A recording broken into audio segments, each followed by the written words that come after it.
If your job at a healthcare facility includes disinfecting against viruses, you know prevention is the best medicine, and maintaining healthy spaces starts with a healthy cleaning routine. Grainger's world-class supply chain helps ensure you have the quality products you need when you need them, from disinfectants and cleaning supplies to personal protective equipment, so you can help deliver a clean bill of health. Call 1-800-GRAINGER, click Grainger.com, or just stop by. Grainger, for the ones who get it done.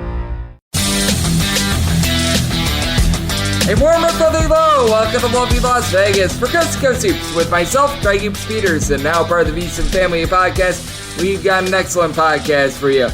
No recap from Friday's small card, no guest interview today. We are going to be cutting out the bells and whistles because from my count, hopefully I counted correctly, we've got 152 games on the Las Vegas betting board. That means that we got to get you guys picks and analysis on every single one of these games. We're going to be hitting bank shots all throughout the show. Nothing but picks and analysis on these games. We're going to try to get you guys as prepared as humanly possible. This is going to be well north of a 5.5 hour podcast. It's going to be a lot of work, but it's going to be a lot of fun. So buckle up for safety there. If you do have a question, comment, segment idea, what have you for this podcast, do have one of two ways to be able to fire those in. First one is my Twitter/X timeline at Juden_D1. Keep in mind letters EM. Name me does not matter, so as per usual, please do send these into the timeline. Other ways, find an Apple Podcast review. If you rate this podcast 5 stars, it is very much appreciated. From there, you're able to fire in whatever you'd like to hear on this podcast via that 5-star review. I'm going to try to go a little bit quicker with these games and with these breakdowns just because, my goodness gracious, we've got a whole bunch of games that we are going to be covering. So if I'm going a little bit faster than normal, that is the reason why, because when you've got 152 games, you're going to need to cut some things along the way, but only 2 commercial breaks on this podcast. You're probably not going to get the first commercial break until like 3 hours in, so this is relatively interruption free, and I think that we have covered everything except for the fact that we're going to be going with the normal Las Vegas rotation games first, and then the games at the bottom. These involve the smaller conferences. That would be the America East Conference, the Big South, the Patriot League, the MEAC, the SWAC, Independence, LBU, Chicago State, Atlantic Sun. I believe we've hit everything except for the Southland, so I believe that that is everything. If there's anything else I need to mention, it'll probably be mentioned within like the next 30 seconds, but let's dive in with some bank shots. Most financial establishments close at a certain time, but not here. It is time for a side and total on every game on today's betting board bank shots. And we start with 601, 602 on the betting board. Georgia hits the road to face off against Florida. Florida is a favorite of 7.5 points, and your total on this game between 159.5 and 160. I did set my total at 160.5. I'm going to be looking at the over, by the way. It is the Florida-Georgia line for those that love country music, but that said, I do think that we're going to get a relatively high-scoring game with a Georgia team that has been able to kick into form a little bit more with regards to their offense, and this is a Florida team that should be able to get a lot of second and third chances. This team ranks in the top 20 nationally in terms of percentage of misses that turn into an offensive rebound. You've got 3 separate guys that give you at least 7 rebounds per game: Alex Condon, Micah Handglot, Terry Samuel, and that's been the main form of their offense because past that, this Florida offense really doesn't impress me too much. They turn the ball over 12.5 times per contest. They shoot 68% the free throw line, 33% from 3, but when you get misses from guys like a Will Richard, who's shooting 36.5% from 3, 11.5 points per contest. Walter Clayton shoots 34% from distance, 16 points per game. You've got guys to be able to clean up the mess,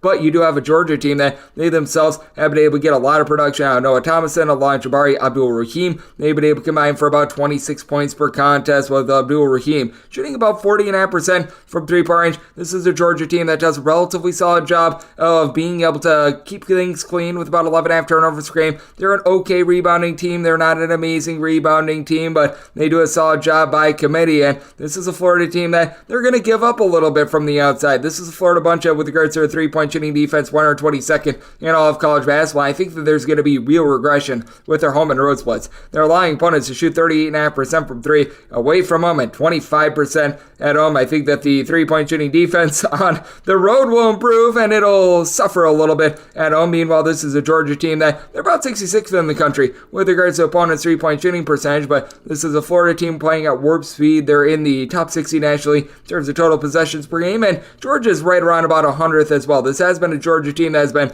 all over the place with regards to their defense. In the last 5 games, they have given up fewer than 70 points in 3 of these games, and they've given up 85 and 105 points. Meanwhile, for Florida, they've been able to get to at least 79 in 4 out of their last 5 games. So this is a total I did set at a 160.5. I think that you get a little bit of higher scoring game looking at the over, but with Georgia, I think that they hold in there. This is a Florida team that I think is rather wobbly. They're a team that's well outside the top 50 with regards to points allowed on a per possession basis. So going to be looking at the over and willing to take 7 or more. Georgia set them as a 6.5 point dog. 603, 604 on the betting board. Maryland plays host to Nebraska. Nebraska is an underdog of 4 points. Totals between 140 and 140.5. With Maryland, I did set them as a 3-point favorite. So here at 4, I'm going to be taking a look at the points with Nebraska. It's a Cornhuskers team that has been able to do a relatively solid job with their defense. Now, it's really regressed going into the month of January. This was one of the best defenses on the road in all of college basketball, but the good news for them is that they get to go up against a Maryland team that is still shooting about 29% from 3-point range. That is the bottom 40 mark in all of college basketball. You do have Dante Scott, Jameer Young. Your top 2 scorers that have made at least 1 3 are both shooting at least 35% from distance.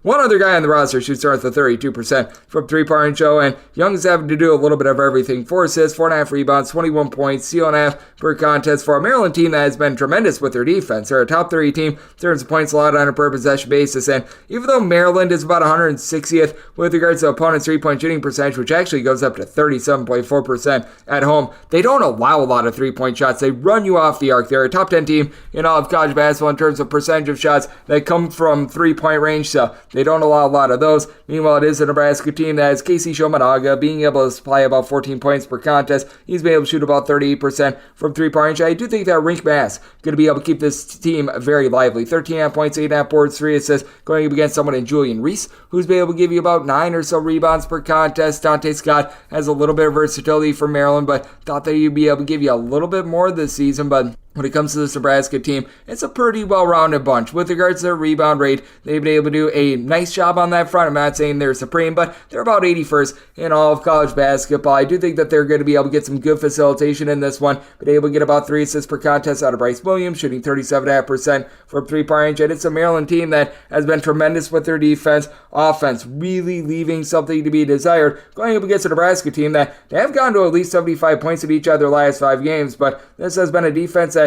they themselves have been able to do a relatively okay job on that front as well. In regulation, they have now allowed 69 points or fewer in each of their last 3 games and 72 or fewer in 4 of their last 5. So I do think that you get a lower scoring affair. So I total 139. So you're at 140 looking at the under, and at anything north of 3, take the points with Nebraska. 6-5, 6-6 on the betting board. Northeastern plays us with William and Mary. You don't just get William, you don't just get Mary, but you get both, and you get 8 points with them, as Northeastern is an 8-point favorite. Total on this game is 140, and with Northeastern, made them a favorite of 9.5 points. So, going to be willing to lay the 8 with them. It's a William and Mary team that they're a bottom 50 team with regards to total possessions per game, and they are in the bottom 10 nationally in terms of points allowed on a per possession basis. They're not doing it on the interior. They're not doing it from the outside, as opponents are just absolutely launching from 3-point range against them, which is big because this is a Northeastern team that is not very good on the glass. William and Mary, 318th in all of college basketball in terms of opponents' 3-point shooting percentage,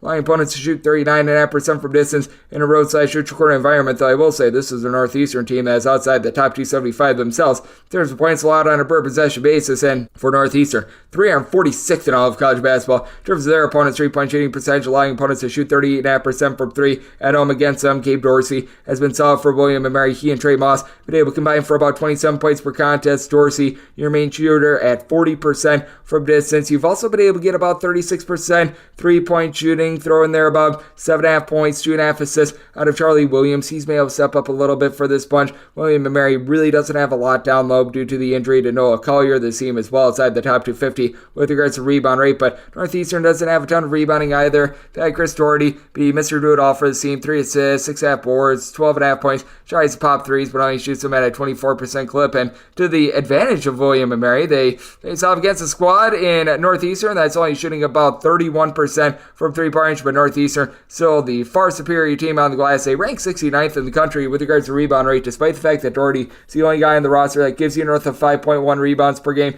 Got guys like Lucas Sakota, Hunter Woods, who are able to give you about 9 to 10 points per contest as a committee. This team does a solid job for Northeastern. The 13 turnovers per game are unsightly, but William & Mary, one of the worst teams in all of college basketball at generating turnovers, and it's a William & Mary team that, while they don't play any defense, they're also a bunch that has scored 70 points or fewer in each of their last 4 games. That is not a very good combo, and for this William & Mary team, they have scored fewer than 70 points in 5 out of their last 6 games. Meanwhile, you've got a Northeastern team that is starting to bust into form. 72 points or fewer surrendered in 4 of their last 5 games. You do have a super-duper slow pair of teams in this one, so I did set my total at a 141.5. I do think that this could be close enough for late game felling, and both of these teams are really giving up the arc, so I do think that there's going to be just enough shot making for the over, so looking at the over, but Northeastern, I think that they win from within, willing to lay up to 9 with them. 607, 608 on the betting board. Houston plays those to Kansas State, and Kansas State an underdog of 15 to 15.5 points. Total on this game is 127. I said Houston has a 16.5 point favorite. I'm going to be willing to lay the number.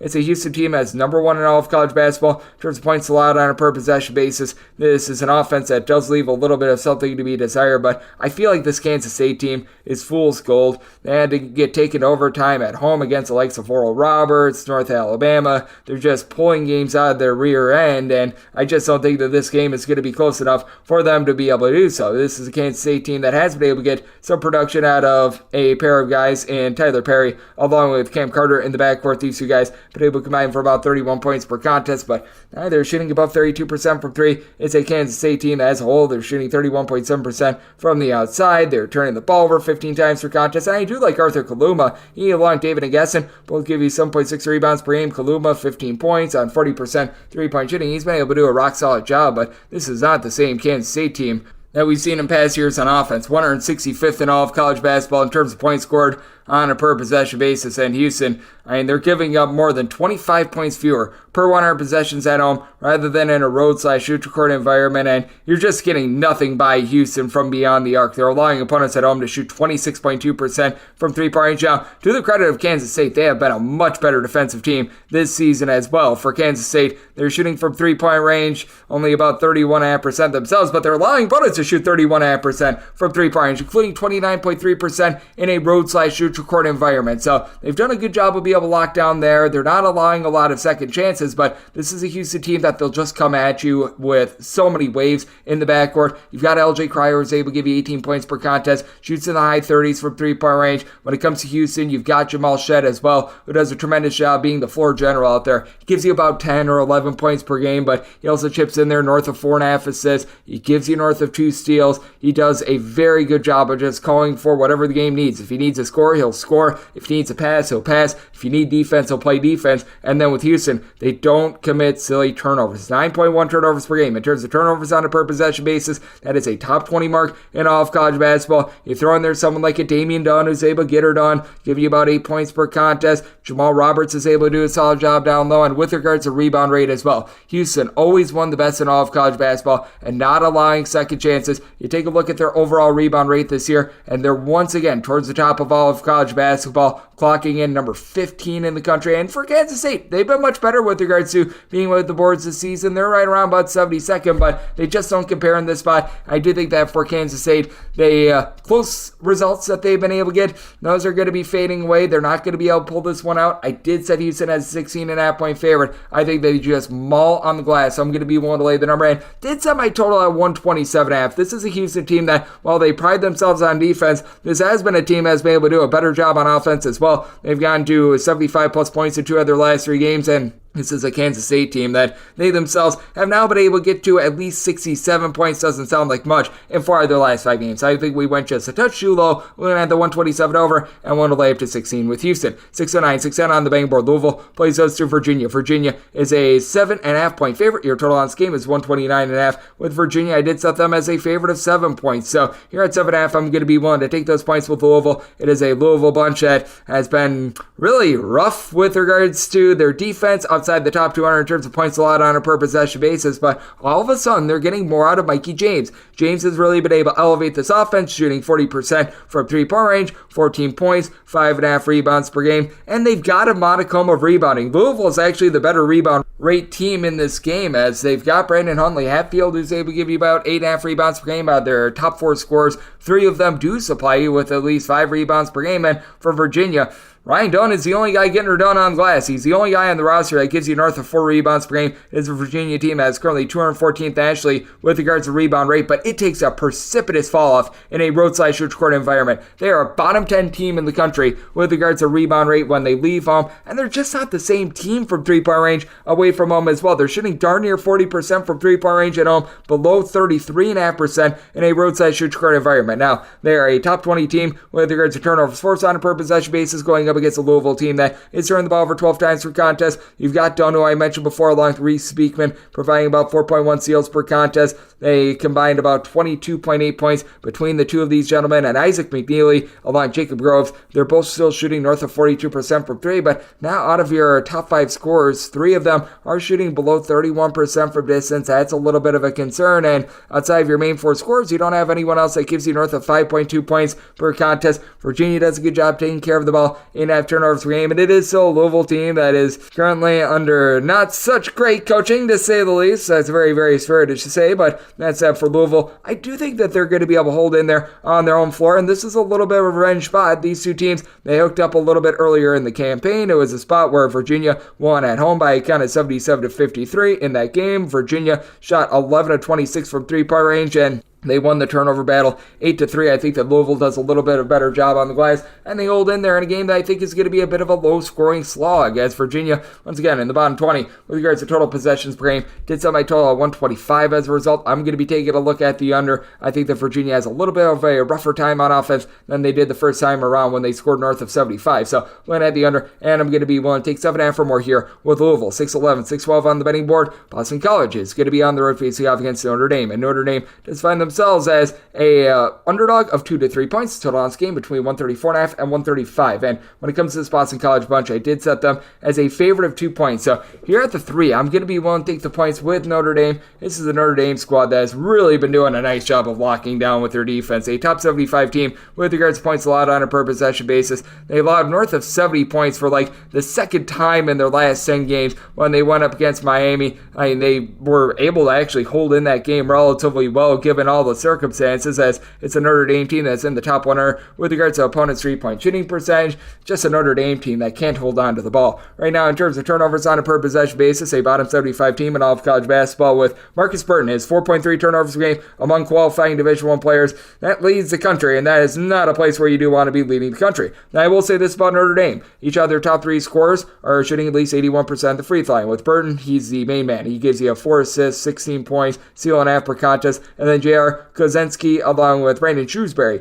These two guys have been able to give between 8.5 and 9.5 points per contest, so they've been able to make some nice contributions. And it's a Notre Dame team that's a top 125 team in the country with regards to rebound rate, going up against a Boston College team that is really having a kryptonite with regards to guarding the 3-point arc outside the top 250 with regards to opponent's 3-point shooting percentage, but do have Quentin Post, and he has been a menace in the post, and he's been a menace from the outside. 7.5 boards, chips in there, 3 assists, 17 points on 44%, 3-point shooting as a true 7-footer. That is going to be tough for Notre Dame to be able to match up with, to say the least. And then you've been able to get about a block, 10.5 points, 6.5 boards out of Devin McLaughlin as well. He's been able to do a solid job now. Really, nobody outside these two guys have done a good job of being able to hit the boards, but Jaden Zachary, Wacky Zachy, has an assist-to-turnover ratio of 3. He's done a really quality job of just being able to give this team some facilitation and some just stability when it comes to their backcourt. He's not shooting from 3-point range the way that he did a season ago, where he was actually during the 2021-22 season, 2 seasons ago, shooting well north of 45% from 3-point range. And it is a Boston College team that's still right around about 188th with regards to their rebound rate, but he's been able to do a nice job helping out this offense. I do think that in the end, the shot making itself of Boston College, along with them shooting north of 75.5% the free throw line, is going to win out. But I do think that Notre Dame is going to hang relatively snug in this game. It's a Boston College team that's relatively mid-tempo.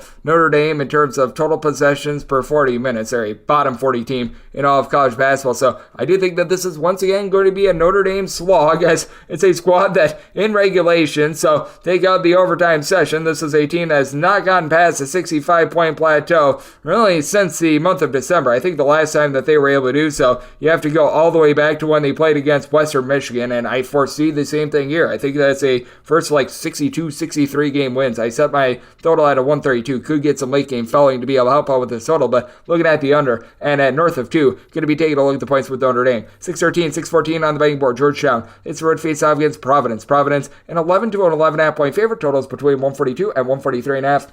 So Providence as a 12-point favorite here at 11 to 11.5. I'm going to be willing to lay it. Don't want to lay anything more than this, but I do want to lay this number with a Providence team that has been banged up, not having Bryce Hopkins in the fold, but coming off of a nice road win against Seton Hall. And you've got Devin Carter doing it all for the team. 18 points, 8 boards on 36% three-point shooting for a Providence team that is a top 25 team in the country in terms of points allowed on a per-possession basis. They're doing an exceptional job of being able to guard the perimeter as well. Providence at home is allowing opponents to shoot just 31.8% from three-point range, and the dunk, I know they're trying to call it a Mika Fieldhouse, but it's the dunk. It's been one of the best home court environments in all of college basketball over the last few years, and this is a Georgetown team that actually do an okay job of being able to guard the arc. They're about 118th in all of college basketball with regards to opponents' three-point shooting percentage, and it's a Georgetown team that has improved as the season has went along. This is still a relatively rough team, though. Georgetown, 155th in the country in terms of points scored on a per-possession basis, but scoring 13.2 points fewer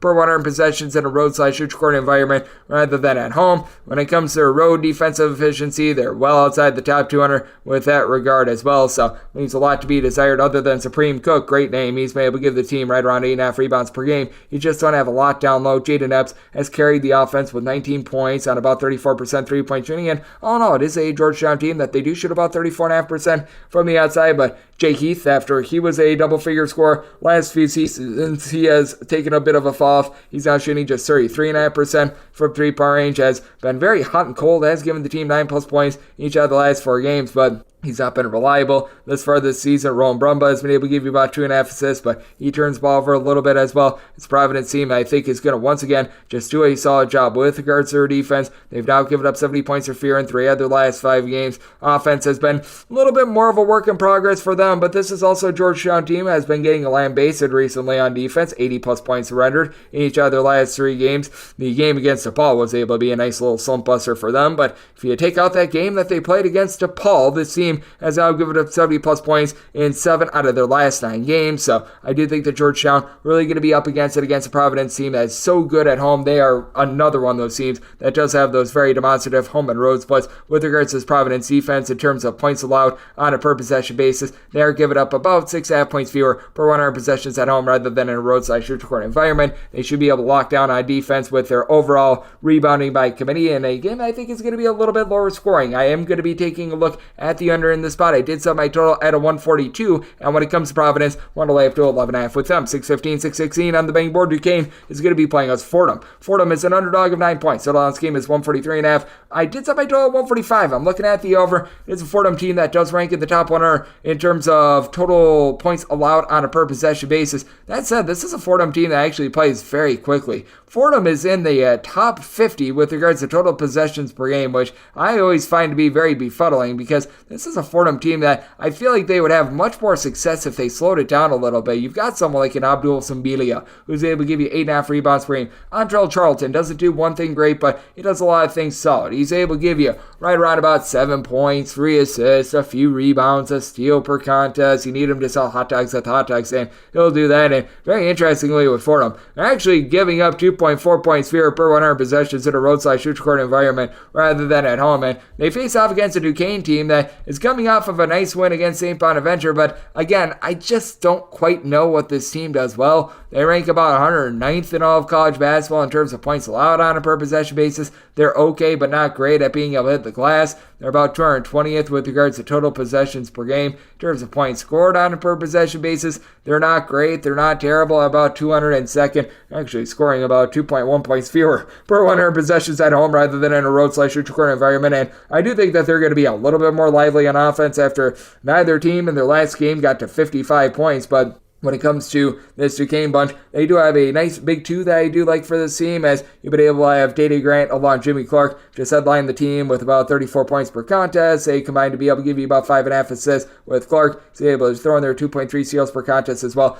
Nobody else on the roster gives you north of 7.3 points per game. You got one guy on the roster that gives you north of 4.2 boards per contest in Fusami Drame. So that's a bit of an issue. And then you've got Yusuf Meder on the flip side for Fordham, who's been able to give you about 12.5 points, shooting 38% from three-point range. Fordham, 13.5 turnovers per game. They are shooting just 65% at the free throw line, but a top 75 team with regards to turnovers force on a per possession basis. I do think that this is going to be a game that's going to be close enough for late game fouling, and even though it's a Fordham team that has a pretty efficient defense, they are a team that they really do crank up the tempo in a lot of games, so I do think that you're going to get a bit of higher scoring affair, which is why I did set my total at 145. I'm looking at the over, and I do think that Duquesne is better than that 0-4/0-5 start that they had in conference. Still, I've got my question marks with them as well, though I do think that the offense going to be able to bust out against a Fordham team that really has been all over the place with regards to their defense, giving up north of 74 points in 3 out of their last 5 games. So it is a spot where I'm going to be looking at this total over, and at north of 7, I'm going to be taking the points with Fordham set them as a 7-point underdog. So 17-6-18 on the betting board. It is Western Michigan. They play out to Central Michigan. Central Michigan does find themselves as a 2.5-point underdog. Your total on this game is 143.5, and with Central Michigan, I did set them as an underdog of 7 points, so I'm going to be willing to lay it. Western Michigan has been a completely different team recently. They were one of those squads that, under the radar, they very much benefited from the two-time waivers, because with Javonte Brown coming into the fold, he's really been able to elevate this team. A true 7-footer who began his career over at UConn and Texas A&M, and he's been back in the fold for the team for 10 games, has been able to supply 12.5 points, 5.5 boards, 1.3 blocks per contest, and ever since he has been back, this has been a Western Michigan team that all of a sudden has been able to really launch with regards to their offense. This team has been able to get to at least the 70-point plateau in all but 2 of their games thus far this month, going up against a Central Michigan team that, to their credit, defense has been significantly better recently. This team has now given up 64 points or fewer in 4 out of their last 5 games. If you want to go 71 points or fewer, they have done so in all but 2 of their games here in the month of January. They do have a guy in Anthony Pritchard that had 14 points, 5 boards, 5 assists, but it is also a Central Michigan team that's well outside the top 225 in terms of points scored on a per possession basis. You really don't get a lot down low either. Brian Taylor at 6'6", he's been able to supply the team with about 7.5 rebounds per game. He's the only guy on the roster that does give you north of 5 rebounds per game. And still, overall for the season, Central Michigan is a team that ranks 233rd in the country with regards to points allowed on a per possession basis, giving up 16.1 points more per 100 possessions in a roadside-shoot court environment rather than at home, facing off against a Western Michigan team that is 268th in the country in terms of points allowed on a per possession basis. But I do think that Western Michigan is going to be able to do a relatively solid job on the glass. Top 100 team with regards to rebound rate. Even Titus Young is able to give you about 5+ rebounds per game. You've got quite a few guys that are able to do a nice job by committee, and then you've got Seth Hubbard, who's really been able to supply the team with quite a bit of offense, 15.5 points per game. B. Artis White, though he's a little bit hit or miss, gives you 10 points, 3 assists per contest, going up against a Central Michigan team that's just 245th in all of college basketball with regards to their rebound rate as well. This is a Western Michigan team ascending with their offense, a Central Michigan team ascending with their defense. So good old something's got to give scenario with regards to this total. I did set my total to a 141. I'm going to be looking at the under. It is a Western Michigan team that's still well outside the top 200 in terms of total possessions per game, and Central Michigan has really been playing slogs of games. So going to be diving in on the under. But with Western Michigan, I feel like they should be a bigger favorite than this. I set them at a -1.7, so want to lay with Western Michigan and looking at that total under 619, 620 on the betting board. Akron is going to be on the road facing off against Miami of Ohio. Miami of Ohio just find themselves as a underdog of 7.5 points. Total on this game is 141.5. With Akron, I set them as an 8.5 point favorite. I'm going to be willing to lay the number. Ali, I do think is going to be able to find a stroke from 3-point range. He has been back for 11 games, 15.5 points, shooting just 31% from 3. Last time he was at Akron 2 seasons ago was a 40% 3-point shooter, but has really been able to help this team elevate ever since he has been back in the fold, as this Akron team has been playing much better defensively since he has been back. This team has now given up 71 points or fewer in all but 2 of their games here in the month of January, and you want to date it back to the beginning of the month of December in games that wrapped up in regulation, so that takes out the Gardner-Webb game that went to overtime. 71 points or fewer surrendered in all but 3 of these games, and Enrique Freeman has been able to do amazing work down low. 18.5 points, 13 rebounds, which leads all of college basketball, a block and a half per contest. Oh, and he's shooting about 33% from three-point range, 13 plus rebounds in 4 of the team's last 5 games, 8 blocks in the last 3 contests. There's just nobody on Miami of Ohio that's going to be able to match up. This is a Miami of Ohio team that has one guy that's averaging north of 4.3 rebounds per game. That'd be Bryce Boltman at 6'5". He just doesn't stand a chance. It's Miami of Ohio team that ranks outside the top 300 with regards to rebound rate. And this is a Miami of Ohio team that also doesn't do the world's greatest job just with regards to their defense in general, despite the fact that they're actually really good at being able to guard the arc. Miami of Ohio is 19th in all of college basketball with regards to opponents' three-point shooting percentage, but teams just gash them up inside instead. As this Miami of Ohio team, 229th in all of college basketball in terms of points allowed on a per possession basis, allowing 16 more points per 100 possessions in a road/neutral court environment. You do have Anderson Marmot back in the fold for Miami of Ohio, 14 points, 4.5 boards per contest, and Darweshi Hunter leads the backcourt with 12.5 points on 36.5% three-point shooting, and it is a Miami of Ohio team that is shooting about 37.3% from distance, but Akron has been able to do a relatively solid job locking down from 3 at home. Opponents at home are shooting just 30.4% from three-point range against them. I do think that with Akron, even though they are going to be on the road in this spot, they are going to still be able to do an okay job of being able to lock down from three-point range, still about 139th in all of college basketball with that regard. It is an Akron team that certainly has been getting some good production as well out of guys like a Sammy Hunter, who's able to give you about 8 points per contest. It's a Miami of Ohio team that has been doing a relatively okay job of being able to take care of the ball, right around about 12 turnovers per game, but I do think that with Akron getting a little bit more facilitation out of the Northern Illinois transfer and Caleb Thornton, he's giving you about 3 assists and just 1.3 turnovers per game while shooting north of 40% from three-point range, and Akron in general shooting about 36% from the outside, that they should be able to persevere. Miami of Ohio, a much better defensive team at home, but this is an Akron team that's starting to come into their own offensively as well, which is why I did set my total 144.5. I'm going to be taking a look at the over. This is also a Miami of Ohio team that has gotten to at least 71 points in 4 of their last 5 games, and when it comes to the spot for Akron, did set them as an 8.5 point favorite, so want to lay up to 8 with them. 621, 622 on the betting board. Marquette is going to be playing us to Seton. Seton, an 8.5 to a 9.5 point underdog with your total 146. With Marquette, I did set them as a favorite of 7.5 points. Here at the 8.5/9.5, I'm going to be willing to take the points with Seton. It is a Seton bunch that is banged up. Kadari Richmond was out of the fold a few nights ago. Now, I'm thinking that was just a little bit of a stomach bug / an illness. I think they'll probably be back, but not quite at 100%. So that's sort of the way that I'm playing that one. We'll make a slight adjustment if Richmond is out of the fold. But even if he's out of the fold at 9.5, I'd still be willing to take this number. So just want to make that known. But that's when it comes to the Seton team, you do have a pair of guys in Elamir Dawes, Dre Davis, who are currently combining for just below 29 points per contest, and they're both shooting between 36.5 and 37% from three-point range for a Seton team that has been able to do a pretty surprising job down low. Dylan Adi-Owusu is known a little bit more for his shooting, but he's been able to give the team right around about 6 rebounds per contest. Jaden Bediako has been a nice find. He's been able to give the team about 7.5 rebounds per game, and Seton is going to have an advantage down low. Oso Ogudero has been able to do a relatively solid job down low for Marquette. He's able to give you double figures. He's able to give you 2+ assists per contest, but he's really the only guy in the roster that gives you north of 5.5 rebounds per game, and it's a Marquette team that's 235th in all of college basketball with regards to rebound rate. Seton is 22nd with this regard. Now, this is a Marquette team that has been quite supreme with regards to their defense, a top 25 team in terms of turnovers forced on a per possession basis, and they're a little bit of a different animal at home rather than on the road. They are giving up about 12.6 points fewer per 100 possessions at home rather than in a road/neutral court environment, and this is a Seton team that they themselves had a little bit of a shaky start to the season. They're about 139th in the country in terms of points allowed on a per possession basis, but they've been playing quite a bit better here recently, so I do think that this is going to be a spot where we are going to be able to see Seton be able to hang in this game. They're starting to get a little bit more three-point shooting, and Tyler Kolek has been a bit hit or miss when it comes to this bunch. Now, Tyler Kolek, it seems like he's been able to find it a little bit more, and he's still putting together a really nice season. He's been able to supply the team with north of 4.5 rebounds, 6.9 assists, and 2.8 turnovers per game, 14.5 points per contest. Then you've been able to have Cam Jones go off for 14.5 points, and it's still a Marquette team that's only shooting about 32.5% from the outside. It is a Seton team that able to get them a little bit from the outside as well, 213th in all of college basketball with regards to opponents' three-point shooting percentage, allowing opponents to shoot 39.3% from 3 in a road/neutral court environment. Meanwhile, Marquette, they're about 200th in the country with regards to opponents' three-point shooting percentage as well. So, interesting spot here. I do recognize that Richmond's status is a little bit questionable, but especially at a 9.5, I'm going to be willing to take the points with Seton. I did set my total at 145.5. Here at the 146, it's my minimum buy point on the under, but going to be willing to take a look at the under to go go along with the points with Seton Hall. 623-624 on the betting board. Missouri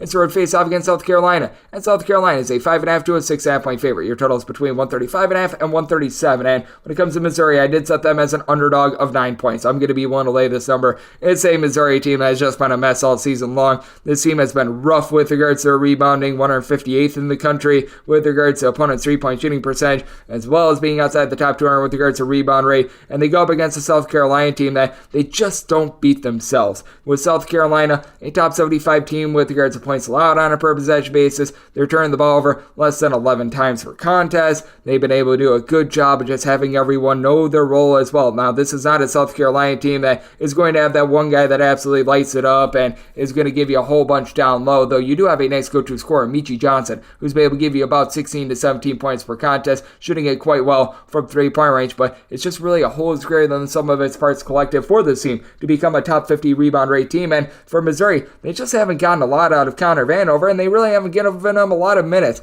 He's been playing about 11.5 minutes per contest, giving you about 4 points, 2.5 rebounds per game. You just need much more out of a guy with size that this team horribly needed last season. They've been without Caleb Grill throughout much of the campaign, and despite the fact that your top 2 scorers in Shawnee's, Tamar Bates, both of these guys combined for just under 29 points per contest, they both shoot north of 47% from 3-point range. Well, they combined to shoot about 46% from 3. Bates is around 46%, East 48%. As a team, they're only shooting about 32.5% from the outside. They do a good job of being able to win the turnover battle, but that's about it. And when it comes to South Carolina, you've got Delon Cooper, who's done a nice job doling out the ball, 1 turnover to about 4.3 assists per game. BJ Mack is the only guy that gives you an earned of 4.6 rebounds per game, but he's a well-rounded 6'8" do-it-all player, 13.5 points, 5.5 boards, shoots in the low to mid-30s from 3-point range. It's been a South Carolina team that has just been able to execute all season long. Now, you have to have your question marks as to how they respond after a massive win over Kentucky, but this offense has really been able to get rolling. They've gotten to at least 69 points at each of their last 4 games, and South Carolina, they went on the road. They knocked off Missouri a few weeks ago in a game where they only shot 7 to 24 from 3-point range, and they actually lost the turnover battle in that game 16-7. I have to figure that some adjustments have been made, and in that first contest, you saw South Carolina win the rebound battle 43-32. I do think that that's going to be a constant in this one. Noah Carter had 23 points the first time around, and I think that he'll be able to give Missouri a relatively solid effort, and I do think that Missouri, once again, is going to be able to threaten like 67, 68 points in this one, so I did set my total at a 141, recognize that you needed overtime to be able to get to 140 points the first time around, but both of these teams were relatively cold from 3-point range. I do think that both teams heat up a little bit more here, so going to be taking a look at the over. But with South Carolina, I think that they get it done once again against Missouri, set them as a 9-point favorite, want to lay the number, and looking at the over. 625, 626 on the betting board. UW Green Bay plays us to Detroit. Detroit is an underdog of 12.5 points with your total 138, and with Green Bay, I made them a favorite of 13 points. I'm going to be willing to lay the 12.5 with Detroit. They're currently 0-21. They have hit blackjack, and man, just rough for them. The good news is they do have Jaden Stone back in the fold. That is their top scorer. When he's been out there, he's been able to give the team north of 19 points per contest, and his 3-point shooting is much better than most on this team. He shoots about 31.6% from 3 for a Detroit team that's shooting 26.6% from the outside. For Detroit, it's just all bad for them right now. They are outside the top 20 with regards to points allowed on a per possession basis, outside the top 50 with regards to rebound rate, as Eduardo Del Cadilla is right now the only guy on the roster that gives you north of 5.5 rebounds per game. For Detroit, 344th in all of college basketball in terms of points scored on a per possession basis, and after things were rocky to begin the season for UW Green Bay, things have really ticked up, and they've been able to see a nice boost at home. They're averaging 14.2 points more per 100 possessions at home rather than at a road/neutral court environment. Noah Reynolds, 18.5 points, 3.5 boards, 4.5 assists, one of the better mid-major players out there in all of college basketball for a team that all of a sudden is shooting 35.5% from 3-point range. Foster Wonders, who comes in from Southern Illinois, is now shooting 45% from 3-point range. You don't get a ton down low, as Elijah Jones is the only guy that gives you north of 4 boards per contest. He's been able to supply 6.3 rebounds per game, but the Achilles heel of UW Green Bay, not necessarily having a ton of size down low, and despite that, by the way, they're actually 127th in the country with regards to rebound rate. That is not going to be unearthed against a Detroit team that they're just dysfunctional, sad, and for this Detroit team, my goodness, the defenses went straight down the toilet bowl. Last time they allowed fewer than 80 points in a game was against UW Green Bay. Problem was they still lost that game by 18 points because they scored 51. Ever since then, they've been a little bit better with their offense, but they've been absolutely putrid with regards to their defense. This is a Detroit team that, they are just all out of sorts right now. They're one of the worst cover 8 teams in all of college basketball. Last time they faced off against Green Bay, granted it was without Jaden Stone, they lost by 18 points at home. It's just really hard to think we're going to get some other result, especially with UW Green Bay just being able to fire on all cylinders when it comes to their offense and defensively. This has still been a relatively solid team, giving up 71 points or fewer, and now 5 out of their last 8 games. I do think that UW Green Bay gets it done once again against a Detroit team that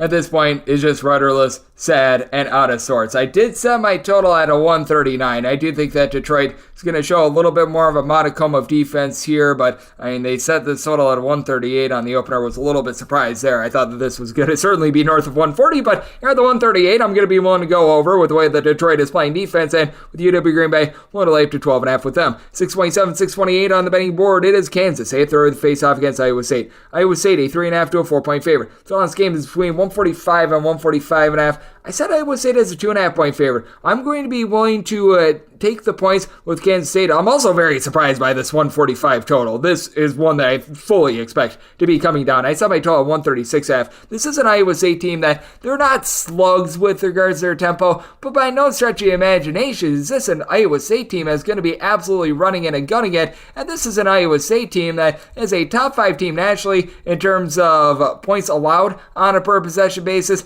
This is also a squad that's one of the best in the country at being able to generate turnovers, and this is just a completely different Iowa State defense when they are at home rather than in a road/neutral court environment. Overall for the season, this is an Iowa State team that, in terms of points allowed on a per possession basis, they are still clocking in number 2 in the country, and they're giving up 29.5 points fewer per 100 possessions at home rather than in a road/neutral court environment. And Kansas has been quite good with regards to their defense when they've had to hit the road. As a matter of fact, for Kansas, this is a top 30 defense with regards to points allowed on a per possession basis. Whenever they do have to leave home, they've been only giving up about 4.2 points more per 100 possessions in a road/neutral court environment. So I do think that they're going to be able to hold up there. It is a Kansas team that they certainly have their big 3. Hunter Dickinson, he's been able to give you a double-digit amount of rebounds. He's shooting north of 40% from 3, north of 15 points per contest. Kevin McCullough, he's doing it all. Just under 20 points, just under 8 rebounds. This guy, he does it all for the team, shoots the ball from 3-point range. And then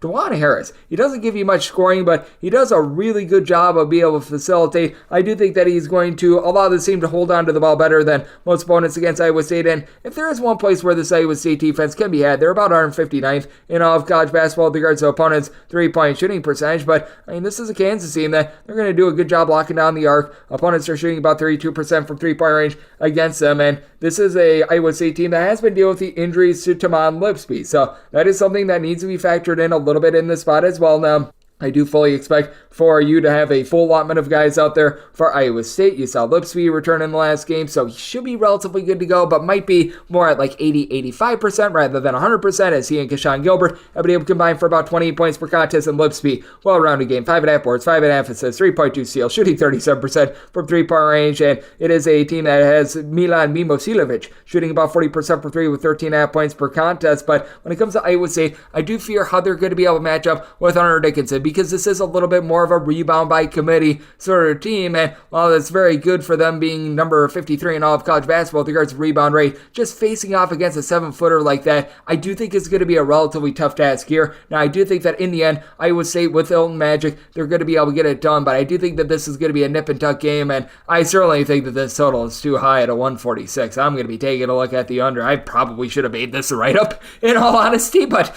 that said, we've got one that's coming up a little bit later, but that said, I do like the under in this spot. And with regards to Iowa State, I did make them just a 2.5-point favorite, so we'll take 3+ here with Kansas to go along with that under. 629, 630 on the betting board. Hofstra hits the road face-off against Monmouth. Monmouth does find themselves as a 2.5-point underdog. Donald's game is anywhere between 145 to 144.5, and this is a circumstance where I'm going to be diving in on this total over. I did set my total at 147.5. It's a pair of teams that do rank outside the top 200 with regards to total possessions per game, but both of these teams are able to launch relatively well from 3-point range, and this is a Hofstra team that is not playing the same way on defense as they did in conference play a season ago. You notice last season Hofstra was a relatively wretched defense out of conference, and then in conference they were really able to find their footing, and they've been a little bit better in conference this season than they we're out of conference, but still, it has been a team that has been really an all-gas, no-breaks team with regards to their outside shooting, as you've got a pair of guys who are combining for about 40 points per contest in Darlston Dunbar, along with Tyler Thomas. Both of these guys launching very well from three-point range. Dunbar, 39.8% from three-point range. Thomas,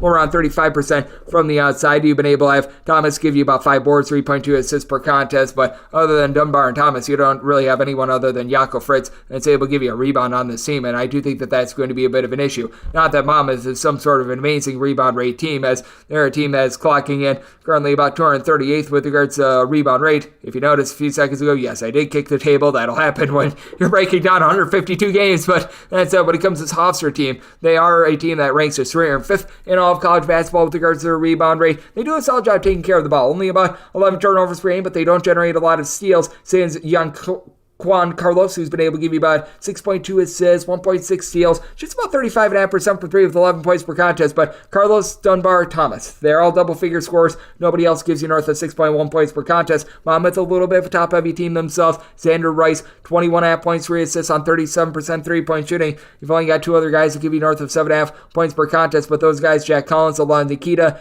Kuznetsovsky, they've been able to combine for about 14 rebounds per game. And then you've got a 50% three-point shooter in Abdi Bashir Jr., who's really starting to pick it up a little bit. 8+ points in each of the last 3 games. I like what he's been bringing to the table. It is a Monmouth team I very much have been warming up on recently. I do want to see them get a little bit more depth here. I did set Monmouth as a very slim 1.5 point favorite in this spot, just because I do think that they're going to be able to win the battle down low. Both of these teams, I think, are certainly going to be giving it up from three-point range, but this is a Hofstra team that they're about 248th in all of college basketball with regards to their opponent's three-point shooting percentage. When it comes to this Monmouth team, they're about 154th, and they're a little bit better when they are at home. So I did make Monmouth the home favorite. I'm going to be looking at them outright on the money line, and I think that both of these teams do go bounce away from three-point range. By total 147.5, so also looking over 631, 632 on the board. It is Evansville playing against Illinois State. This is a pick'em game with the total between 136.5 and 139, and with Illinois State, I did set them as a 2.5 point favorite. I'm going to be willing to take them on this pick'em line.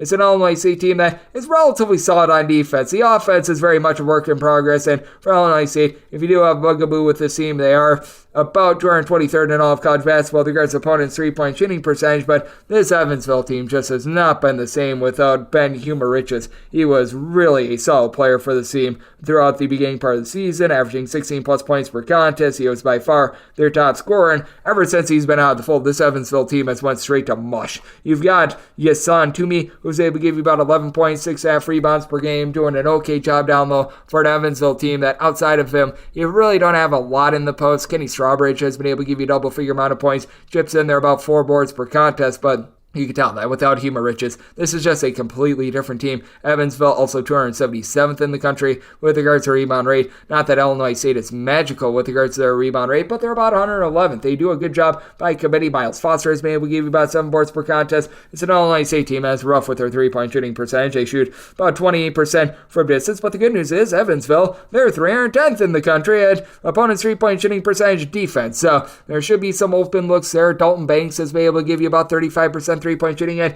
he's your floor general. 10 points, 3.5 assists per contest. If you could get a little bit more out of some of these ancillary guards like Malachi Poindexter, Johnny Kazinger, who have been able to give you about 6 to 7 points per contest, you're really looking at something with Illinois State with the way that they've been able to lock it down low. And this is an Illinois State team that, while the offense has fallen on some tough times, the defense has been there. 67 points of fear surrender in 4 of their last 5 games. Meanwhile, for Evansville, this is an offense that is just not clicking on all cylinders. 64 points of fear scored in 4 of their last 5 games. This ball, the defense has been really taking their lumps as well. I did set my total 135.5. I think that this is going to be a bit of a lower scoring slog. So looking at the under and on this pick'em line, I'm rolling with Illinois State. Set them as a 2.5 point favorite. 633, 634 on the betting board. It is Brown, and they hit the road face off against Dartmouth. What can Brown do for you? Well, need them to win by at least 4 points to make you money. They're 3.5 point road favorites. So on this game, 132.5. Dartmouth is right now your best underrated team in all of college basketball. All but 2 of their games have went under, and I think that you're looking at a little bit more of the same. I set my total at 131.5. I'm looking at the under. This is a Dartmouth team that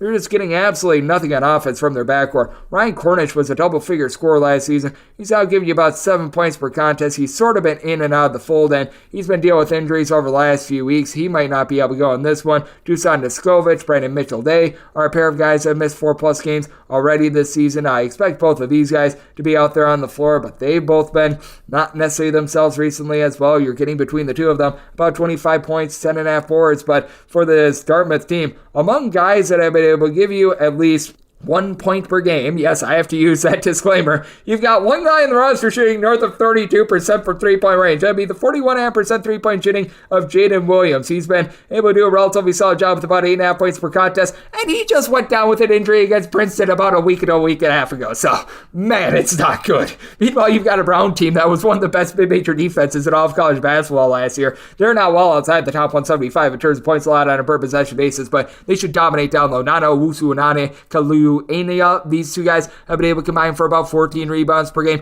Keno Lilly Jr. is by far the best scorer in this game, 19.5 points, shooting 34.5% from three. Now, Brown shoots 64% at the free throw line. That's relatively ghastly, but they get to go up against a Dartmouth team that they can't throw the ball in the ocean. They're 301st in the country with regards to rebound rate. This is just a really, really rough Dartmouth team that's going through a whole bunch of injuries right now. They're an unbackable side in this spot. I did set Brown as a 5.5 point favorite. Brown has been a big, giant disappointment. 5-13 straight up. Defense has gotten gashed for 71 plus points in each of their last 4 games. Offense itself has been able to get to at least 70 points in each of their last 4 games, but for this Dartmouth team, last time they were able to exceed 60 points, yes, we have to use the word 60 points in a game, you have to go all the way back to December 13th, and if you're looking overall for the season against Division I opponents, Dartmouth has not gotten past 68 points, and now they're injured. So, something I told him 131, after diving in on the under, and I'm going to be willing to lay it with Brown. 635, 636 on the betting board. Hampton plays against Elon. Elon, a 1 to 2 point favorite, totals between 158 and 159.5. When it comes to Elon,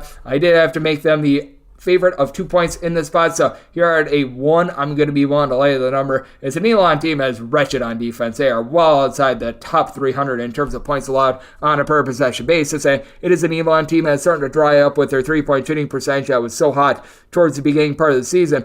That said, now they get to go up against a Hampton team that has been one of the worst teams defensively in all of college basketball. 353rd in all of college basketball in terms of points allowed on a per-possession basis, and they're giving up more points per possession at home rather than in a road/neutral environment. The 4th least efficient defense in all of college basketball at home this season, allowing opponents to shoot well north of 36% from three-point range. They're getting completely tattooed. Now, for this Hampton team, they are starting to get a little bit more out of Jordan Nesbitt. He was their top scorer from a season ago. He returned to the fold after missing the first 6 or 8 games of the season and did not look right, and still for the season has outbeen himself. 9.5 points, right around 5 boards, 4.3 assists per contest. But recently, he's been able to do a little bit of better work for the team. He's supplied 15 plus points in 4 of the last 5 games. He has been seeing the turnovers go up, but he certainly has been much more productive. And you do have Curry Mullen, who's able to give you about 9.3 boards, 15.5 points per game. Has got a pair of teams in general that are struggling on the boards, but he should be the best overall rebounder in this game. It's a Hampton team that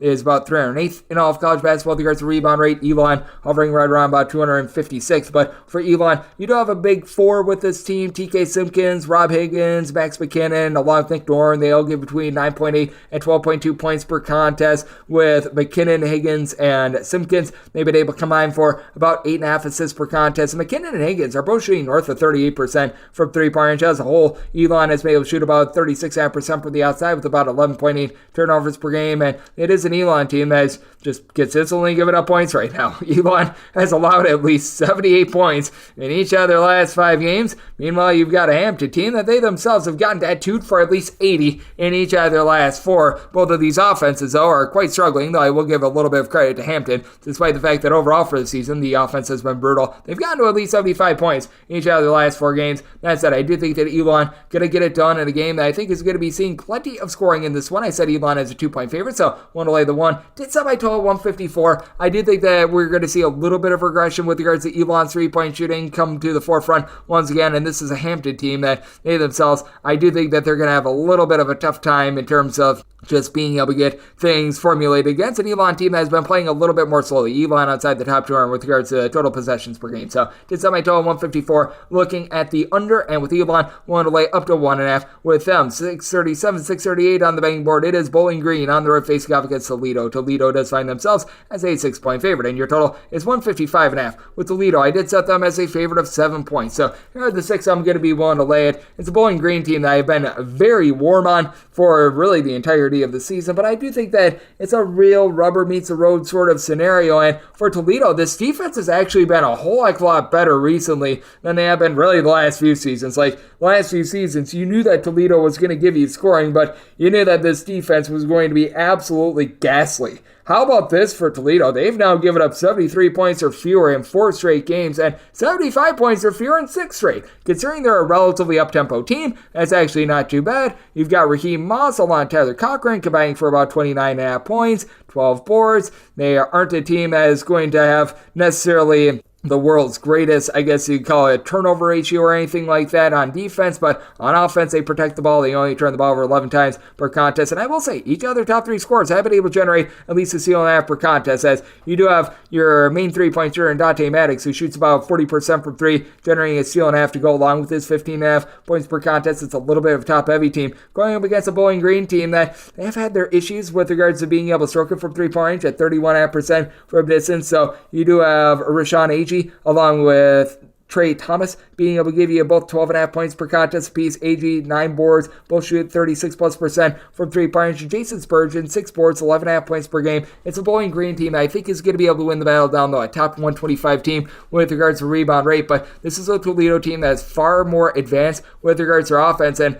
now that the defense, I'm not going to call it great by any stretch of the imagination, but it's presentable. It's a relatively halfway decent defense for this Toledo team. In the last 3 games, they have given up 12 points per 100 possessions fewer than they did towards the beginning part of the season. I do think that Toledo going to be able to get a job done in this spot. You have Marcus Hill still for Bowling Green, who's been able to give you about 20 points per contest, but I do think that the overall athleticism takes hold, and this is a Bowling Green team that has really been looking to crank up their tempo as well. Todd Simon's style is really playing very up-tempo. This is a Bowling Green team that they have been able to get to at least 78 points each out of their last 5 games. They've now given up 72+ points each out of their last 5 as well. So, interesting circumstance here. I did set Toledo as a 7-point favorite. I'm going to be willing to lay the number. And with regards to the total, I did set it at 157. While Toledo is playing a little bit better with their defense, they're still a rocket ship on offense, and this is a Bowling Green team that's cranking up their tempo. So, looking at the over, and I'm willing to lay it with Toledo. 639, 640 on the betting board. Campbell plays with Charleston. Charleston, a 9.5 to a 10-point favorite. And your total on this game between 150.5 and 151. And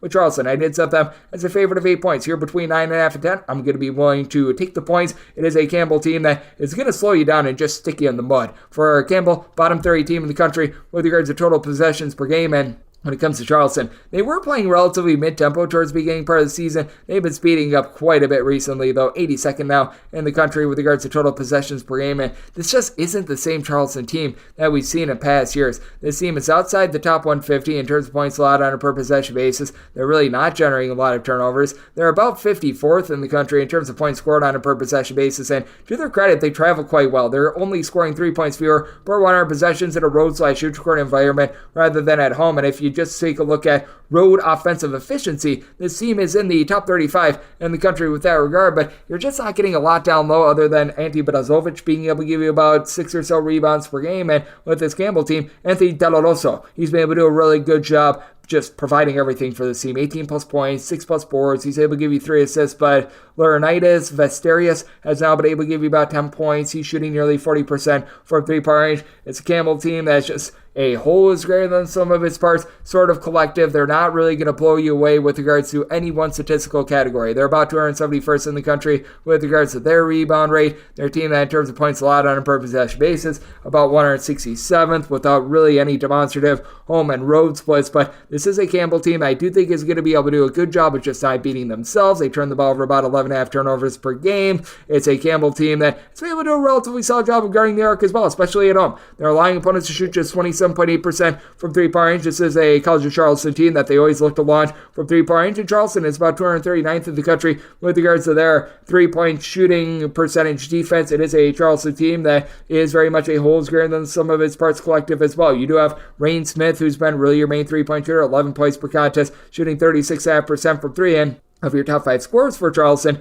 you do have 3 of them shooting north of 81% at the free throw line. You've got guys like a Frankie Policelli, Kobe Rogers, both give you about 8.5 points, 5 rebounds per game, and Charleston is able to go right around about 8 to 9 deep once again. But I do think the Campbell, with their slow, grimy style, going to be able to hold in there. It's a Campbell team that has now allowed 68 points or fewer in 4 of their last 5 games. They're able to slow down the best of them. So we'll take north of 8 here with Campbell. And with regards to my total, I did set it at a 142. I do think the Campbell style wins out in this spot. So I'm looking at the under and the points with Campbell. 641, 642 on the board. It is Ball State playing us in Northern Illinois. And Northern Illinois does find themselves as a 5 to a 6-point underdog. And your total on this game between 152 and 152.5. Semi-total 157. Northern Illinois is well outside the top 300 in terms of points allowed on a per possession basis. It has not been great for them, to say the least. But I did set my number at a 5. I'm going to be willing to take the 6 here with Northern Illinois because Ball State has also been a relative train wreck with regards to their defense. This is a Ball State team that's not going to be looking to push tempo. They're about 268th in the country with regards to total possessions per game, but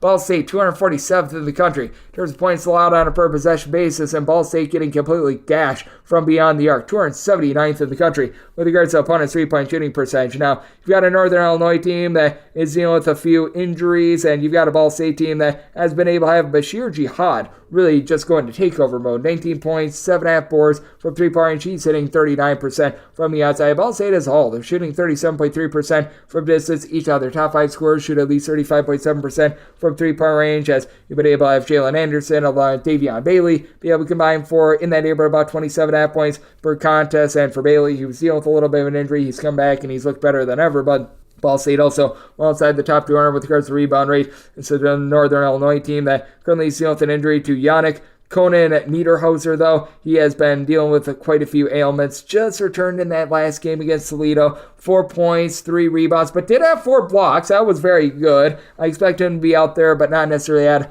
100%. And then you've got someone like a David Coit, who's going to be leading the backcourt with about 19.5 points, shooting 37.5% from 3-point range, and they're going to need him to step up because they have been dealing with a few injuries in the backcourt, but getting back Zariq Nutter has been big as well. Not a guy that is going to go nutty from 3-point range at about 28.5%, but 15 points, right around 5 boards. So with Northern Illinois now starting to get a little bit more healthy, especially with Niederhauser returning in that last game with his team. Still very rough with regards to their defense. Ball State is able to launch from 3-point range. Northern Illinois not good at guarding the arc. They are currently right around about 324th with regards to opponent's 3-point shooting percentage, but actually significantly better at guarding the arc on the road rather than at home. This is a spot where I'm going to be looking at the over. I did set my total at 157, but at north of 5, going to be willing to take the points with Northern Illinois. 643, 644 on the betting board. The Citadel hits the road face-off against Chattanooga. Chattanooga 9.5 to a 10-point favorite with your total 148.5 to 141, and with Chattanooga, I did set them as a 9.5-point favorite at 10.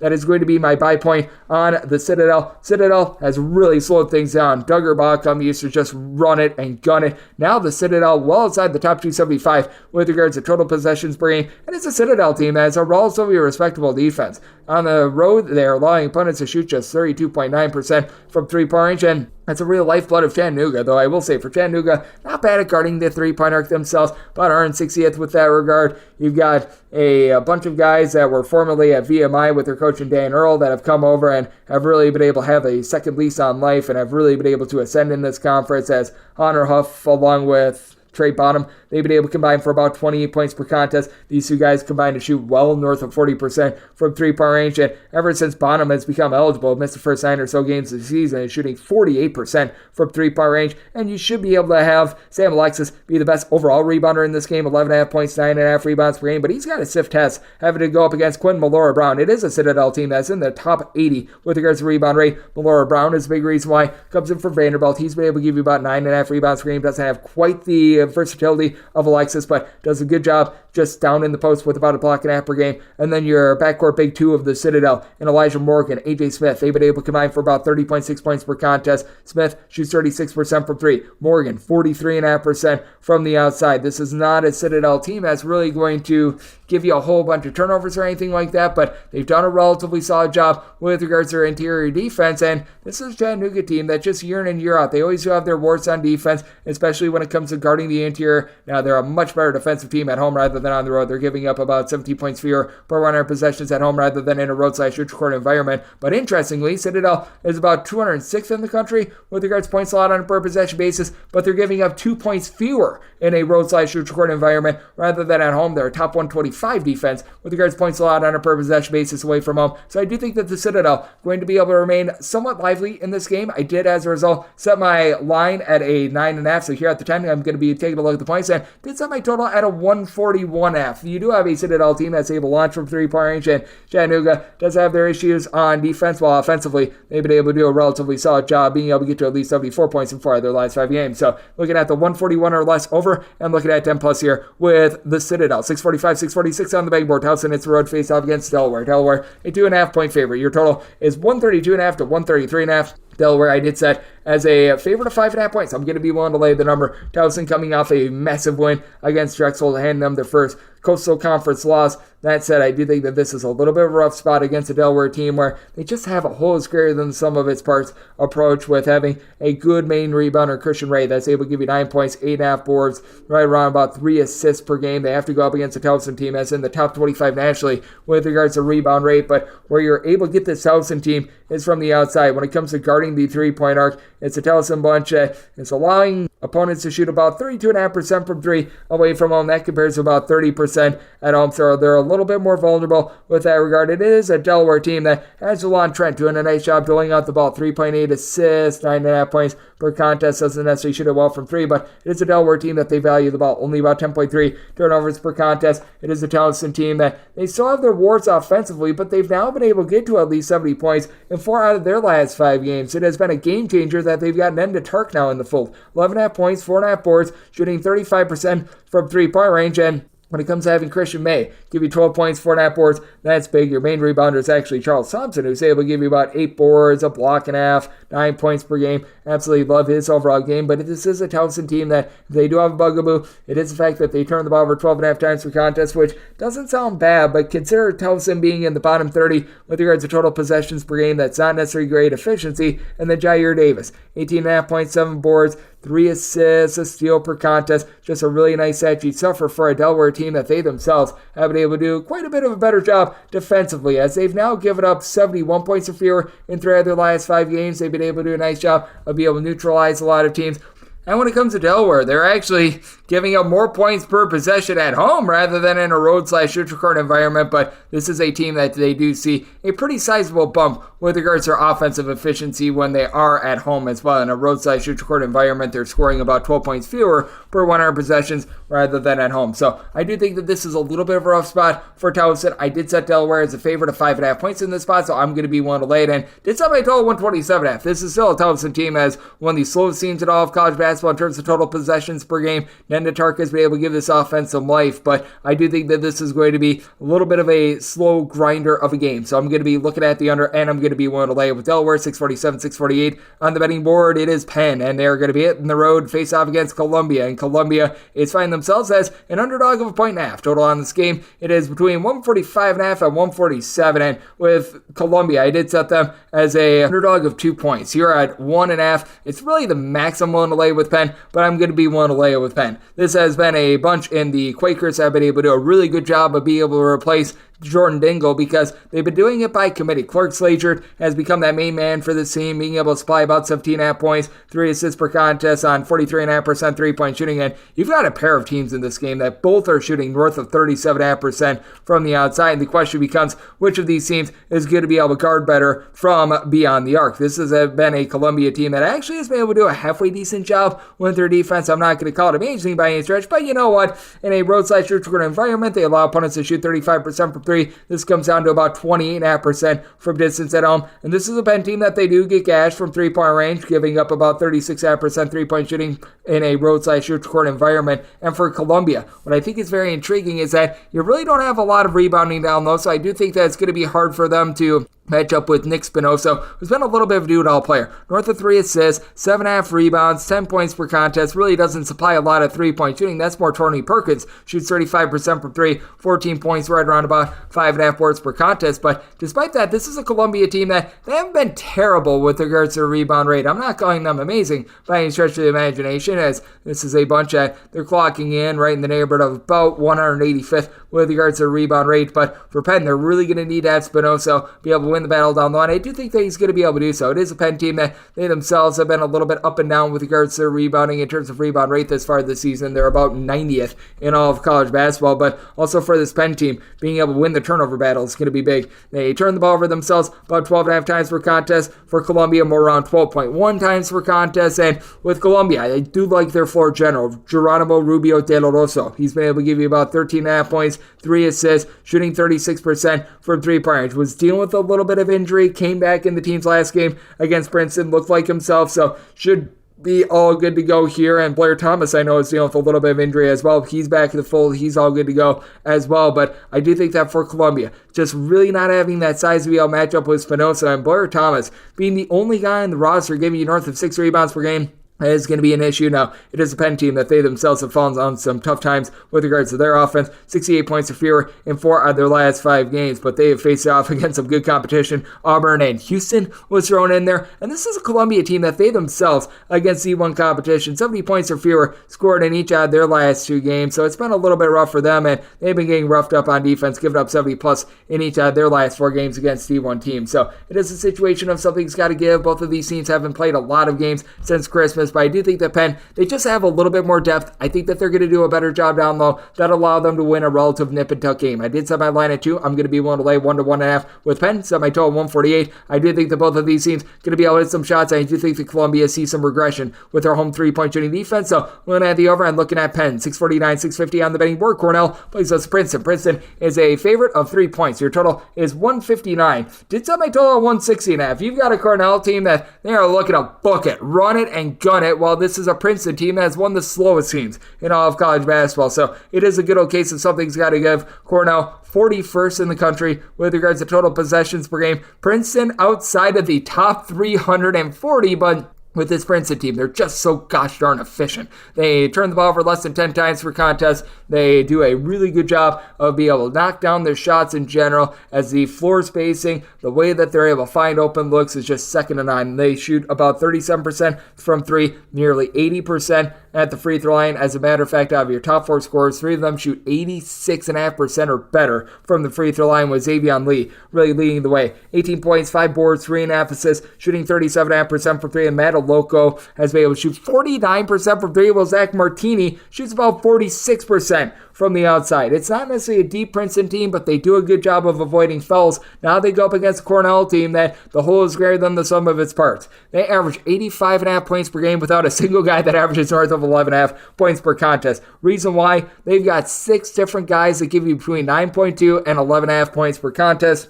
I believe every one of these guys is also giving you at least 3.5 rebounds per game, with only one guy giving you north of 4.1 rebounds per game. That'd be Guy Ragland, who's been able to give you about 5 rebounds per contest. It has been a Cornell team that has been inconsistent with their 3-point shooting, to say the least, 35.5% from 3, and they're a team that's going to chuck them up. Sometimes they hit them, sometimes they do not. They go up against a Princeton team that has been a little bit rough with regards to the way that they guard the arc as well. They're about 150th in all of college basketball with opponents' 3-point shooting percentage, and in a road/shoot record environment, they do allow opponents to shoot in that neighborhood about 34.2% from 3-point range, going up against a Cornell team that this team has actually given up more points per possession at home rather than on the road. They're allowing opponents to shoot north of 36% from 3 at home, 32.5% in a road/shoot record environment. I do think that this game is going to get slowed down a little bit. I think that that's going to bode well for Princeton, but I think that there's going to be a lot of really good shot making in this game. It is a Cornell team that they do sell out a little bit. They gamble for turnovers, and if they don't get that turnover, they allow a wide open look. And I do think the Princeton is going to be able to take advantage of that. And this is a Princeton team that, despite the fact that they do play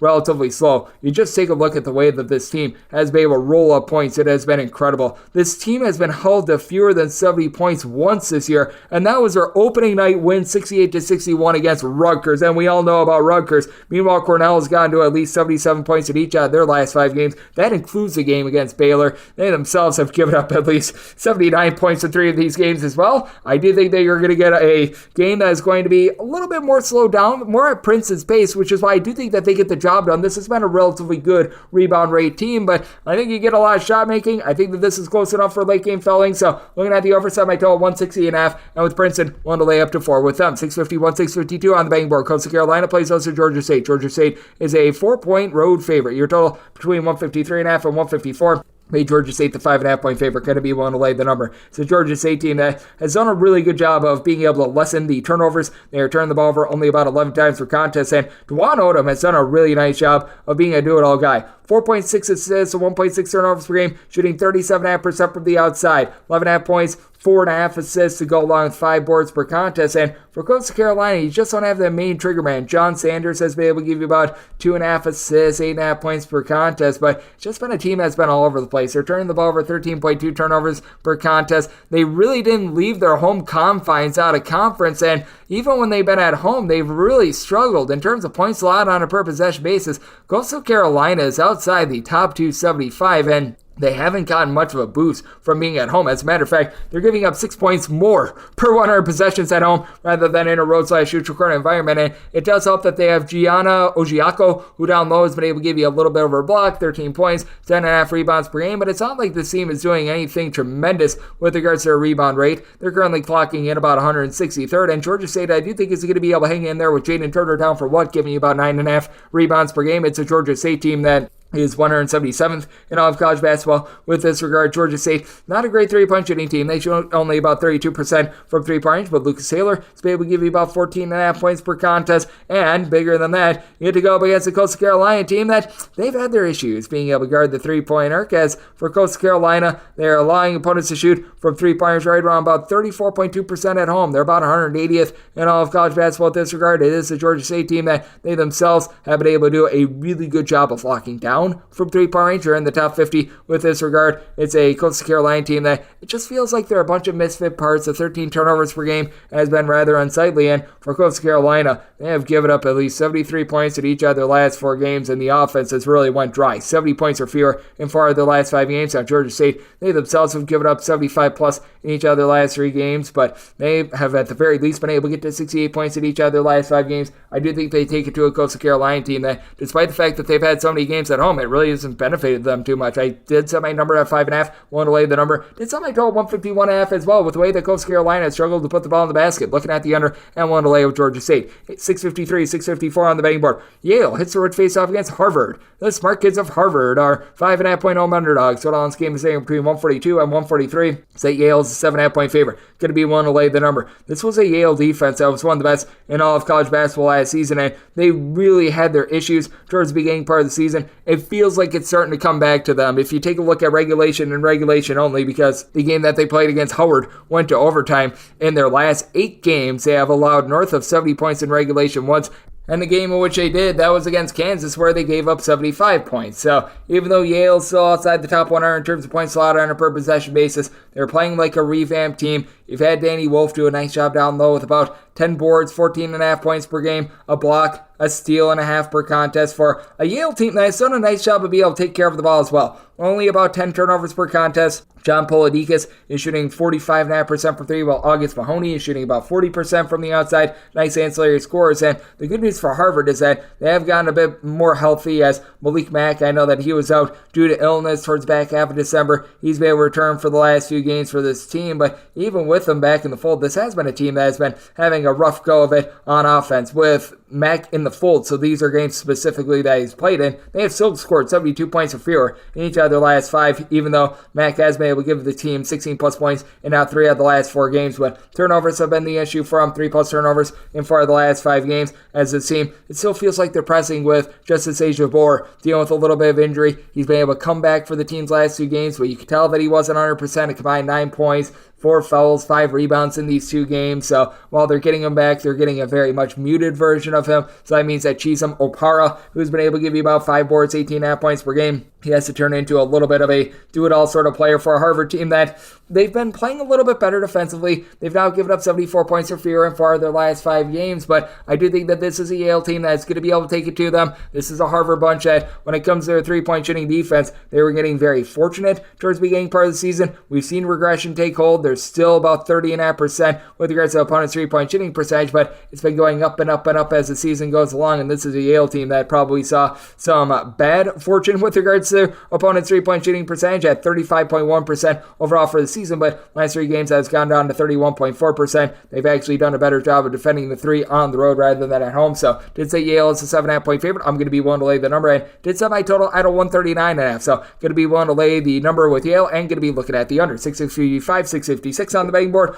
Oklahoma plays us to Texas Tech. Texas Tech is a underdog of 4 to 4.5 points. Total on this game is 141.5. With Texas Tech, I did set them as a underdog of 5.5 points. I'm going to be willing to lay this number. It is an Oklahoma State team that they continue to be a relatively good team on defense, and this is an Oklahoma bunch that they are vastly different when they are at home. Now, the opponent's three-point shooting percentage, that's 28.5% both at home and on the road, so this has traveled very well, but this is an Oklahoma team that they really lock you down. 15th in the country in terms of points allowed on a per possession basis, giving up 16.2 points fewer when they are at home rather than in a roadside-shoot-record environment, going up against a Texas Tech team that has been able to do a relatively solid job of being able to lock down defensively as well. But when it comes to Texas Tech, you do have to wonder where the scoring is going to be coming from against a team that does such a good job of being able to guard the arc, as Texas Tech clocking in 66th in the country in terms of points allowed on a per possession basis, but they've got their own splits, giving up 16.5 points more per 100 possessions when they do leave home. So that's something that's going to be hurting them, though they do have Warren Washington down low, who I do like as a big man. He's been able to give you 8 rebounds per game, and then Darian Williams,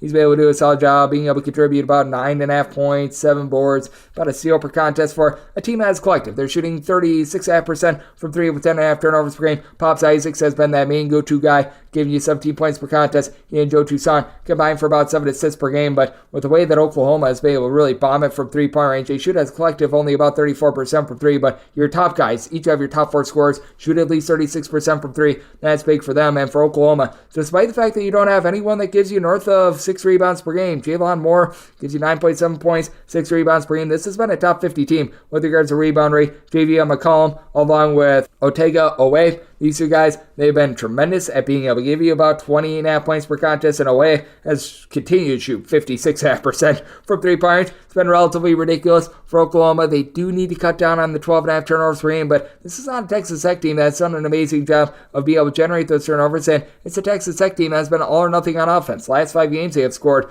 78, 90, 60, 54, and 85 points. Meanwhile, for Oklahoma, certainly they got cash against Texas a few nights ago, but this has been a squad that overall has been able to do a really good job with their defense at home. When they've left home, that's when the issues have really started to fester, and I do think that they're going to be able to bounce back after losing to Texas a few nights ago. I did set my total at a 141.5, so seeing a lot of 141.5s. This was an opener of 140.5. On that opener, looking at the over at the current number of 141.5, we'll be looking at a little bit of line movement if we could get back down to that 140 or so. Looking at the over 142 or higher, looking at the under, both Oklahoma wanted to lay up to 5 with them. 657, 658 on the betting board. Oklahoma State plays us to West Virginia. West Virginia is an underdog of 5 points, and your total, that is 143.5. It has been a rough year for Oklahoma State, but I think that this is too short. I set my number at 8. I'm going to be willing to lay the number. This West Virginia team has been much different when they've been away from home. I feel like West Virginia is starting to get a little bit overvalued after that win against Kansas as well. They knocked off Kansas at home, they knocked off Texas at home, and in their last 3 road games, they've lost every one of them by at least 13 points. This is a completely different team when they're in Morgantown. As a matter of fact, in terms of points allowed on a per possession basis, this is a West Virginia team that's currently clocking in more in that neighborhood about 219th. Where they really see the drop-off, though, is with regards to their offensive efficiency. This team, with regards to points scored on a per possession basis, they're 258th, but they're scoring 15 points fewer per 100 possessions when they do leave home. You've got Kirk Kriisa back in the fold, and with Kirk Kriisa, you know that he'll probably give you about 10 or so points per contest. He'll dole out some assists, and he'll make some mind-numbing turnovers with about 3.5 per contest. Raekwon Battle has been able to give the team 18 points per game, but it feels like he's been really starting to get figured out, and he was limited to just 19 minutes in the last game against Central Florida, not due to injury. He fell out of the game, but it has been a case where his efficiency, it just feels like it's all over the place, to say the least, and he's a little bit of a black hole. Whenever you pass him the ball, it's not coming back out, and this team just doesn't have anyone that's able to give you north of 5 rebounds per game with Jesse Edwards out of the fold, so they'll get dominated there against an Oklahoma State team that's still a top 125 team with regards to rebound rate. They don't have a single guy that really gives you north of 5.7 rebounds per game, as you've got Keon Williams coupled with Brandon Garrison, who have both been able to give you about 5.5 rebounds per game, but this is an Oklahoma State team that shoots much better from three-point range than they have in past years. Javon Small, 14 points, 5 boards, 5 assists, 40% three-point shooter. Bryce Thompson has been able to shoot it at a rate of about 35% from the outside. And this is a West Virginia team that, when they're away from home, they certainly do give it up from the outside. They are 189th in the country with regards to opponents' three-point shooting percentage. That balloons to about 34.7% when they are away from home. And for Oklahoma State, they're a team that ranks in the top 95 with regards to opponents' three-point shooting percentage. For West Virginia, they have gotten their pieces back in the fold, but it just feels like they're a jumbled-up mess that they're able to put it together at home. On the road, it's a completely different story, and they get to go up against an Oklahoma State team that, while they have failed to exceed 70 points in each of their last 4 games, defense has been relatively sturdy, giving up 74 or fewer in 3 of their last 4. So I do think that this is going to be a spot where Oklahoma State going to be able to get it done at home. I did set them as an 8-point favorite. Won't lay the number. Think that this is going to be a bit of a lower scoring slog with the way that West Virginia has struggled with their offense away from home. Set my total 142. So diving under and looking at Oklahoma State laying the number 659, 660 on the betting board. Florida State plays Western North Carolina. North Carolina is a favorite of 7 points on the road. Total on this game between 152.5 and 154. I did set North Carolina as a 6-point favorite. At the 7, I'm going to be willing to take the points. Florida State coming off of a really nice win against Syracuse, and has been a Florida State team that hasn't been tremendous with their defense. Jameer Watkins has really had to become the do-it-all sort of guy for this team. 14 points, 6 boards, and he's going to have his hands full with a North Carolina team that all of a sudden, they have really been playing some good defense. North Carolina has ascended into the top 35 nationally towards points allowed on a per possession basis. As a matter of fact, they are number 18, and this defense travels. Top 10 team in the country in terms of points allowed on a per possession basis in a roadside shoot record environment. But this is a Florida State team that they have been able to do a better job with regards to offense when they have been at home. You've got Darren Green, who's able to give you about 12 points per contest, shoots in the high 30s from three-point range, is scoring about 6 points more per 100 possessions at home rather than in a roadside shoot record environment. Would like to see Primo Spears be more efficient than shooting 24% from three-point range, but he's been able to supply the team with about 11.5 points per contest, and this is a North Carolina team that they've actually had Armando Bacot doing a little bit less this year. He's been able to give the team 14 points, 10 boards, 2 blocks per contest, but he's been showing off a little bit more versatility this season. It's really been the RJ Davis show. 21 points, seal and a half, shooting 41.7% from three-point range for a North Carolina team that is only turning the ball over about 10.5 times per contest. North Carolina, they are still pushing tempo, and for this North Carolina team, they've actually been a little bit more vulnerable inside rather than outside. North Carolina, 13th in the country in terms of opponents' three-point shooting percentage, but they're allowing opponents to shoot 24% from three-point range in a roadside shoot record environment. I fully recognize that this is a much better defense. We are going to see some regression with that, though, and this is a Florida State team that they certainly have been getting gashed from the outside, about 142nd with that regard with opponents at home, shooting 34.8% from distance against them. But I do think that with North Carolina being a little bit top-heavy, they could use a little bit more out of the likes of Jalen Withers, Seth Trimble. The two of these guys have been able to combine for about 10 points per contest. Meanwhile, with all the injuries that Florida State has sustained, they've had to mix and match. I do think the Florida State is going to be able to hold in this game. It is a Florida State squad that has been able to get to at least 84 points in 3 of their last 5 games. So I do think that we're going to see quite a bit of scoring here. I did set my total at a 156. So seeing what we've got right now, right in that neighborhood, about a 153, 154, looking at the over. Anything north of 6 won't take the points with Florida State. 661, 662 on the board. It is BYU playing us to Texas. Texas is back to being a 6 to a 7-point underdog. Total between 150.5 and 151. BYU was right there with Houston in the final minute of that game, and then they let it slide away, and I don't think that they're going to let another opportunity go to waste. And I think that this is a better matchup for them. I set them as a 7-point favorite, so want to lay the 6 to 6.5 with a BYU team that entered in that game against Houston, number 5 in the country in both offensive and defensive efficiency, along with rebound rate. They're still a top 15 team in all of college basketball in all these metrics. They still get a tremendous boost when they're at home, as they're giving up about 13.6 points fewer per 100 possessions at home rather than in a road/shoot-record environment. And this is a Texas team that they were able to get a big win earlier in the week against Texas Tech on the road, but you still do have to have your question marks with regards to this Texas team. It has been a squad that has been able to do a solid job on defense, 38th in the country in terms of points allowed on a per possession basis, but they're giving up 20.3 points more per 100 possessions when they are away from home. Max Asmus, he's been able to do tremendous work for this team, supplying 18 points, 4.5 assists, and this is a Texas team that you know that they're going to be able to shoot it from three-point range. They shoot 37.8% from the outside.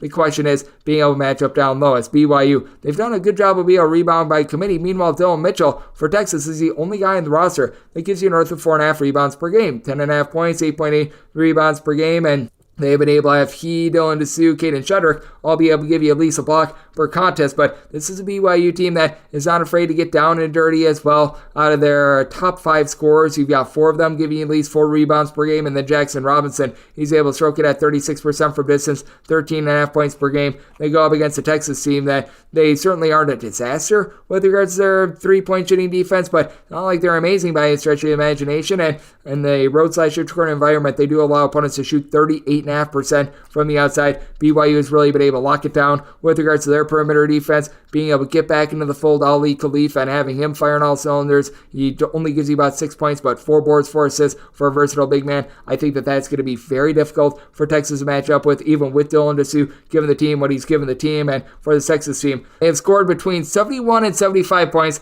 in each of their last 5 games. Meanwhile, it's a BYU team that they have now given up 72 plus points in 4 of their last 5 games. So a little bit of an interesting ordeal here. BYU, a little bit more of an up-tempo team. Texas has been a bit more mid-tempo, and I do think that BYU, their offensive numbers were a little bit warped by the lack of competition that they played out of conference. So did somebody total 147 looking at the under, but I do think that BYU able to lock down from three-point range, and I think they do a good job of hitting the glass. Plus, this is just a great home court environment in general. One to lay up to 6.5 with BYU, and looking at this total under 663, 664 on the betting board. Drexel plays host to North Carolina A&T. A&T does find themselves as an underdog of 17.5 points. Total on this game 142.5 to 143.5. I did set A&T as a underdog of 17.5 points. Seeing a few 17s out there, I'm going to be willing to lay a 17 and not half a point more. Is a Drexel team that they continue to be a top 80 team in the country in terms of points allowed on a per possession basis, and for Drexel, they do a supreme job of hitting the glass. A top 20 team with regards to rebound rate, going up against a North Carolina A&T team that, man,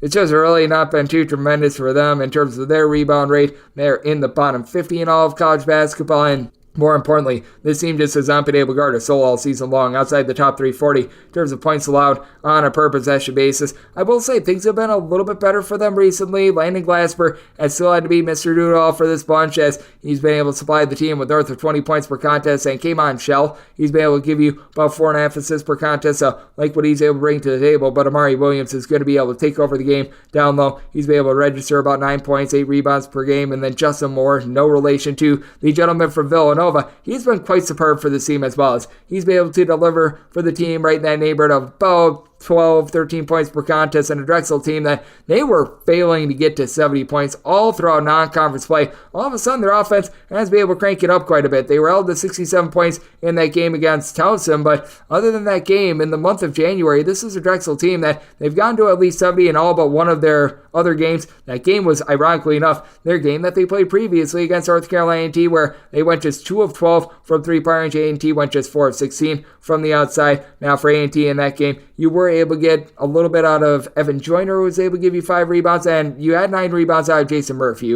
Ever since he has come back into the fold, he's been able to give the team right around 7 rebounds per game, so that helps him out in the post. That said, I do think that Drexel, this time around, they're going to be a little bit more efficient. They lost that turnover battle 12-6, and for A&T, to their credit, they only turned the ball over about 10 times per contest, but I do think the Drexel going to utilize their rebounding. I do think the Drexel is going to be a bit better from three-point range, while they themselves have been one of the better three-point shooting defenses in all of college basketball, so I'm going to be willing to lay this number with Drexel. Did set them as a 17.5 point favorite, and did set my total 143.5. Drexel has been playing completely differently than they did towards the beginning part of the season, so here at a 143, I'm going to be looking at the over and want to lay up to 17 with the Dragons. 665, 666 on the betting board. Murray State plays host to Southern Illinois. Southern Illinois is an underdog of 3 points, seeing a 2.5 out there as well. 133 to 135.5 is your total. Did set my number at a 134.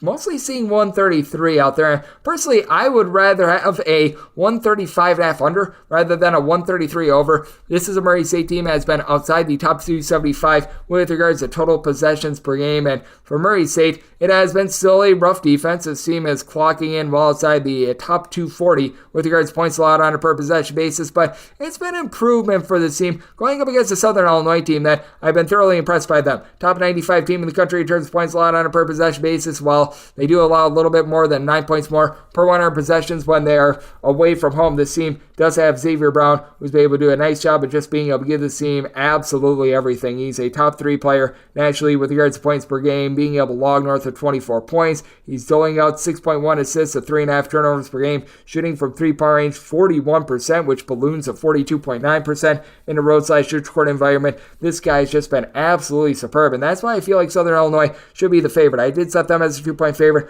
looking at them outright on the money line, while Morehead St does have Jacoby Wood, Rob Perry in the backcourt, who have been able to combine for about 25 points per contest, and now you've been able to get a little bit more, like 11.5 points per contest out of Quincy Anderson as well. They're just outgunned down low. Nick Ellington, he's been able to give you about 6.5 rebounds per game, but he's the only guy on the roster that gives you north of 5 rebounds per game. Meanwhile, Clarence Rupert, part of that St. Peter's team that went to the Elite Eight a few seasons ago, he's been able to give you 6 rebounds per contest. Trent Brown is shooting north of 40% from 3-point range. Southern Illinois, about 144th in all of college basketball with regards to rebound rate. You've got a Morehead St team that's clocking in more around 200, so I do think that the rebound battle should be won by Southern Illinois. And for Southern Illinois, you've been able to get quite a bit more recently out of a man that was banged up to begin the season in A.J. Ferguson. Ferguson has come back, giving the team 9 points, 4 boards per contest, double figures in 4 out of the last 5 games, 4+ rebounds in 4 out of the last 5 games. That's been a nice robin to the Batman that is Xavier Johnson for a Southern Illinois team that they only turned the ball over about 10.8 times per contest.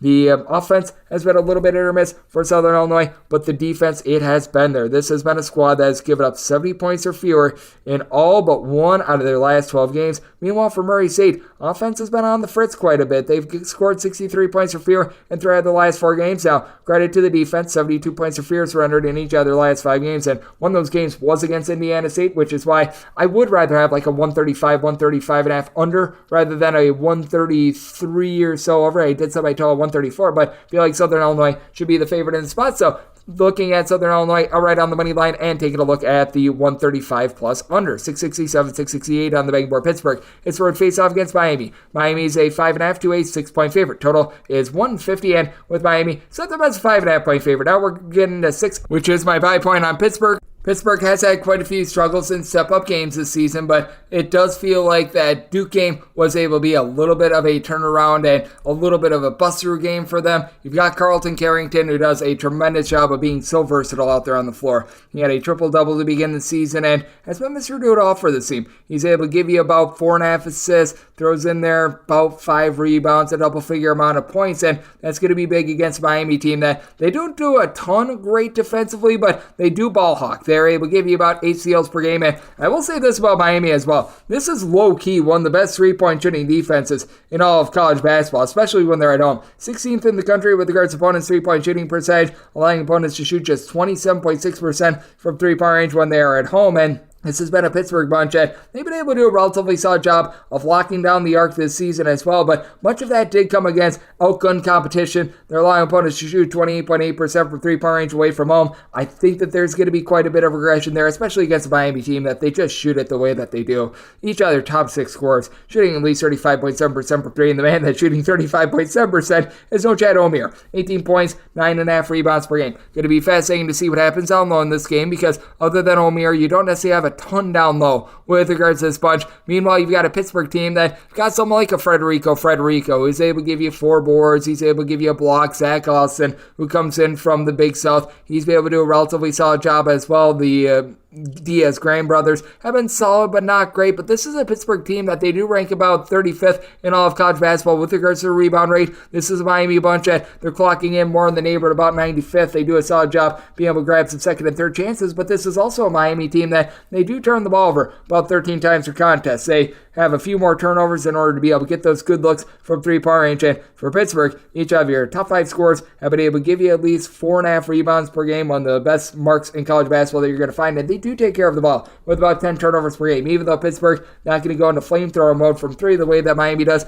I do think that they're going to hold in there at a 6+. I'm going to be willing to take a look at the points. I did set my total 153.5. I think that this is close enough for late game following. Miami is a team that's looking to play relatively up-tempo, and for Pittsburgh, I do think we're going to see a little bit of regression with regards to its defensive numbers, especially the three-point shooting numbers, and I think that Miami, they've got a relatively unsustainable mark from three-point range as well. So looking at the under, and I'm going to be taking a look at the points with Pittsburgh, 669, 670 on the betting board. Illinois, they are playing us to Indiana. Indiana does find themselves as an underdog of between 14 to 14.5 points, totals between 153.5 and 154.5. This is a grody Indiana team that just doesn't have too much of a backcourt. That said, I did set my number at 13. I'm going to be willing to take the points. It is an Indiana team that they still have a lot of guys down low, despite the fact that they're not a top 100 team with regards to rebound rate, which is a crying shame. When you've got Malik Renew, when you've got Khalil Ware, these guys should be able to dominate the game, but I mean, this just feels like a very rudderless bunch right now, but it's a talented rudderless bunch that has been able to get relatively good production out there in the backcourt with about 13 or so points per contest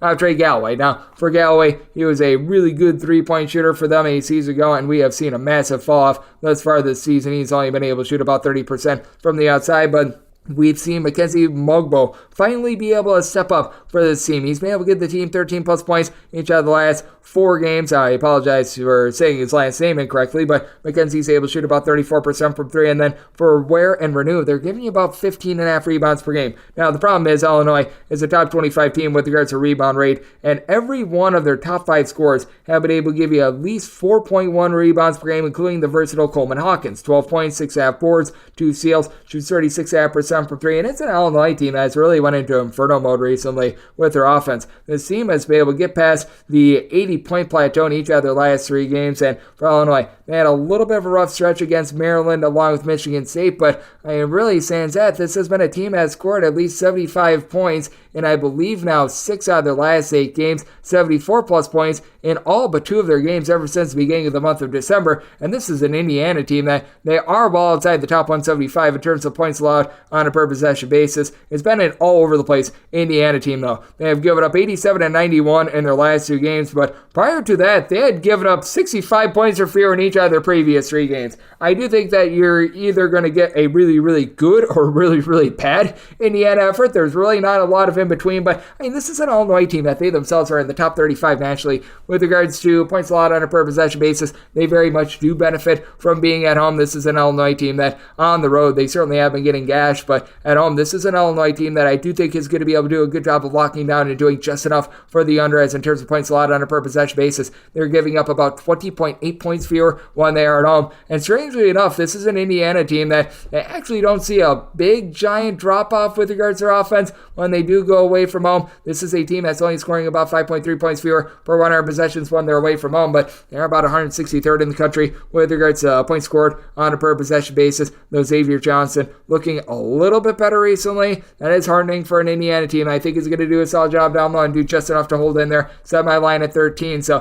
going to be willing to take 14+ here with Indiana. Did set my total at 153, so at a 154+. Looking at the under, 671, 672 on the betting board. Butler is playing us to Villanova. Villanova is an underdog of a point. Total on this game is 142. Did set my total at 139. I'm looking at the under. It is a Villanova team that is still well outside the top 275 in terms of total possessions per game, and this is a Villanova team that has been touch and go with regards to their offense. For Villanova, 113th in the country in terms of points scored on a per possession basis, and for Butler, very encouraging for them. Posh Alexander, after a rough year last year, has looked like the Posh Alexander of old. That's a big reason why Butler is back in the top 60 with regards to points scored on a per possession basis. That along with Pierre Brooks coming in from Michigan State and really being the man for this team. He's been able to give them 15+ points per contest. With Brooks, DJ Turn It Up Davis, they combine to shoot well north of 35% from 3-point range. It is a Butler team that isn't supreme down low. You've got Jalen Thomas, you've got Andre 3000 Screen, giving you a combined about 11.5 rebounds per game, and they do have to go up against Tyler Burton along with Eric Dixon, who have been able to give you about 12+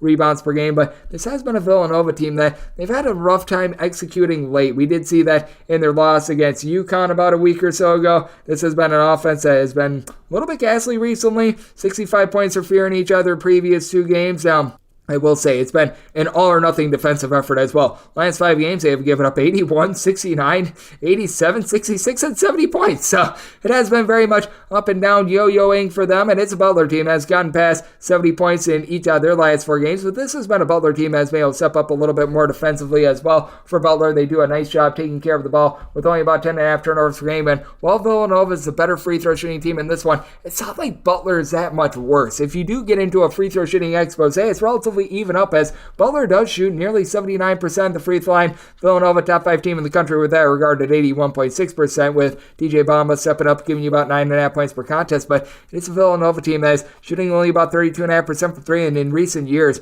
Villanova's had a really rough time guarding the 3-point arc. Villanova currently 167th in the country with regards to opponents' 3-point shooting percentage, but actually guarding the arc better away from home rather than at home, going up against the Butler team at 67th in the country with regards to opponents' 3-point shooting percentage. I do think that this is going to be a slowed down slog of a game. I did set my total 139. I'm looking at the under, but I do think that Butler, in their just tremendous home court environment, gets it done, set them as a 3-point favorite. So laying it with Butler and looking at the under, 673, 674 on the betting board. Stone Cold Steve Awesome plays host to Cal Baptist. Cal Baptist is a 4 to 5 point underdog. Your total is 134.5 with Cal Baptist. Did set them as an underdog of 6.5 points. I'm going to be willing to lay it with Stephen F. Austin. Just so hard to prepare for the Stephen F. Austin team. One that nearly took down Grand Canyon a few days ago for Stephen F. Austin. They play at warp speed, top 40 team with regards to total possessions per game. While they are a bottom 30 team with regards to turnovers per possession on offense, they are a team that is in the top 20 in terms of turnovers forced on a per possession basis on defense. Going up against the Cal Baptist team that they're not great, they're not terrible at taking care of the ball, 11.6 turnovers per game, but they are a team that's rough with their 3-point shooting, just 31% from 3-point range, and that's typically the way that you're able to take down Stephen F. Austin, though they've been a little bit better with regards to their 3-point shooting percentage defense this season rather than in past years. For old Stone Cold Stephen F. Austin, in terms of opponents' 3-point shooting percentage, they are clocking in at 228th in all of college basketball, but allowing opponents to shoot just 32.3% from 3-point range when they are at home. This is a Cal Baptist team that has Ivan Odriogo, who's been able to do a solid job down low, along Hunter Goodrick. They've been able to combine for about 17.5 rebounds per game for Cal Baptist. They do cut you off from the 3-point line. They're in the top 60 nationally with that regard, but it is a Stephen F. Austin team that they haven't gotten the same amount of 3-point shooting that they did a season ago, and other than Day Hall, who's been able to give you about 11 points per contest, you don't have a single double-figure score. As a whole, is greater than the sum of its parts effort with this team. Meanwhile, Dominic Daniels is clearly the man for Cal Baptist right now. 3 assists, 18.5 points per contest, and Bradley Stevenson is able to shoot about 39% from 3-point range, but I just don't think the Cal Baptist is ready for what they're going to be seeing out of Stephen F. Austin. It's a Cal Baptist team that's riding high. They've been able to win 4 straight games. They have given up 63 points or fewer in 4 out of their last 5 games. Meanwhile, you've got a Stephen F. Austin team that they got held by Grand Canyon to 51 points, but prior to that, this had been a real rocket ship with regards to their offense, getting to at least 70 points in each of their previous 8 games, and I do think that this is a Stephen F. Austin team that's going to be able to pick it up a little bit more in this spot. The 134.5 I think is too low. I set my total at 144.5, so if you're seeing a 10-point differential on the spreadsheet, that is not a typo. I do think that things get sped up a little bit more in this spot, and Cal Baptist, they themselves have been able to get to at least 68 points in 3 of their last 4 games. It's a Stephen F. Austin team that plays very fast, so looking at the over, and when Stephen F. Austin made them a 6.5 point favorite, I think that they get their tempo and they get their style, so want to lay the number and looking at the over. 675, 676 on the betting board. New Mexico State is on the road facing up against Louisiana Tech. LA Tech is a 11 to 12 point favorite. Your total between 135 and 136 with Louisiana Tech. Set them as an 11.5 point favorite. Mostly seeing 11 out there, and personally I'd rather lay 11 rather than take 12. This is still a New Mexico State team that they had to replace every single piece from a season ago. This is still season number 1 for Jason Newton out there in New Mexico State, and they're just not doing the little things well. 13.2 turnovers per game. They're shooting only about 34% from 3-point range. Jalen Jackson Posey has been able to shoot about 45% from 3-point range, but he's now injured and out of the fold, so that takes away any sort of outside shooting for this team, going up against the Louisiana Tech team that is a top 100 team with regards to rebound rate, with Daniel Bacho averaging a double-double down low. Louisiana Tech, they're about 150th in the country with regards to opponents' 3-point shooting percentage, but they've been able to get some really nice pieces out there in the backcourt to fire on all cylinders, going up against a New Mexico State team that they're okay at generating turnovers. Femi Odekale is able to give you about 11 points, 5.5 boards, but you don't have a single guy in the roster that gives you north of 6 rebounds per game, so they're going to have a tough time matching up on the boards. And then you've got Talik Chavez, Isaiah Crawford combining to shoot 42% from the outside. Chavez, 12.5 points per contest, while Crawford, he's a stat sheet sufferer. 2 steals, block and a half, 15.5 points, 5.5 rebounds per game. Absolutely love what he's been able to bring to the table. And this is a Louisiana Tech team that has really been hitting mock turbo with regards to their defense, giving up fewer than 60 points in 3 out of their last 4 games. And if you're looking in regulation, because the Liberty game went to overtime, this has been a Louisiana Tech team that has really been locking it down. The Seattle game also did go to overtime as well. So if you just look at regulation and regulation only, this team has allowed 70 points or fewer in all but 2 of their games since the beginning of the month of December. This has been a New Mexico State team that they just have not really been able to break the 73-point plateau really all season long. The last time they were able to do so, you have to go all the way back to their game against Louisville. That was back, and it went to overtime in November. So I do think that Louisiana Tech is going to be a sick New Mexico State in the mode here. I did set my total at 135.5, seeing the 136 out there, looking at the under of Louisiana Tech. I'm willing to lay up to 11 with them. 677, 678 on the betting board. Grand Canyon is road face-off against UT Arlington.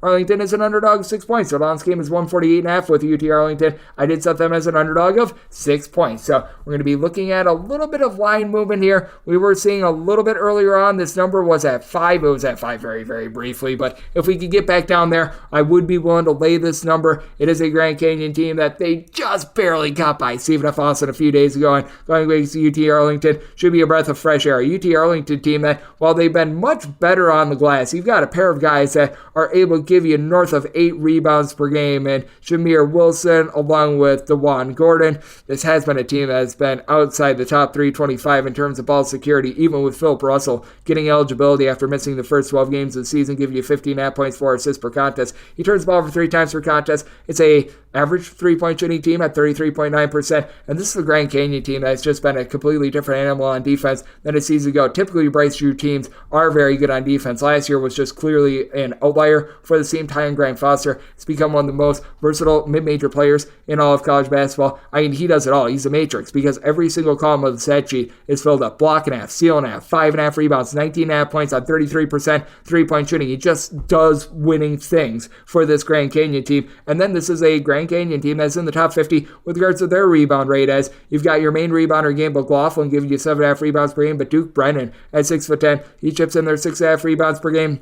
Sidney Curry has really fallen off favor with regards to this team, but he still is able to give you a few rebounds per game as well. It's a Grand Canyon team that's 24th in the country in terms of points allowed on a per possession basis, and we always talking about the tremendous home crowd for Grand Canyon, but I mean, in a roadside church garden environment, top 15 team with regards to points allowed on a per possession basis. And now they've got Javon Blackshear back in the fold. He's been just coming off the bench, shooting 48% from 3-point range. That's just another weapon for this Grand Canyon team going up against a Arlington team that's been a really good cover team, and the offense has really been able to crank it up, 73 plus points in 4 of the last 5 games. But the way that this Grand Canyon team is playing on defense really sands that game that we saw against Seattle. They have now given up 65 points or fewer in 4 of their last 5 games. I do think that they're going to hold down this UT Arlington team, so at a 5.5 or less, I'm going to be willing to lay the number, and I do think that you get a bit more scoring in this game. I did set my total at 148, but I think we've went a touch too far. At 148.5, 149, looking under, and willing to lay anything below 6 with Grand Canyon. 679, 680 on the betting board. Morehead St plays us Western Illinois. Western Illinois is a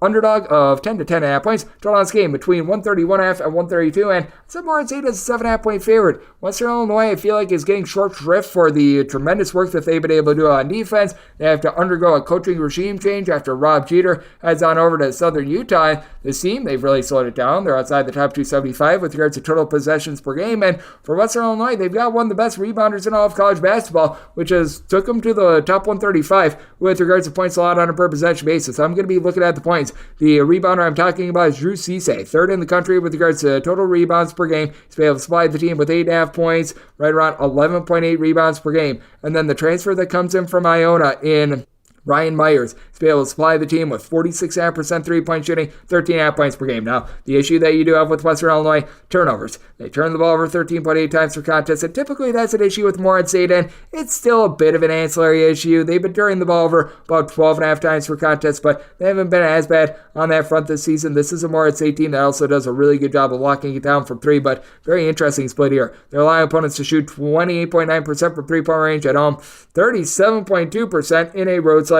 environment. So very much buyer beware there. This is a Western Illinois team that they've got some relatively good triumphs with regards to being able to guard the three-point arc. They are in the top 60 nationally with regards to opponents' three-point shooting percentage, and you've been able to have James Madison be able to give you a double-figure amount of points per game. He's been able to do a nice job. He does sometimes get a little bit loose with the turnovers on the offensive side of things, but Morehead St just 294th in all of college basketball in terms of turnovers forced on a per possession basis. This is Western Illinois team that they themselves are about 332nd, so should be seeing a lot of clean possessions here for someone like a Riley Minix, who has been a do-it-all player. About a block, 1.3 steals, 19 points, 9 boards per game. Absolutely love what he's able to do. And then you've been able to have right around about 5.5 boards, 7.5 points out of Eddie Ricks. I love his overall game. And Morehead State as a whole, they are shooting about 35.2% from three-point range. Question is, are they going to be able to do a good enough job on the glass to be able to cover this game? And I think the answer is no, with Morehead State being about 28th in the country with regards to overall rebound rate. But Western Illinois, they're going to be able to hold right in there at 19th. So this is a spot where I did set my number at a 7.5. I'm going to be willing to take the double figures here with Western Illinois. I think that you get a slug. I set my total 129.5. Looking under and looking at the points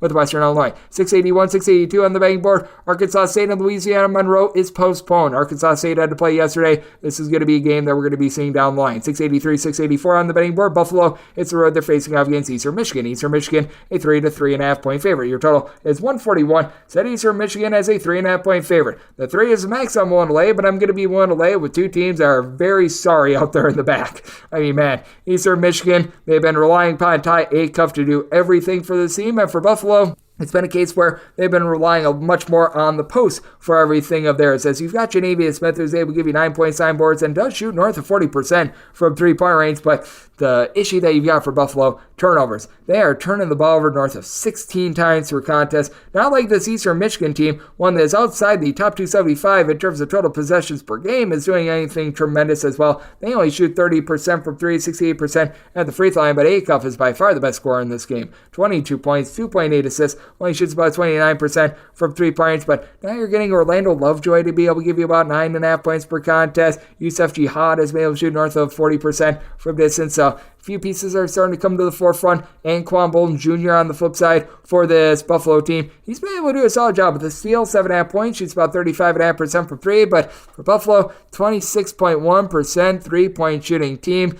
And both of these teams, they do have their warts defensively as well. Buffalo, 244th in all of college basketball with regards to opponents' three-point shooting percentage. Eastern Michigan, 282nd with this regard, but Eastern Michigan allowing opponents to shoot just 32.3% from three-point range when they are at home. And Buffalo's three-point shooting defense has actually been better in a roadside church court environment. Cy Chapman should be able to help Buffalo win the battle down low. This is a Buffalo team that is in the top 175 with regards to rebound rate, and Eastern Illinois, they certainly are not, as they're clocking in more around 300th in the country with regards to their rebound rate. But I do think that for Eastern Illinois, they're going to do a little bit of a better job around the perimeter, and just flat out, them being able to hold on to the ball, them committing 4 turnovers per game fewer than Buffalo, I think is going to be very big in this ordeal. While Eastern Illinois is outside the top 280 with regards to opponents' three-point shooting percentage, that does improve to sub 33% at home, and I do think that Eastern Illinois does just enough at home to be able to get the job done. I'm willing to lay up to 3 with them, and both of these teams outside the top 175 with regards to total possessions per game. Eastern Michigan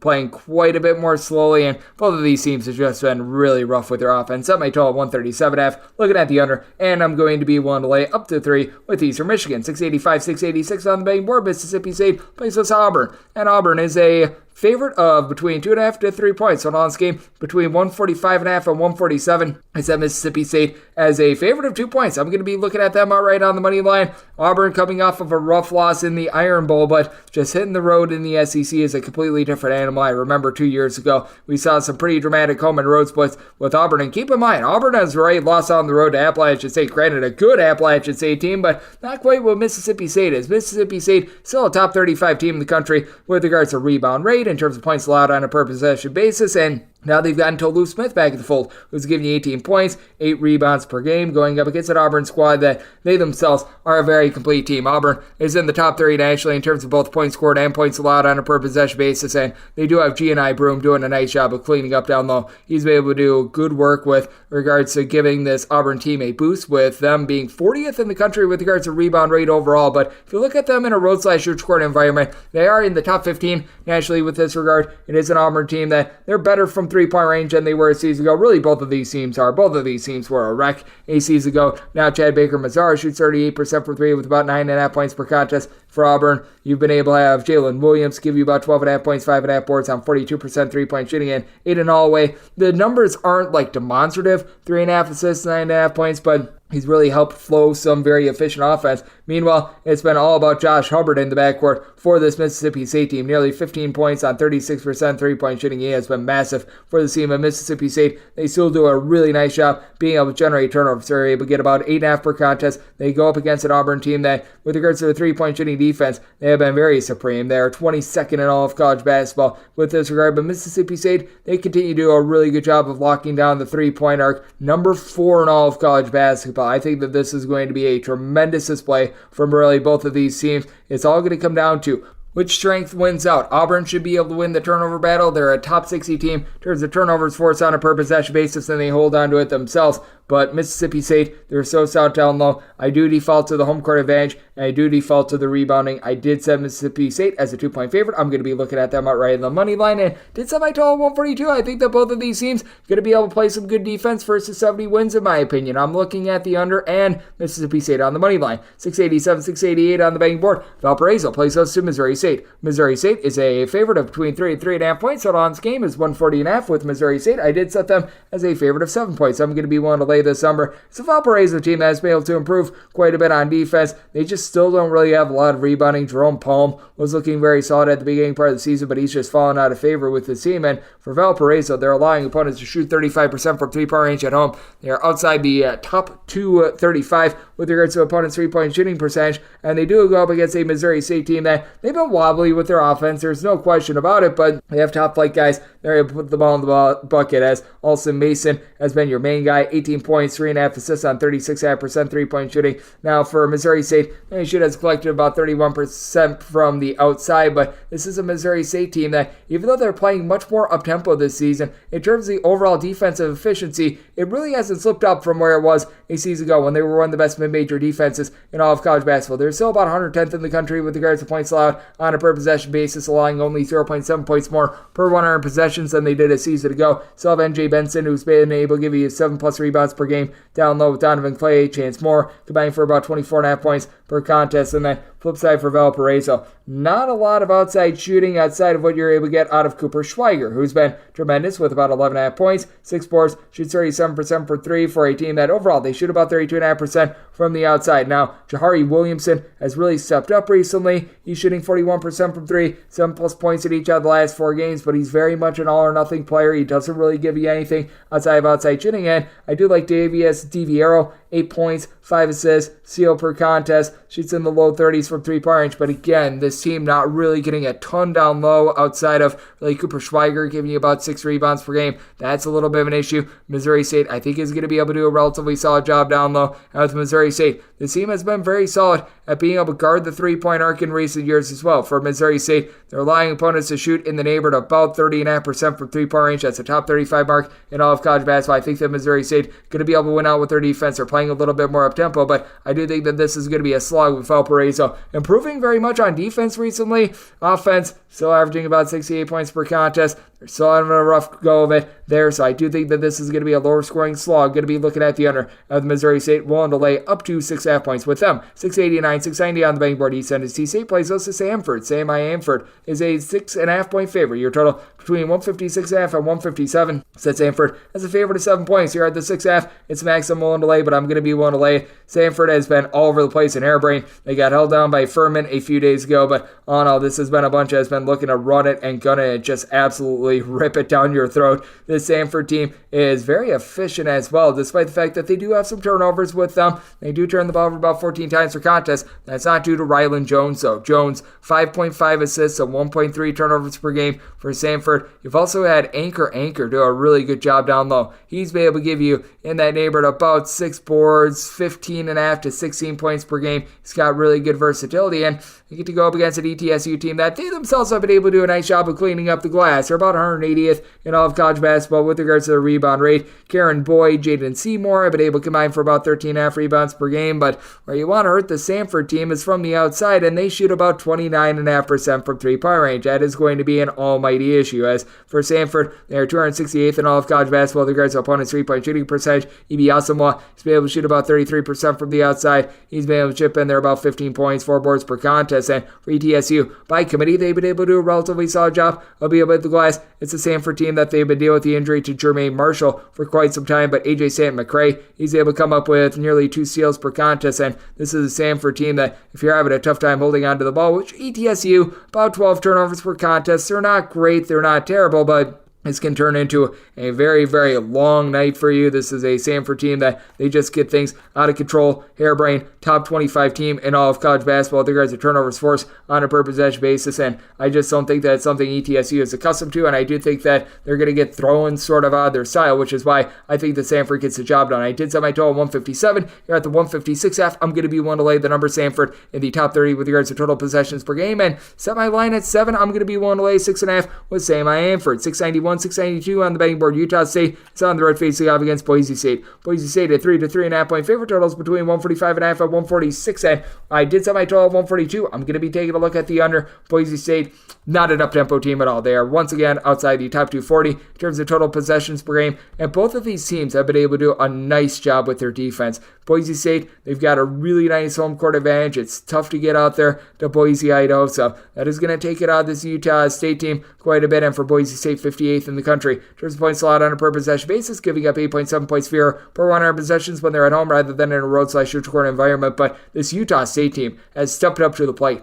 59th in the country with regards to points allowed on a per possession basis, giving up a full point less per 100 possessions when they're away from home rather than when they are at home. A top 20 defense in terms of points allowed on a per possession basis when away from home. This is a Utah State team that they're not going to go out there and generate a whole bunch of turnovers or anything. They're about 129th in the country with that regard. Meanwhile, you've got a Boise State team that is right in that same category as well. But both of these teams, they do a really nice job of locking you down from three-point range. Boise State, 15th in the country with regards to opponents' three-point shooting percentage. This is a Utah State team that's 7th. So I do think that open looks are going to be very few and far between, and that means that you've got to hit the glass. And Grado Sabor, he's the best rebounder in this game. 15 points, 9 rebounds per game. You've also got a very efficient point guard in Darius Brown, who gives out north of 6.5 assists to fewer than 2.5 turnovers per game. He's done a flawless job of executing this Utah State offense, one that doesn't really shoot it well from 3. They only shoot about 33% from the outside, but Utah State, 25th in all of college basketball with regards to rebound rate. Now, Boise State, they're 54th in the country with Tyson Dagenhart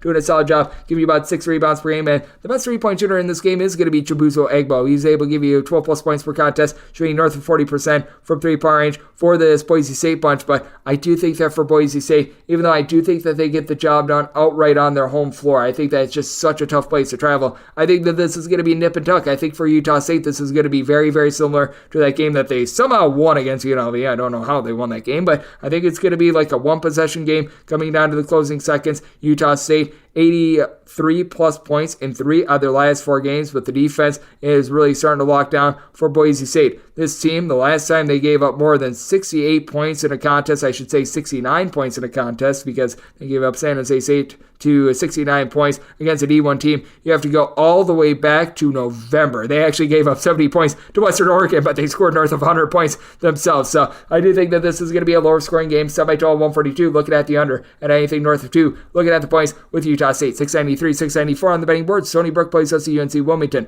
Wilmington, a 4 to 4.5 point favorite. Your totals between 139 and 140, and with Wilmington, made them a 4-point favorite. At a 4.5, I'm going to be willing to take the points with Stony Brook. It is a Stony Brook team that's starting to heat up from three-point range now. The one thing that Stony Brook is going to need to do a better job of locking down the three-point arc. They're allowing opponents to shoot 36.8% from 3, 327th in all of college basketball, but at home that's only 33.5%. Meanwhile, in a roadside-neutral court environment, that balloons to 40%, and for Wilmington, this is not the same defense that we've seen in past years. They're outside the top 175 in terms of points allowed on a per possession basis, and away from home, they are allowing opponents to shoot 36.5% from distance. Stony Brook and UNC Wilmington, both relatively okay rebound rate teams. They're not amazing, they're not terrible, but for Stony Brook, you've got Charles Mado along with Andre 3000 Snotty being able to give you a combined about 12 rebounds per game with the Stony Brook team. They do find themselves about 225th in all of college basketball with regards to their rebound rate. For Wilmington, they're clocking in more around 253rd, but they do have Tarzarian White. Tarzarian White is able to give you 20 points, 6 boards. He's just one of the best mid-major players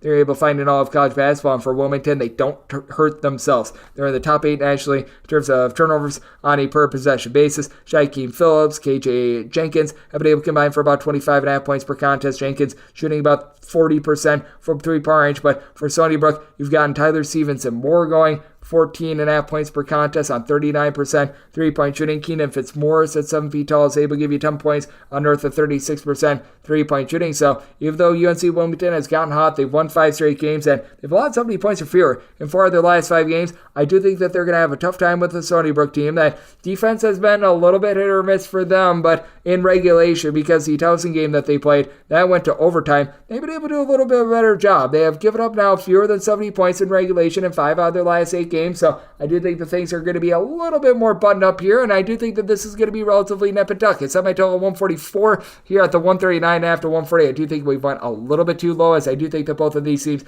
going to threaten to and exceed 70, and especially with late game fouling, I do like the over. Now with Wilmington, set them as a 4-point favorite, so at 4.5, looking at the points with Stony Brook, 695, 696 on the betting board. Little Rock plays those to Southeast Missouri State. SEMO finds themselves as an underdog of 14.5 points, and your total on this game is 154, and I think that's very much warranted. I said Little Rock as a 14.5 point favorite. I'm going to be willing to lay this number for Southeast Missouri State. I just need someone to explain to me what they're doing well, because this team is outside the top 275 in terms of points scored, points allowed on a per possession basis, in terms of rebound rate, and this team is giving it up from three-point range. Southeast Missouri State, about 206th in all of college basketball with regards to opponents' three-point shooting percentage, but that balloons at 36.5% when they are away from home, and now they have to go up against a Little Rock team that has Kalen Robinson along Jameer Chaplin, combining for about 32 to 33 points per contest. And for Little Rock, they always play at a very fast pace. They're once again back in the top 50 in terms of total possessions per game, but now they're doing a much better job of just being able to take control of the ball. They're only turning the ball over about 12.5 times per contest in Southeast Missouri State to start with. They're not really generating a lot of turnovers, and it's a SEMO team that they have really been brutal with regards to their offense. If you take a look at them against D1 competition, because they played a few games that have gone up against non-D1 teams, they have been held to fewer than 70 points in now each of their last 7 games. So this has been a sad display for them. You've got Rob Martin, who's able to give you about 12 points per contest, but really it's a team that shoots 30% from three-point range. They don't have a single guy in the roster, by the way, that is currently giving them north of 4.1 rebounds per game. Not a lot of facilitation. It's a Little Rock team that certainly they're going to give up their points. They're well outside the top 200 in terms of points allowed on a per-possession basis, but 4 of their top 5 scorers give you at least 4.9 rebounds per game. They should be able to dominate with that regard. It is a Little Rock team that, once again, from three-point range, they are allowing opponents to shoot at about a 34.7% clip, but that lowers to 33.1% at home. I do think that this should be a Little Rock domination, and Southeast Missouri State just right now needs to find some answers. So I did set my number at a 14.5. I'm going to be willing to lay the number at semi-total 154.5. Fully recognize that SEMO has had a tough time being able to get to 70, but this is a Little Rock team that is a rocket ship with regards to their offense. I do think that for Southeast Missouri State, they might not get to 70, but I think that they're going to be able to threaten 70. And for Little Rock, they themselves have gotten to at least 72 points in every single game this month. So I do think that Little Rock is going to be able to do their part with regards to this total. So going to be taking a look at the over, and I'm going to be willing to lay with Little Rock. 697, 698 on the betting board. Wyoming is going to be playing against Colorado State, and Colorado State does find themselves at 7.5 to 8-point favorites. So your total is between 148 and 148.5.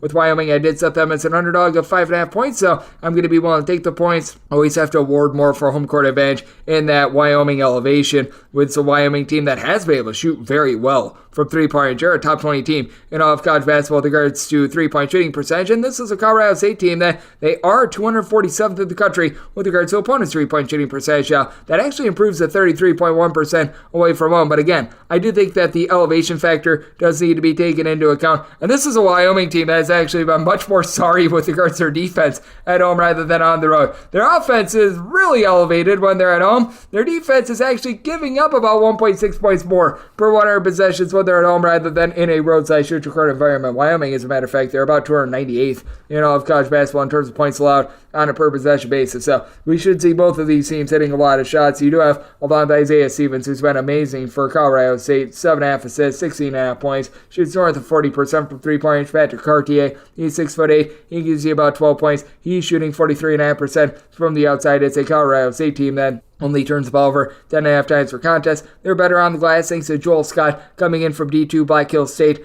11.5 points, 5.5 boards, block, steal per contest. Absolutely love his overall game, and this is a Wyoming team that, with regards to opponents' three-point shooting percentage, they're only about 101st in the country, but they allow opponents to shoot 37.5% from three at home, sub 30% in a roadside shoot scoring environment. I do think that should iron out a little bit, but for Wyoming, the duo of Sam Griffin along with Akul Kot has been able to combine for about 33.5 points per contest. They're both shooting north of 42.5% from three. Now, for this bunch in Wyoming, they do need to cut down on the turnovers. They are turning the ball over right around about 14.5 times per game. That is a big issue for them, and they, along with Colorado State, both are a little bit brutal on the glass, but for Colorado State, they're only about 116th in the country with regards to turnovers forced on a per possession basis, so I do think that Wyoming should be able to keep it relatively clean. I do think that allows Wyoming to hit enough shots to be able to hold in this game. Both of these teams, not necessarily super duper up-tempo. I did set my total at a 147.5. I do think that the elevation going to take it out of Colorado State and their offense just a little bit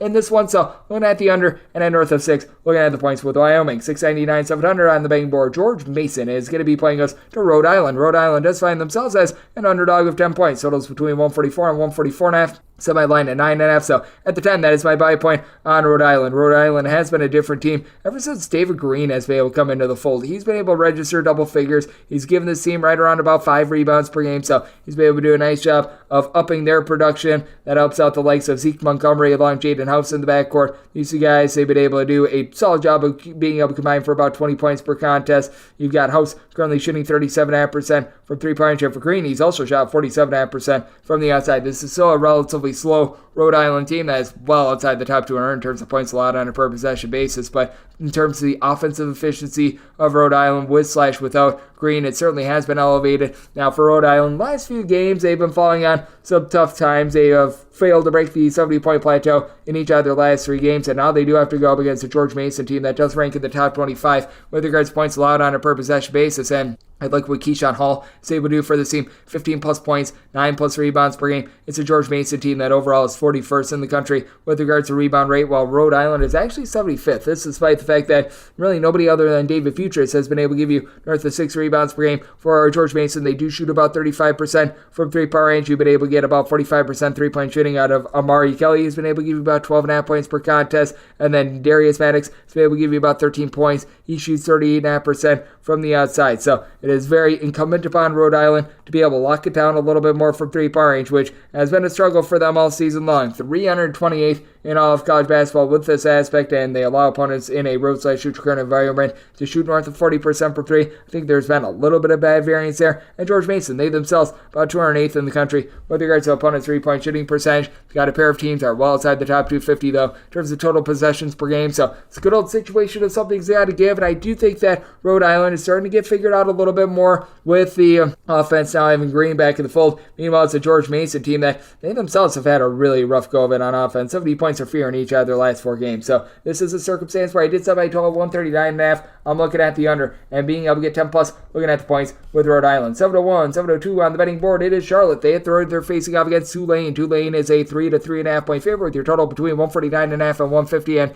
with Charlotte, I did set them as a underdog of 3 points, so a circumstance where I'm going to be willing to take 3.5 or more with Charlotte. Battle of tempos. Charlotte, bottom 30 team in terms of total possessions per game. Tulane, top 15 team in terms of total possessions per game. Set my total at a 143. I do tend to think that things get slowed down. I'm going to be taking a look at the under, and a big reason why I do think that things get slowed down is that Tulane doesn't necessarily have a lot of depth. They are now just getting back into the full Trey Williams. Prior to that, they were pretty much playing like a 6-man rotation. Greg Glenn has had to see a few more minutes for this team, and the top-end talent for Tulane is absolutely tremendous. Zion James, Jalen Forbes, Kevin Cross. this trio has been able to generate about 46.5 points per contest, with Cross 8 boards, 4.5 assists, 36.5% three-point shooter. James shoots 42% from three. All three of these guys all give you at least 1.6 steals per contest. I mean, these guys have been awesome. And for Tulane, they only turn the ball over 10.9 times per contest. That's for a team that they play at warp speed, but while Tulane actually does a relatively solid job of being able to win the turnover battle, this is a team that's going to allow some open looks from the outside. 229th in all of college basketball with regards to opponents' three-point shooting percentage. It's a Charlotte team that's relatively okay with regards to three-point shooting, hovering right around about 33%. You've got Igor Milicic, gives you 12 points, 9 boards per contest. He should be the best big man in this game, but it's a Charlotte team that, to their credit, they are 46th in all of college basketball in terms of opponents' three-point shooting percentage. I do always have the belief that it's a little bit easier to slow a team down rather than speed one up. We have seen it with this Charlotte team. They did play that overtime game against Rice, and that was a game in which, in regulation, they had given up 70 points. So if you take a look at regulation and regulation only, this is a Charlotte team that, in an American conference in which you've got a lot of teams that are playing super duper up tempo, they have given up 70 points or fewer in all but one of their games thus far this month. Meanwhile, it is a Tulane team that, well, they have given up at least 79 points in 4 of their last 5 games, and they have gone to at least 80 in every single one of their games. I do think that Charlotte has the antidote to be able to make this a little bit of a slower game. Lucille Patterson is giving you 14.5 points. He shoots 35% from three-point range, and Charlotte also does a nice job of holding on to the ball. 9.5 turnovers per game. That means that they can run their sets. They can really just get into what they're very comfortable with. This is a Charlotte team I think is also going to be able to have some success on the glass as well, which will allow them to be able to slow this game down. It's a Charlotte team that, with regards to rebound rate, they're about 211th in all of college basketball, but this is a Tulane team that they could be had on the glass. 335th with this regard, with Charlotte being able to have a little bit of a leg up on the glass, with them not turning the ball over. That'll allow them to be able to get their tempo and hold in this game. So I did set my number at 3, here to 3.5. I'm going to be taking a look at the points and set my total at 143. Also looking at the under, 703, 704 on the betting board. UTSA, meet for the Roadrunners. They hit the road. They're facing off against South Florida, and South Florida does find themselves as an 11-point favorite, and your total, that is 159 to 159.5. I did set South Florida as a favorite of 12.5 points. I'm going to be willing to lay the number. This is a San Antonio team that certainly has been giving it up with regards to the points. They are well outside the top 260 in terms of points allowed on a per possession basis, and this South Florida team has actually been a pretty supreme defense in the top 75 in terms of points allowed on a per possession basis. They have been all over the place with regards to their three-point shooting, but I think that this is going to be a golden time for them to be able to bust out South Florida with regards to their perimeter defense. They are 80th in all of college basketball with regards to opponents' three-point shooting percentage. Meanwhile, the Roadrunners, well, they're running away from guarding the arc, 348th in all of college basketball, and in a roadside shoot corner environment, opponents are shooting north of 40% from distance against them. This is a South Florida team that they've got better shooters than what they've shown all season long. You've been able to have Celtic Miguel, Chris Youngblood, be able to combine for about 29 points per contest. With Miguel, he shoots 43% from three-point range, and Youngblood, after a really rough start to the season since the beginning of the month of December, he's been shooting darn near 40% from three-point range. Keshawn Pryor has been able to give you about 7 rebounds per game, and the one fear that you do have with South Florida in this game is that they might be a little bit outgunned down low. Pryor is the only guy on the roster that really gives you north of 5.5 rebounds per game. South Florida about 206th in the country with regards to rebound rate, and for UTSA, you do have someone like a Carlton Lingard, who's able to give you about 6 boards. He's able to throw in there about 9 to 10 points per contest.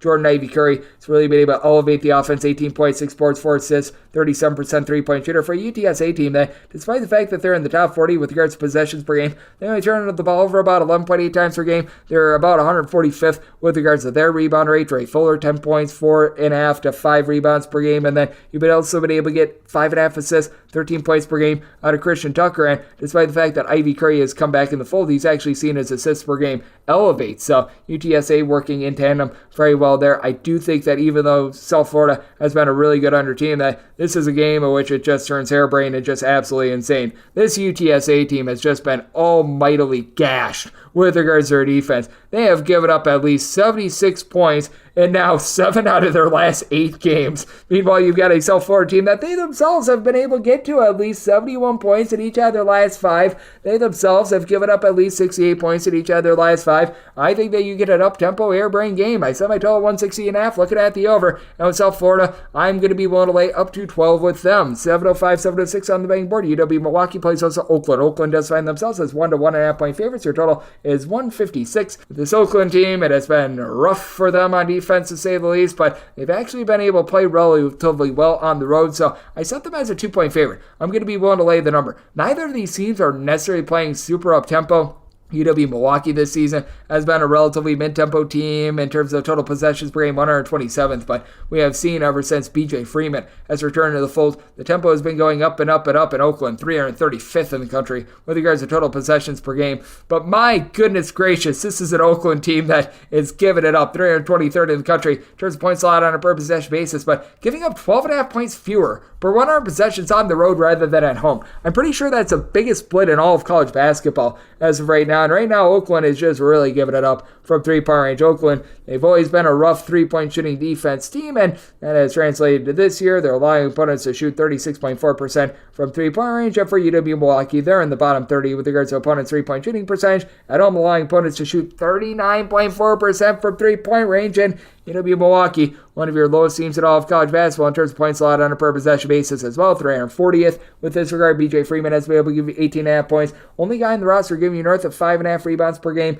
as well. They go up against an Oakland team that has been able to get a lot of production out of Trey Towson. 16.5 points, 7 boards. Love his overall game. Ketropolian on the flip side for UW Milwaukee does give you about 5 boards per contest, but I do think that Oakland going to be able to win this battle down low. It's an Oakland team that they themselves only shoot about 33.5% from three-point range, but they do a good job of being able to take care of the ball. About 11.5 turnovers per game. It's a UW Milwaukee team that sometimes they do get out of sorts with about 12.5 turnovers per game. Freeman, well, he does so many good things offensively. He does turn the ball over 3.7 times per contest. It's a UW Milwaukee team that does a relatively solid job of being able to rebound by committee, but man, they just allow way too many open looks. And this is an Oakland team that, to their credit, they've now given up 70 points or fewer in each of their last 4 games. UW Milwaukee is squad has gotten to at least 80 points in 4 out of their last 5 games. With that said, for this UW Milwaukee team, if you take out their last 2 games against Detroit, they have held Detroit to fewer than 80 points, but games not against Detroit, they've allowed at least 80 points in each of their last 5. I think that you get a almighty shootout. I set my number at a 162 with the total. Looking at the over-end with Oakland, want to lay up to 1.5 with them. 707, 708 on the betting board. It is Northern Arizona hitting the road face-off against Eastern Washington, a 13.5 point favorite. Total on this game is 150, and I did set Northern Arizona as an underdog of 14.5 points. I'm going to be willing to lay this number with Eastern Washington. Eastern Washington has just been chucking it up for all mankind from three-point range. It is an Eastern Washington team that sees a big giant bump with their offense at home rather than on the road. As a matter of fact, they are scoring about 21 more points per 100 possessions at home rather than in a road/shoot record environment, and much of that is because the team goes bombs away from 3, shooting 45.7% from three-point range at home. That is one of the highest marks that you're going to find in all of college basketball, and they go up against the Northern Arizona team that it's rough. It's really rough to say the least. This is a team that is well outside the top 250 in terms of points allowed on a per possession basis. They're outside the top 250 with regards to rebound rate. You do have a trio of guys in Carson Basham, along with Oakland Fort, Jaden Jackson, that all gave between 9.4 and 10 points per contest to be able to help out your main guy, Trent McLaughlin, 16 points per contest out of him. McLaughlin does shoot 36% from three-point range, but Northern Arizona is shooting 31% from 3, 66.5% at the free throw line. They don't generate turnovers, and they themselves are really giving it up from three-point range. It's not Oakland level bad, but that said, with regards to opponents' three-point shooting percentage, they are allowing opponents in a road/shoot record environment to shoot 34.3% from distance. That's a little bit below average. Now, they're actually really good with their three-point shooting percentage at home. 26.2% is what they hold opponents to. That's actually one of the better marks in all of college basketball, but too much versatility here for Eastern Washington. Eric Struff is 6'11". He gives you 11.5 points and he shoots 39% from three-point range. Jake Kyman, who comes in from UCLA, is 6'7".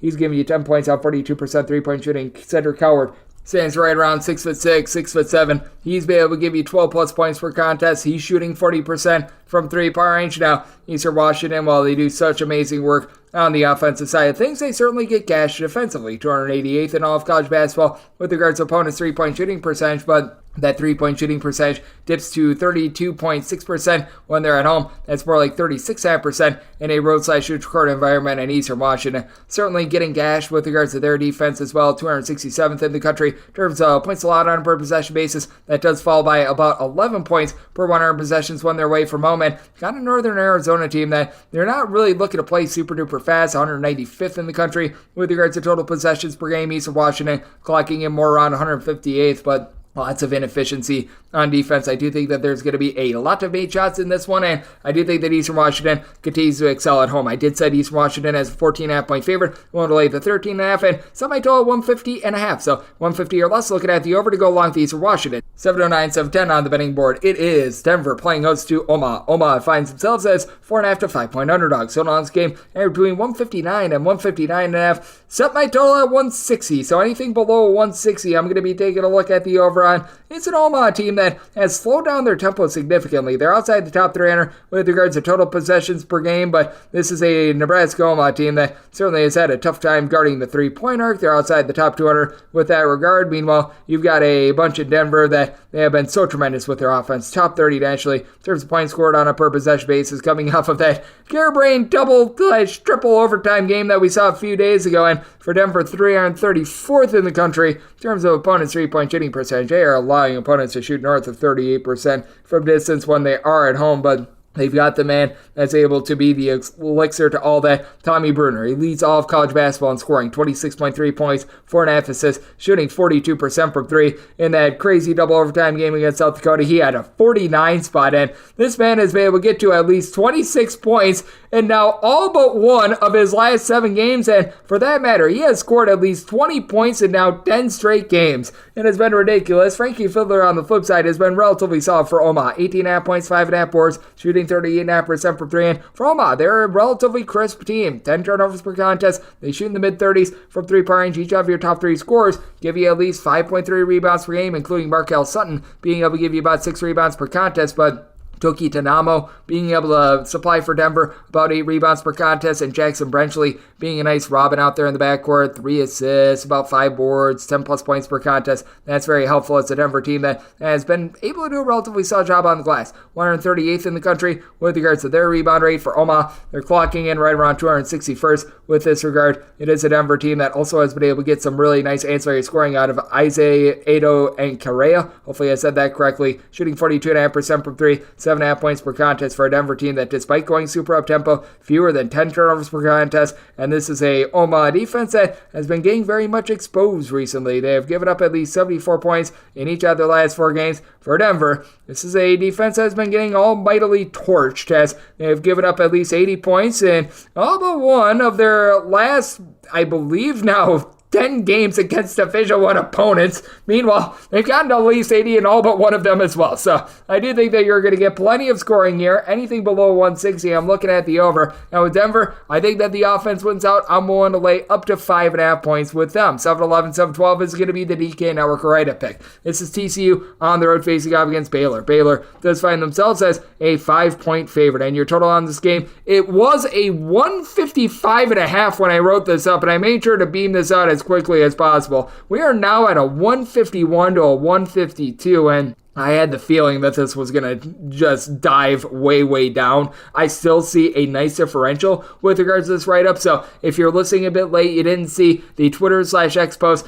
I still do like this total under. I set my total at a 148.5. Certainly liked it a whole heck of a lot more, and just with the way that my Saturdays work, I do have to do these write-ups a little bit earlier, so I do apologize about that, but that said, my write-up is on the under in this spot. I set my total at a 148.5. You do have a pair of teams at TCU and Baylor that ever since conference play has began, both of these teams are playing at about 3 to 3.5 possessions per game fewer than they did out of conference. And this is a TCU team that has been a top 40 team with regards to points allowed on a per possession basis. And while Baylor clocking in more around the 85th in the country range, this is a Baylor team that has been much different with their defense when they've been at home rather than when they've been in a road/neutral court environment. This is a Baylor team that's giving up more than 18 points fewer per 100 possessions at home rather than in a road/neutral court environment. And you've got a TCU team that has been doing a relatively solid job on the glass, nabbing 35.2% of their missed shots as an offensive rebound to be able to get their offense going. But Baylor at home, 54th in the country with regards to their home defensive rebound rate at 21.8%.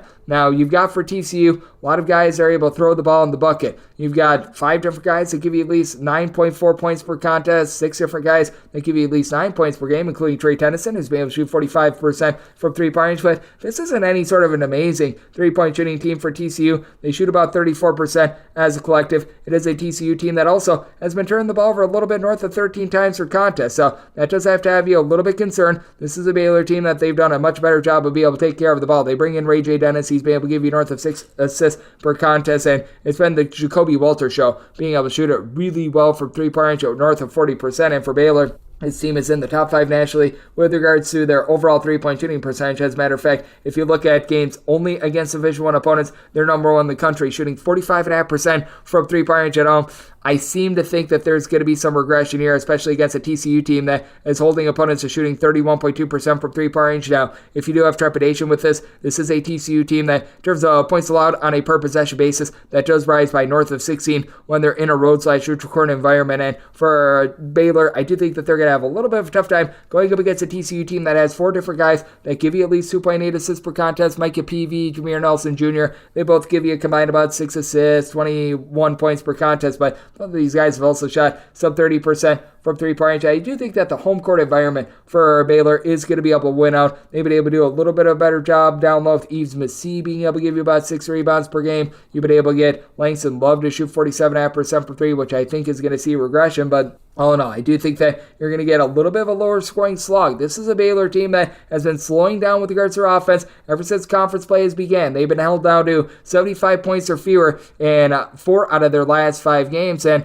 one of those games in which they did get to 75, that was a game that went to overtime. The only team that they were able to exceed 75 against was BYU, and this is a TCU team that in regulation, because the game against Cincinnati, that went to overtime, they have now given up 73 points or fewer in every one of their games ever since their close call against Kansas. So I do think that this total was set way too high. I agree with this total just really plummeting. My write-up is on the under in this spot again. Still see quite a bit of value here with regards to it. And with this Baylor bunch, I'm going to be willing to lay up to 6 points with them. 7-13, 7-14 on the betting board. It is Clemson on the road facing up against Duke. And Duke does find themselves as an 8 to an 8.5 point favorite. Your total is anywhere between 150.5 and 151. And when it comes to Duke, I did set them as a favorite of 6 points. So getting between 7.5, 8.5 points, I'm going to be willing to take the points with Clemson. This is a Clemson squad that certainly has been able to light it up from three-point range. You've got PJ Hall, who's been one of the most versatile players in all of college basketball. He's able to do a nice job supplying this team with 19.5 points, giving you north of 6 rebounds per game. And Ian Shefflin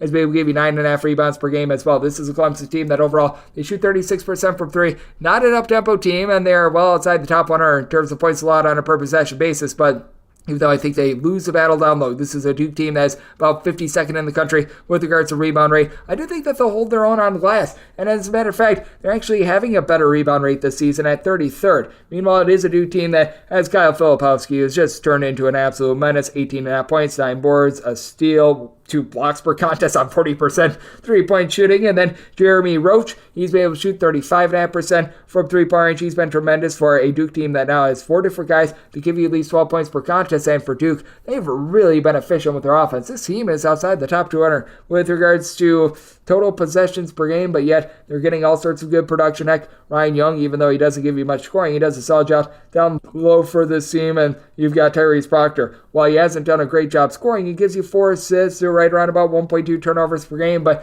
I like the way that Clemson has been able to set things up themselves. Joe Girard shoots north of 40% from three-point range, and the key is being able to bust through against a Duke defense that they have been absolutely tremendous in terms of just not turning the ball over. They are a top 10 team in all of college basketball being able to take care of the ball. Now, where this Duke team is vulnerable is that they will give you a few open looks from 3. At home, they're allowing opponents to shoot 34.6% from three-point range. That plays right into the hands of Clemson. Now, Clemson, they themselves are about 238th in the country in terms of being able to guard the arc, but their road three-point shooting percentage of opponents is actually better than it is at home. So I do find that to be a little bit fascinating, and this is a Duke team that's only giving up 2.5 points fewer per 100 possessions at home rather than in a road/neutral court environment, while Clemson is 200th in the country in terms of points allowed on a per possession basis. I do think that they're going to be able to bust through against this Duke offense, be able to get some points on the board and hold in there. I did set my total at a 148. This is a Duke team that is looking to play quite a bit more slowly. I do think that both of these teams are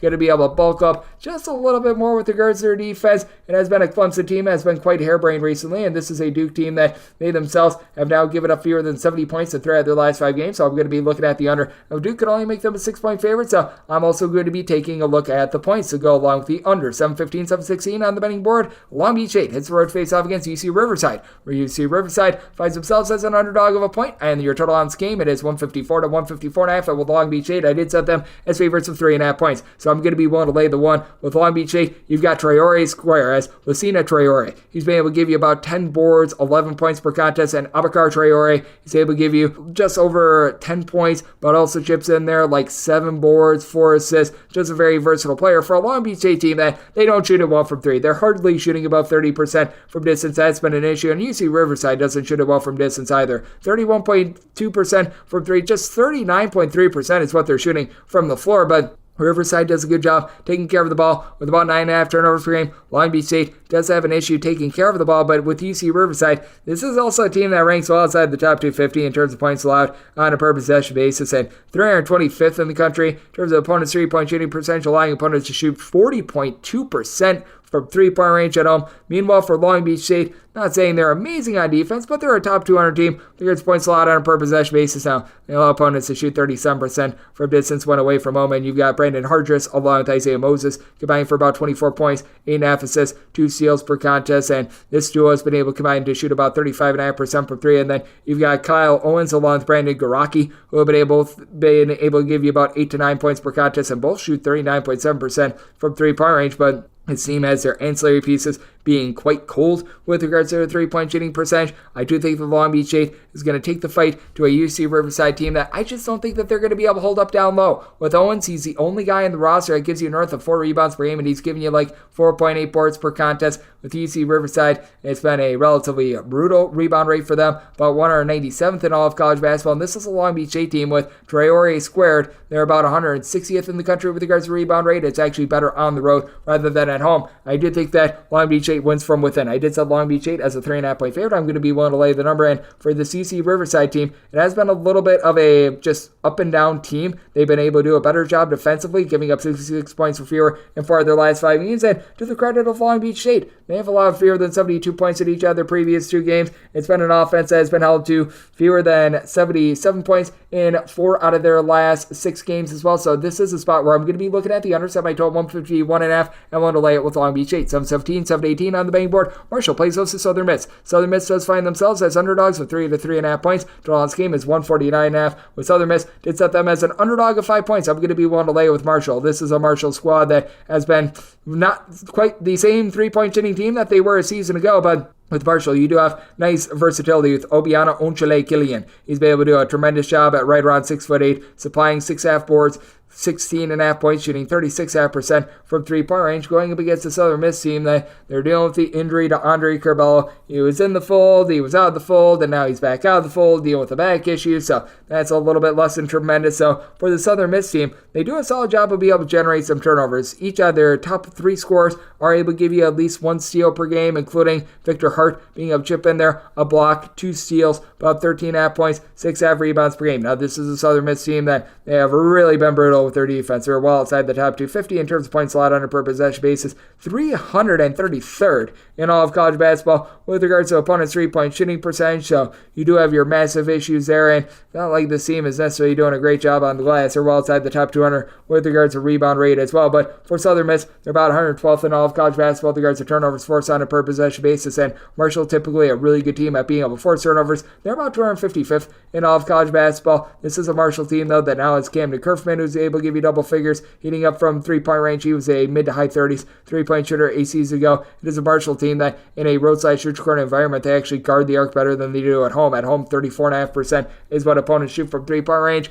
Away from home, it's more around 33%, but for Marshall, Keshawn Boyles has been able to step up with a steal and a half, 12.5 points per contest, and then this team should be able to win from within. Nate Martin, who comes over from Texas State, he's been able to supply the team with 9.5 rebounds per game. Marshall about 150th in all of college basketball with regards to the rebound rate. Southern Miss more around 230th, so it is a Marshall team that I do think that they go out there, get the job done in the spot. As a result, I set them as a 5-point favorite. I'm going to be willing to lay the number, and for Marshall, still a top 40 team in all of college basketball with regards to total possessions per game. It is a Southern Miss team that they've been able to get a little bit more going offensively, at least 69 points in 3 of their last 5 games. The defense has very much been all over the place, and it's been sporadic, and this is a Marshall team that have been all over the place with regards to their offense as well. This is a total that, as I'm doing this, it's going up to about 149.5. I'm seeing a 150 popping up as well. So now that we're getting to that number, as I set my total at a 149, I'm going to be looking at the under. It's been going up and up and up, and I just don't agree with that with the way that Marshall's shot making has been all over the place, shooting less than 33% from 3-point range, but with Marshall, did set them as a 5-point favorite. So want to lay the number with Marshall, and at north of a 149, I'm going to be looking at the under. 719, 720 on the betting board. Abilene Christian plays host to Southern Utah. Southern Utah does find themselves as underdogs of 6 to 6.5 points. Totals between 156.5 and 157.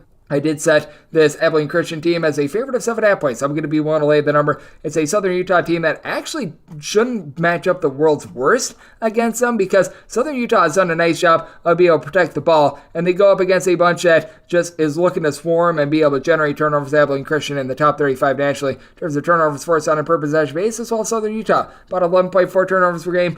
Problem is, you've got to take advantage of Abilene Christian from the outside. Abilene Christian is one of the worst 3-point shooting defenses in all of college basketball, and you got yourself a Southern Utah squad that is shooting 30% from 3-point range. Now, I will say for Abilene Christian, typically this is a bad 3-point shooting defense. Last year they allowed opponents to shoot 38.1% from the outside, more like 32% from 3 this year. I feel like it's a little bit of fool's gold, but the point still stands that this is a Southern Utah team that they're really not lighting it up from 3-point range. You've been able to have Dominique Ford give you about 17 points, shoots 35% from 3. He's really the only guy on the roster that's averaging north of 3.2 points per game and shooting about 32.5% from distance. Zion Young is able to give you about 12.5 points per contest, and this is a Southern Utah team that they just don't have a lot down low. You've had Mr. Precious Falah be able to give you about 6.5 rebounds per game. He's been able to do a relatively okay job for a Southern Utah team that's about 297th in all of college basketball with regards to rebound rate. Abilene Christian not really doing a great job on the glass as well. They're about 340th, but when you're able to generate all those turnovers,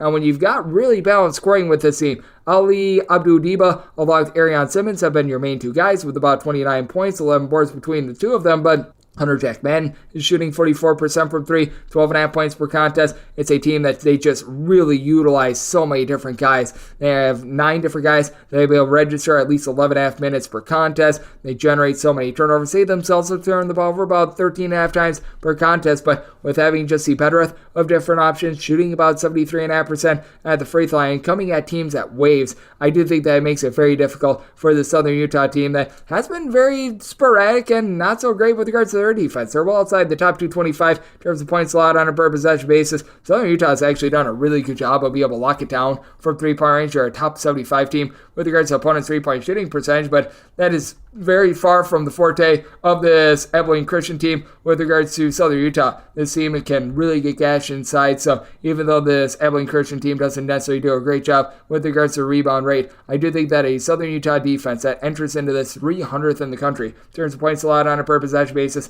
they're just not going to be able to hang, and I do think that Abilene Christian's just funky style is going to take it out of the Southern Utah bunch. So I did set Abilene Christian as a 7.5 point favorite. I'm going to be willing to lay the number, and in terms of the total, I did set at 153.5 just because I don't think that Southern Utah is going to be able to do their part with regards to the total. It's a Southern Utah team that has actually been a little bit better defensively, 70 points or fewer, starting 2 in their last 3 games. And this is an Abilene Christian team that, to their credit, they've given up fewer than 70 in 3 out of their last 4 games. So looking at the under, and I'm going to be willing to lay it with Abilene Christian. 721, 722 on the betting board. Tennessee Tech, it's a road face-off against SIU Edwardsville. Edwardsville, a 7.5 to an 8-point favorite, and your total between 134.5 and 135. I did set Edwardsville as a favorite of 8.5 points. I'm going to be willing to lay the number. It's an Edwardsville team that has not been quite the same team defensively this year that they were a few seasons ago. Last year, they were a top 125 team in terms of points allowed on a per possession basis. This year, that is clocked way upward as they're about 183rd with this regard. But in conference, they have been a completely different defense. Out of conference, they were outside the top 275 in terms of points allowed on a per possession basis. They were absolutely putrid.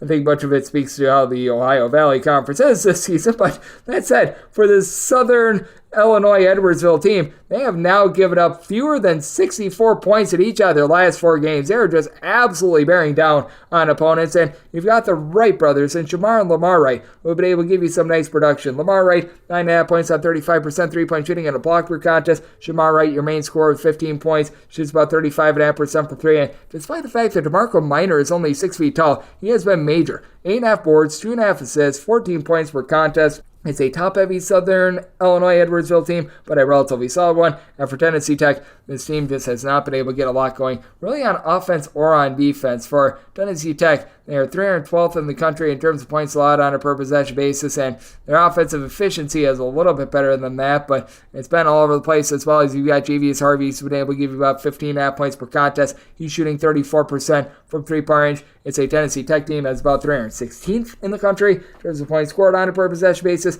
They return the ball over 12 times per contest, and they don't do a bad job of shooting from 3. They shoot about 32% from distance, but it's not like they do anything amazing. Rodney Johnson is just returning to the fold for the team since he's been back. They combined 26 points, 15 rebounds in the last 2 games. That should be able to help elevate this team a little bit, but you don't have a ton down low other than Johnson. You've got one other guy that gives you north of 4.7 rebounds per game, Daniel Igbanui, who's 6'7". He's been able to give you about 32.5% from the outside in terms of three-point shooting percentage with 7.5 points per contest. And with the way that Edwardsville has really been able to bear down, it is an Edwardsville team that they leave a little bit of something to be desired with size, but Tennessee Tech, they're not going to be able to take full advantage of this. It's a Tennessee Tech team that, with regards to their rebound rate, they're currently clocking in right around about 341st in all of college basketball. I think that allows Edwardsville to be able to get the job done once again. I did set Edwardsville as an 8.5 point favorite, wanted to lay the number, and did set my total 134.5 with the way that Edwardsville is playing on defense and the way they've been slowing things down. So at a 135,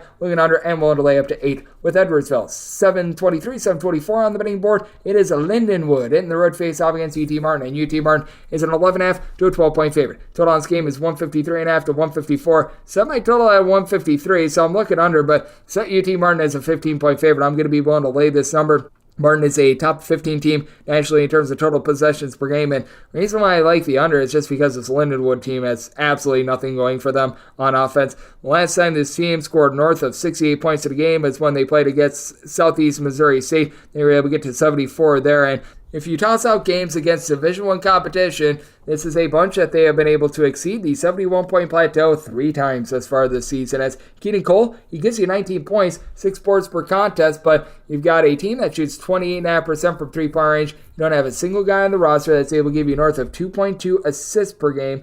You've got a team that also has one guy that's able to give you north of 4 rebounds per game in Cole, and that's about it. It's a team that's brutal offensively. They're outside the top 250 in terms of points allowed on a per-possession basis, and they're going to get mauled down low by Jacob Cruz along with Issa Muhammad. These 2 guys have been able to combine for about 16.3 rebounds per game, 29 points between the 2 of them. And then Jordan Sears, 4 boards, 4 assists, 19.5 points on 43.5% three-point shooting. It's a Martin team that they shoot about 35.5% from distance. Lindenwood, not necessarily the world's worst team at being able to guard the arc. We're trying to give them a little bit of a compliment. They're allowing opponents to shoot about 31.5% from three-point range in a road/shoot-your-corner environment, so that helps them out a little bit. But I do think that this is a Lindenwood team that they're outgunned on the glass, they're outgunned offensively, they're outgunned defensively. This is a bunch that they just had to make the jump up to the Division I level for football reasons, and they're clearly not ready. They're going up against a UT Martin team that has been a little bit better defensively, giving up 73 points or fewer 3 of their last 4 games. Fully recognize that Martin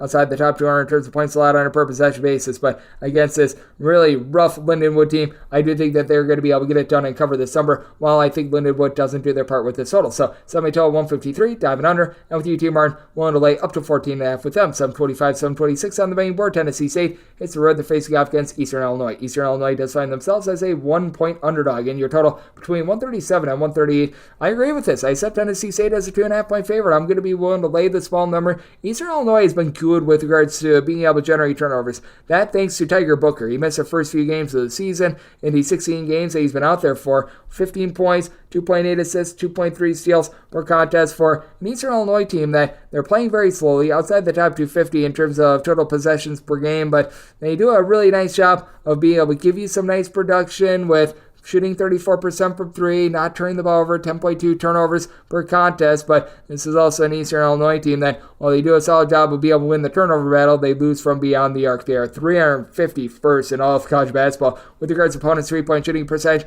with opponents shooting 39.1% from three-point range against them at home. And for Tennessee State, with Jason Thibodeau now in the fold, he comes over from Florida. He's giving you multiple blocks, 5+ rebounds per contest. It makes it uphill battle for the team down low. It's a Tennessee State team that they're not great, but they're not terrible with regards to their defense. Tennessee State, in terms of points allowed on a per possession basis, they're within the top 225. They're allowing opponents to shoot 37% from distance in a roadside shoot corner environment compared to 21.7% at home. But I do think that the guard play is going to be just enough for them to be able to get it done. Got a lot of guys that are giving you in that neighborhood of about 10.5 to 12.5 points per contest, as you've got a trio of guys, E.J. Bellinger, Keenan Hodges, Jalen Jones all in that fold, and all three of these guys give you between 4.3 and 5.4 boards per contest. They've been able to combine for about 3.5 steals per game, and then Bellinger and Jones both shoot above 36% from three, and Christian Brown, who is your main scorer, 14.5 points, shoots 41% from three-point range. Outside of Thibodeau, you don't really have a massive post presence for the team, but Michael Shanks has come in from Belmont. He's been able to give you about a trio of rebounds, 7 points per game, and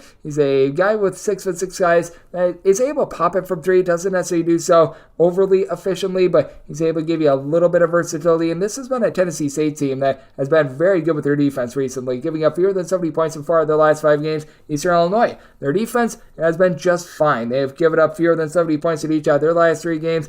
I do think that Tennessee State is able to provide a little bit more in the backcourt. I think that this team, just in general, has a little bit more talent, and with Thibodeau down low, I do think that they're going to be able to win that battle and be able to take this one. So I did set Tennessee State as a 2.5 point favorite. I'm going to be willing to lay up to 2 with them, and set my total 136.5. Eastern Illinois playing quite slowly. Tennessee State, it's not been a blazer either. So here at 137.5 to 138, looking at the under, and I'm going to be willing to lay the small number of Tennessee State. 727, 728 on the main board. VMI is the road face-off against Western Carolina. Western Carolina, a 20 to a 20.5 point favorite. Total on this game, 150. So Western Carolina is a 22 point favorite. I'm going to be willing to lay this summer. VMI is actually giving you a little bit of a better effort in the last few games, but I just don't know how they match up with Vontavious Woolbright, one of the most versatile players in all of college basketball. 21.7 points, 12.8 rebounds, 5.3 assists per contest. He's able to pop threes. Doesn't necessarily do that overly tremendously, but 20 plus points and 10 plus rebounds in each of the last 5 games with 4 plus assists in every single one of them.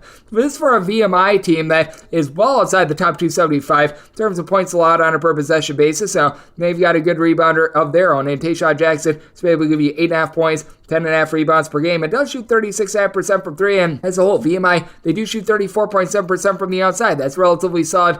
And so this is also a VMI team that turns the ball over 16.8 times per contest. In terms of turnovers on a per possession basis, that's one of the worst marks in all of college basketball. Now, they do get to go up against the Western Carolina team that is allowing opponents to shoot 42% from three-point range at home. I feel like that's quite a bit of an outlier, and I do think that that's going to iron out a little bit. And surprisingly for VMI, despite the fact that they had those back-to-back games against Furman along with Sanford, where they gave up 100 plus points, this team is actually giving up more than 5 points fewer per 100 possessions this season rather than last year. They're actually within the top 325 in terms of points allowed on a per possession basis, but this is also a Western Carolina team that, around Woolbright, you do have a trio of nice guards, and Ronald Jones, along with Trey Jackson, DJ Campbell, who have all been able to supply the team with a combined about 36.5 points per contest, with Jones shoots 39.5% from three-point range. And Western Carolina, they play at a slow pace. They're well outside the top 275 with regards to total possessions per game, but they only turn the ball over about 10.5 times per contest, despite the fact that they do give it up from three-point range. This is also a team that they rank 121st in the country in terms of points allowed on a per possession basis. They once again do give up about 6.1 points more per 100 possessions at home rather than at a roadside shoot corner environment. And it's been a little bit of a funk for them. They have now lost 3 straight games, but hasn't really been due to the defense. If you take a look at regulation play, because they played UNC Greensboro in a little bit of an overtime slobber knocker, this team has given up 75 points or fewer in really every one of their games against a Division I foe ever since the beginning of the month of December, and the 75 that they gave up was to Sanford. So I do think that they're going to be able to do a nice job bottling up VMI, who's been a little bit better on defense recently. After the 100+ that they were giving up on the regular, they've been able to lock it down a little bit more. They got the message across there, but this is also a VMI team that isn't amazing with regards to their offense. They have now scored 73 points or fewer in 4 out of their last 5 games if you're looking in regulation, and excluding that Wofford game that went to overtime. This is a VMI team that in games that wrapped up in regulation, they have been able to exceed the 73-point plateau, I believe, once in their last 12 games. So I actually do think that this is going to be a little bit of a lower scoring affair. VMI seems to be taking a little bit of a different approach here, so I'm going to be taking a look at the under semi-total 150, but with Western Carolina, I do think that they win the rebound battle. They're a more efficient defense, offense, and VMI just way too sloppy with the ball. So willing to lay up to 21.5 with Western Carolina, and looking at the under 729, 730 on the betting board. Troy is going to be playing us to South Alabama. South Alabama does find themselves as 8 to 8.5 point underdogs. Totals between 149.5 and 150.5, and with Troy, I did set them as a favorite of 7 points. So I'm going to be taking a look at the points in this spot at South Alabama. Last time these two teams played, they were able to get a 74-71 win. Now, I don't think that they're going to be able to take the season sweep, and in that game, South Alabama went 9 of 20 from 3, 9 of 30 for Troy, and I do think that that's going to iron out a little bit more, as this is a South Alabama team that has been outside the top 250 with regards to points allowed on a per possession basis. And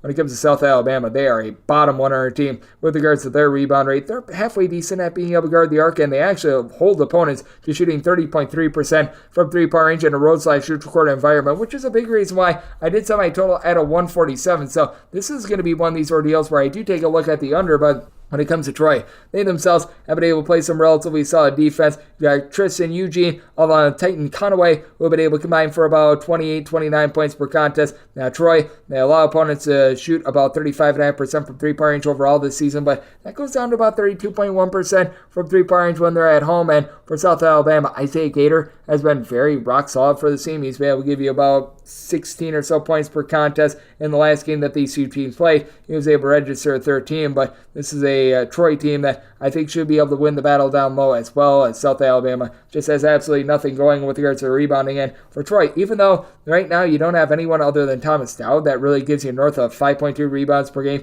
this is a team that has a collective. They're about a middle-of-the-road team with regards to their rebound rate, and this has been a Troy team that has really been able to ball hog and generate turnovers. Out of your top 6 scorers, 5 of them have been able to give you at least 1 steal per contest, going up against the South Alabama team that they have been turning the ball over 12+ times per contest. First time these two teams met, South Alabama did have a little bit of a tough time taking care of the ball, and I do think that that is going to be lingering once again in this one, as Troy, in terms of turnovers forced on a per possession basis, they have been a team that ranks 43rd in the country with this regard, and it really does go up at home. And for South Alabama, this has never been a team that really has been able to put a lot of pressure on teams. They are 259th in the country with this regard, and with this Troy team, with them turning the ball over about 13 times per contest, that has been a little bit of a kryptonite of theirs, with Amir Muhammad being able to chip in there about 2.5 assists, a steal, 10.5 points per contest, also having Dowd along with Mr. Rigsby combine and shoot about 37.5% from 3-point ranges. Miles Rigsby has been able to give you 9.5 points per contest. Troy doing a good job of being able to rebound by committee. I do think that the Trojans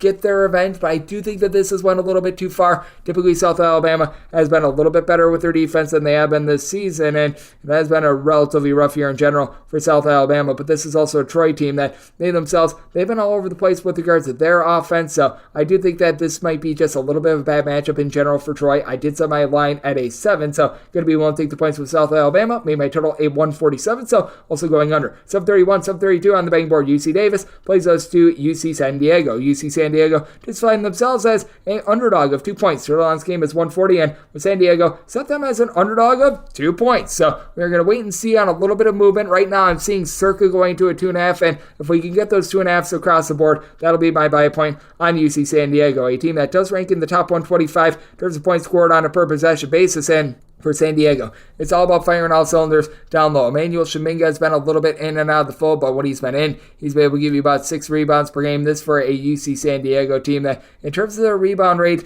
out of the 362 Division I teams, are clocking in about 209th, but this is also a UC Davis team that they rely so heavily on what you're able to get out of Elijah Pepper, who's been absolutely tremendous, but he needs a little bit more help for a team that's middle of the road with regards to the rebound rate. They're about 172nd in all of college basketball.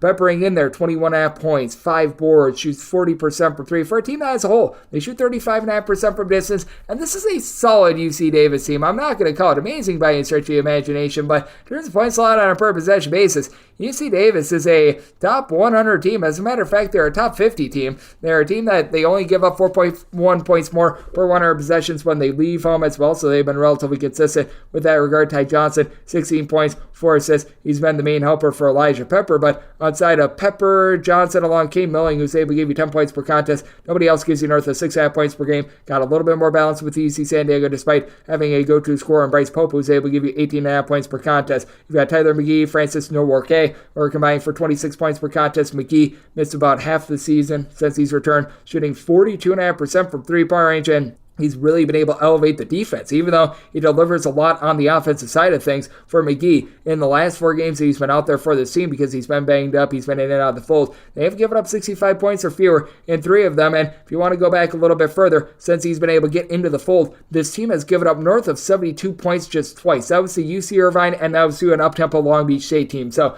UC San Diego is playing much better defense with McGee out there on the floor. Nworke is able to do a relatively solid job down low. It's a San Diego team that's only turned the ball over 10 times per contest while shooting about 35.5% from three-point range. Really like what the San Diego team has been able to do. Now, for this UC Davis team, they are looking to play a little bit more up-tempo as well. These are 2 teams that are relatively mid-tempo, not super-duper fast, not super-duper slow, but I think that this isn't a bit tough game. I think that this is going to come down to some late-game follows, and both of these teams have been relatively efficient with regards to their offense. So I did set my total at 142. I'm going to be looking at the over in this spot, and at anything north of 2, take the points with UC San Diego. 733, 734 on the betting board. Illinois, Chicago, it's a road face-off against Belmont, and Belmont is a 4.5 to a 5-point favorite with your total 151.5. With Belmont, I did set them as a favorite of just 2.5 points. So I'm going to be looking at the points with UIC. UIC continues to be a top 40 team with regards to opponents' 3-point shooting percentage, and that's exactly what Belmont is looking to do. Belmont is looking to go bombs away from 3-point range. You've got a pair of guys with good versatility that have really stroked it from 3-point range. That would be Cade Tyson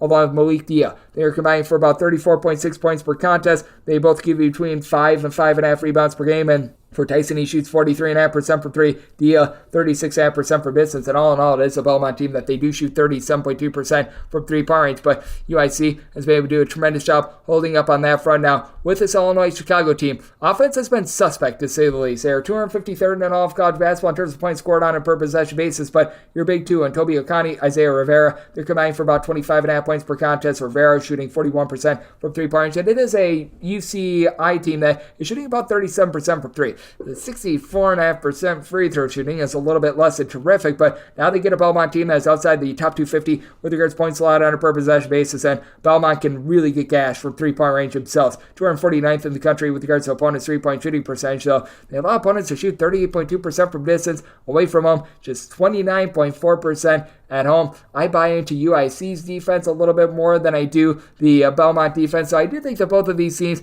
are going to be having their struggles with regards to offense. I did set my total 148.5, looking at the under, as it is a UIC team that, they're a relatively mid-tempo team. They're not going to play super fast. They're not going to be playing super slow, and this is a Belmont team that at times, they are very willing to run. They're a little bit more of a go-with-the-flow team, 72nd in the country with regards to total possessions per game. But here in conference play, they have really been slowed down. And in their last 3 games, they have seen a tempo shift of about 6 possessions per game fewer than normal. So I do think that this is a UIC team that they're going to be able to do a solid job holding up on the glass. This is a Belmont team that, really, other than Malik Dia, you really haven't been able to get a lot of rebounding. And for UIC, it's not been a team that's been tremendous on the glass, but Toby Okani is able to give you about 6.5 or so rebounds per contest. Philip Staboski has been able to do a relatively solid job giving you something down low for UIC. They're about 280th in the country with regards to rebound rate. Belmont, 284th. So I do think that UIC holds in there with their defense. Going to be looking at the under, set my line at a 148.5 there, and anything north of 3, take the points with UIC. 735, 736 on the betting board. Iowa hits the road face-off against Michigan.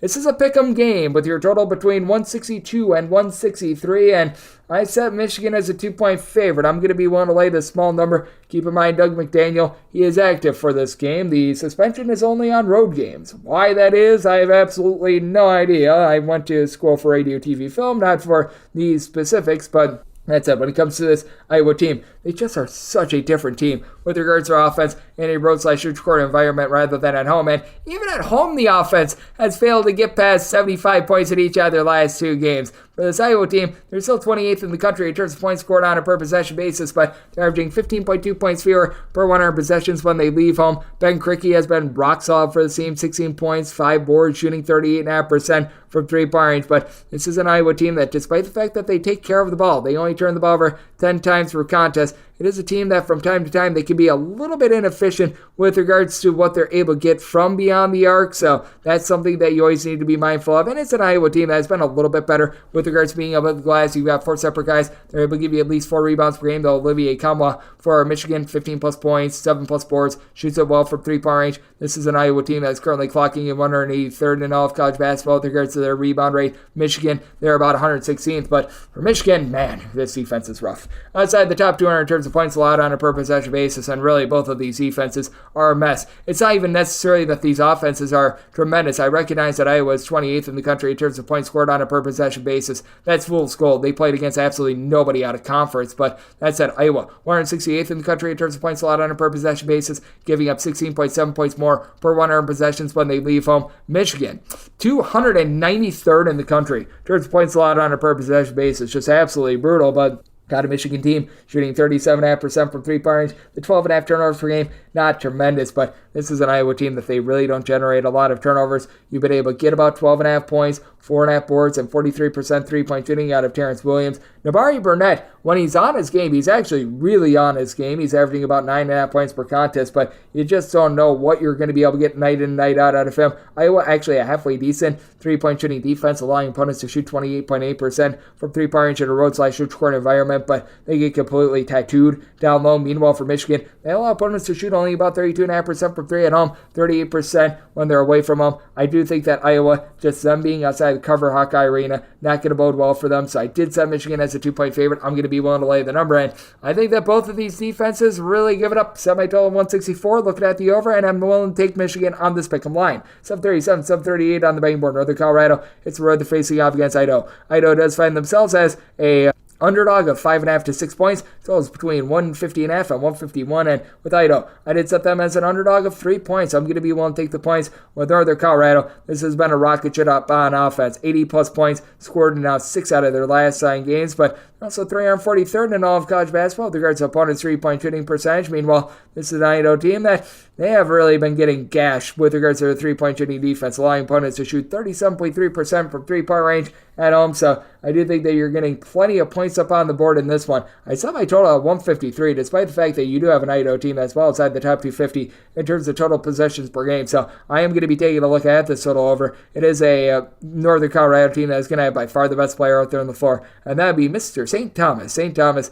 has been able to give you about 19 to 20 points, 7 plus boards, 3 plus assists, chips in there a block, a steal per contest. He has been tremendous. And Riley Abercrombie at 6'9", he's able to give you about 9 points. He's able to shoot in the high 30s from three-point range. Meanwhile, for Idaho, it's a little bit more holes greater than the sum of its parts. Julius Mims, Quinn Denker, they've combined for 24 points. You've got 7 boards per contest out of Mims, and he shoots 40% from three-point range for an Idaho team that they only turn the ball over about 11 times per contest. But when it comes to this Idaho team, they just have a really, really inefficient defense that even when they're at home in Moscow, it just doesn't see as big of a bump as you'd like it to. Idaho 299th in the country in terms of points allowed on a per possession basis, and while they give up about 14.8 points fewer per 100 possessions at home, it's still a relatively brutal bunch. Meanwhile, when it comes to Northern Colorado, this team is 303rd in the country with regards to points allowed on a per possession basis, but I do think that for Northern Colorado, they're going to be able to win the battle down low. You've been able to get a little bit more out of Deshure Reeves, who's been able to give you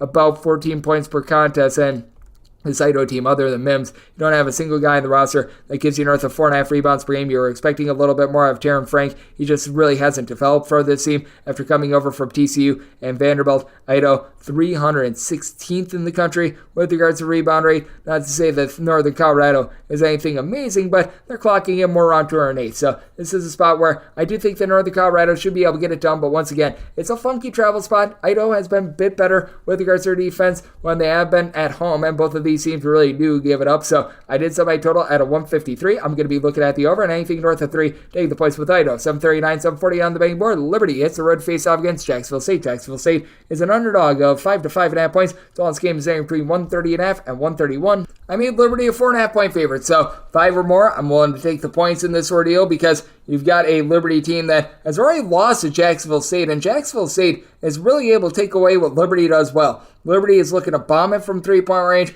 They play slow. They play under control. Jacksonville, they play slow. They're not necessarily in the world's greatest control, as they do turn the ball over north of 12 times per contest, but these are two teams that they both play to just where they're really willing to pride themselves on defense. Both of these teams are looking to cut off the three-point arc as well. Liberty, they're in the top 100 with regards to opponents' three-point shooting percentage, allowing opponents to shoot just 29.8% from distance at home. Jacksonville State, though, they've actually been the better three-point shooting defense. Jacksonville State is allowing opponents to shoot only about 32.5% from three-point range as far this season, so they're relative equals with that regard. And when it comes to the Jacksonville State team, they do actually have the best scorer out there on the floor. That'd be Kai Tandy, who's come in from Xavier. He's been able to do a solid job, giving the team right around 19 points per contest, and while this Jacksonville State team doesn't have supreme rebounding. You've got Jawan Purdue, Lonzo Marselius, Brigham. These two guys, they've been able to give you about 10.5 rebounds per game, and that is going to be a place where Liberty outguns them, as Liberty has Joe Van Zandt, who's been able to give you about 7 boards per contest. I do think that Jacksonville going to be able to do a good job of holding in there, and for Jacksonville, it's a whole is greater than some of its parts with regards to rebounding, because even though they've only got one guy that gives you north of 5 rebounds per game, they're 60th in all of college basketball with regards to their overall rebound rate. Liberty is more around 187th, and for Liberty, the team just has not been the same recently. They have won each out of their last 2 games, but they're 2-3 out of their last 5. This has been an offense that has gotten to at least 76 points in each of their last 3 games, but they've been tattooed for 69 plus points in now 3 out of their last 5 games. It has been an up-and-down season for them, to say the least. And for Jacksonville State, they themselves come in having lost 3 straight games, having given up north of 70 points in all 3 of their games ever since they took down Liberty by kind of 61-51. But I just feel like this is a bad matchup in general for Liberty. Last time around, they shot 9 of 34 from three-point range. And I think that they're going to do a little bit of a better job here.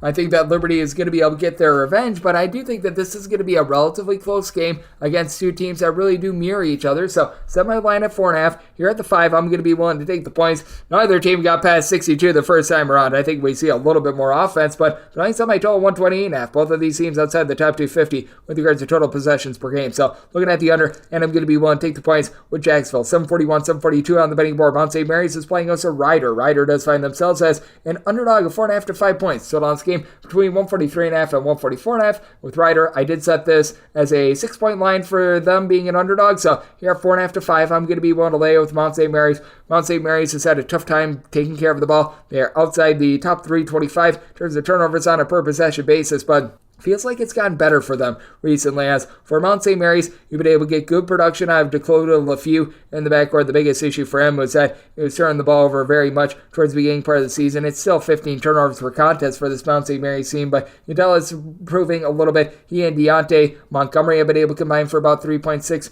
steals per contest. They're both shooting about 34.5 to 35.5% from three-point range. Now, outside of Montgomery and LaFew, you don't have a single guy that really gives you a north of 8.5 points per contest. And for Mount St. Mary's, they're another one of those teams that ranks in the top 125 with regards to rebound rate, despite the fact that their top rebounder is Joey Cordelia with about 4.8 rebounds per game. Riders should be able to match them on the glass. You've got Mervyn James. You've also got TJ Weeks, Tyreek Ingram. They all give you between 6.3 and 6.8 rebounds per game. Ingram and Weeks are combining for about 18.5 points per contest. And Weeks, he was a perennial about 35% three-point shooter at UMass, shooting 35% this season. And Mervyn James is now shooting 41.5% from the outside, but Riders still is shooting just 31% from three-point range. And they go up against a Mount St. Mary's team that is in the top 50 nationally in terms of turnovers forced on a per-possession basis. And Rider turns the ball over 13 times per contest. This is also a Rider team that doesn't do a great job of guarding the arc. They're 224th in all of college basketball with regards to opponents' three-point shooting percentage. Mount St. Mary's clocking in more around 197th, but they're allowing opponents to shoot just 28.5% from three-point range at home,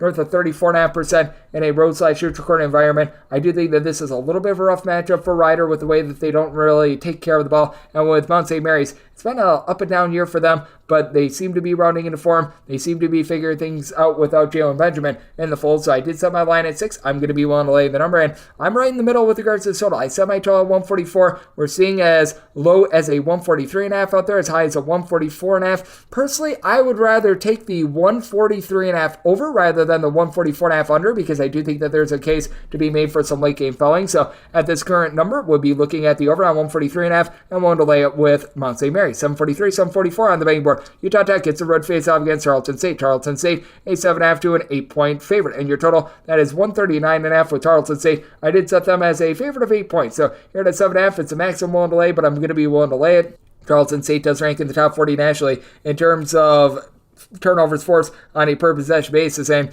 they get a treat because they get to go up against a Utah Tech team that's been turning the ball over right around about 15.5 times per contest. This is just a really bad matchup in general for a Utah Tech team that they're a relatively okay 3-point shooting team. This team as core, they're shooting about 34% from 3, but 64% of the free throw line and the 16 turnovers per game. That's a big giant issue. Plus, you don't necessarily get a ton down low. Tanner Christensen, Beyond Riley, these two guys, they've been able to combine for about 12 rebounds per game. Riley gives you 10 points on 46% 3-point shooting, and still have a 43% 3-point shooter in David Elliott, but he was in the fold, and then he was injured, and then he tried to come back, and now he's injured once again. So that's been an issue for Utah Tech. Meanwhile, for Tarleton State, I would be willing to set this line a little bit bigger, but my goodness, this is a team that they need to up their 3-point shooting just a little bit. They're only shooting about 28.5% from 3-point range. That's the bottom 25 mark in all of college basketball. And for Tarleton State, because they do gamble for turnovers, that does leave them a little bit vulnerable on the defensive side of things. They are a team that ranks just 289th in the country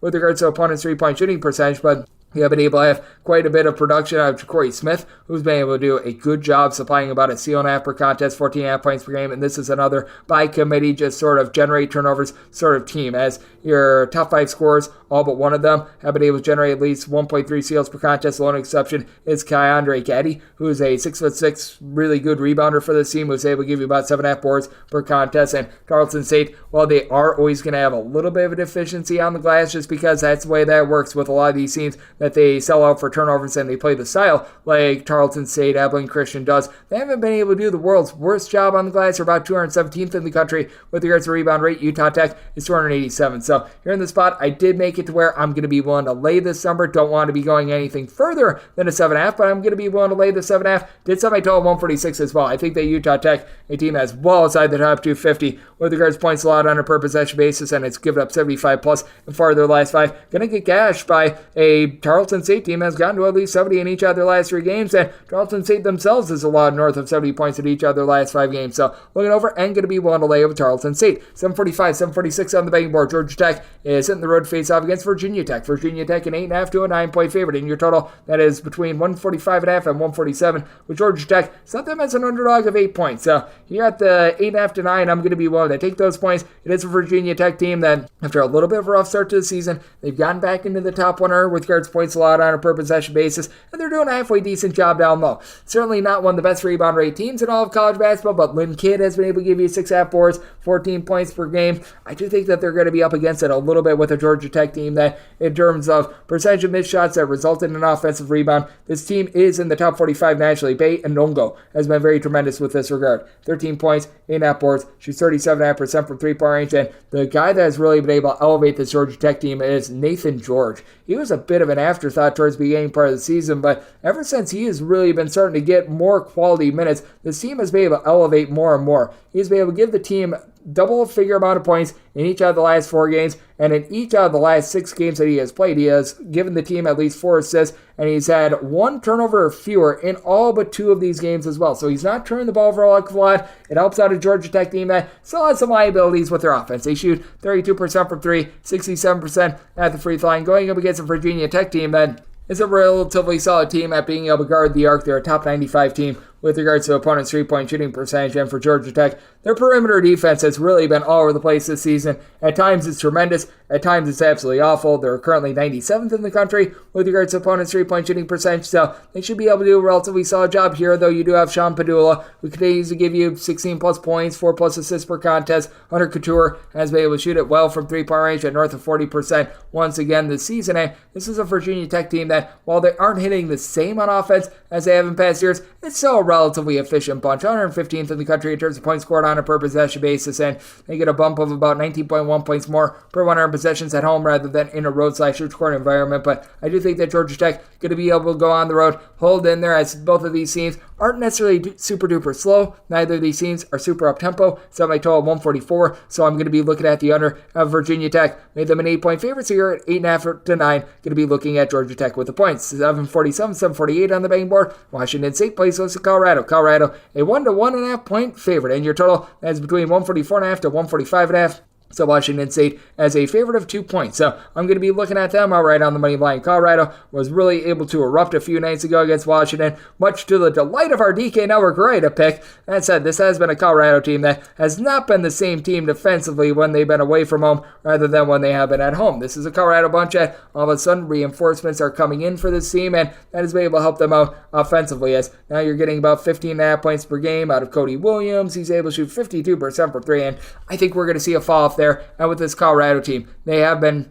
a little bit stark with regards to the way that they are shooting at home versus on the road. It's a Colorado team that, in terms of points scored on a per possession basis, this is a team that they're clocking in 23rd in all of college basketball, but they're shooting right around about 41% from three-point range at home. In a road/neutral environment, it's more around 33% from distance. And you've got a Washington State team that's been able to do a really good job of just being able to man things down low for one, and for two, this is a Washington State team that out there in Pullman, they've got a really good home court advantage of their own. They are scoring about 17.5 points more per 100 possessions at home rather than in a road/neutral environment. And then when you take a look at the defensive side of things, Washington State, they have been one of your better defenses out there in the Pac-12. They're giving up about 7.7 points fewer per 100 possessions when they are at home. You've been able to have Andre Yagmovsky do a good job of teaming up with Isaac Jones for about 14 or so rebounds per game. It is a Colorado team that does have Eddie Lampkin give you about 7.5 rebounds per game, but you've had Miles Rice chip in there 15.5 points. He shoots about 34% from three. It's a Washington State team that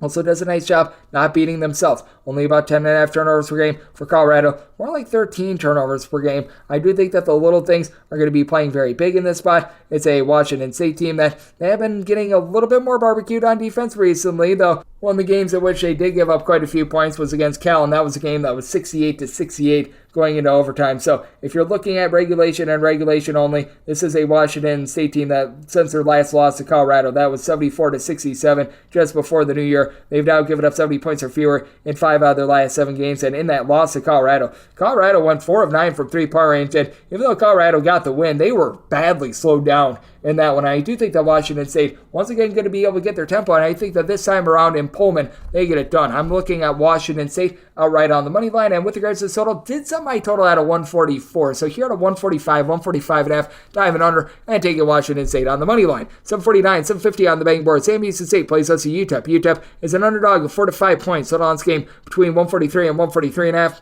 Set Sam Houston State as a 6-point favorite. I'm going to be willing to lay the 4 to 5 with Sam Houston State. This has been a team that's been a little bit of a work in progress all season long, as this team had to replace their coach in Jason Newton, but this is once again, much like they were a season ago, a whole is greater than the sum of its parts team. They do have pretty much 8 to 9 separate guys that do play meaningful minutes for them, and with Sam Houston State, it's not an amazing defense. It's not quite what it was a season ago, but this is still a team that they're clocking in the top 150 in terms of points allowed on a per possession basis, going up against a UTEP team that they very much gamble for turnovers. This team is in the top 3 nationally in terms of turnovers forced on a per possession basis, and despite that, they're right around about 70th in the country in terms of points allowed on a per possession basis, and it leads to a lot of volatility. If UTEP is getting their turnovers, this team can hold you to below 55 points. If they're not, they're going to give up 75 plus. There's no in between there, and when it comes to this Texas El Paso offense, 310th in all of college basketball in terms of points scored on a per possession basis, and they're scoring about 17.5 points fewer per 100 possessions when they're away from home. As State Hardy has been able to give you about 39% three-point shooting,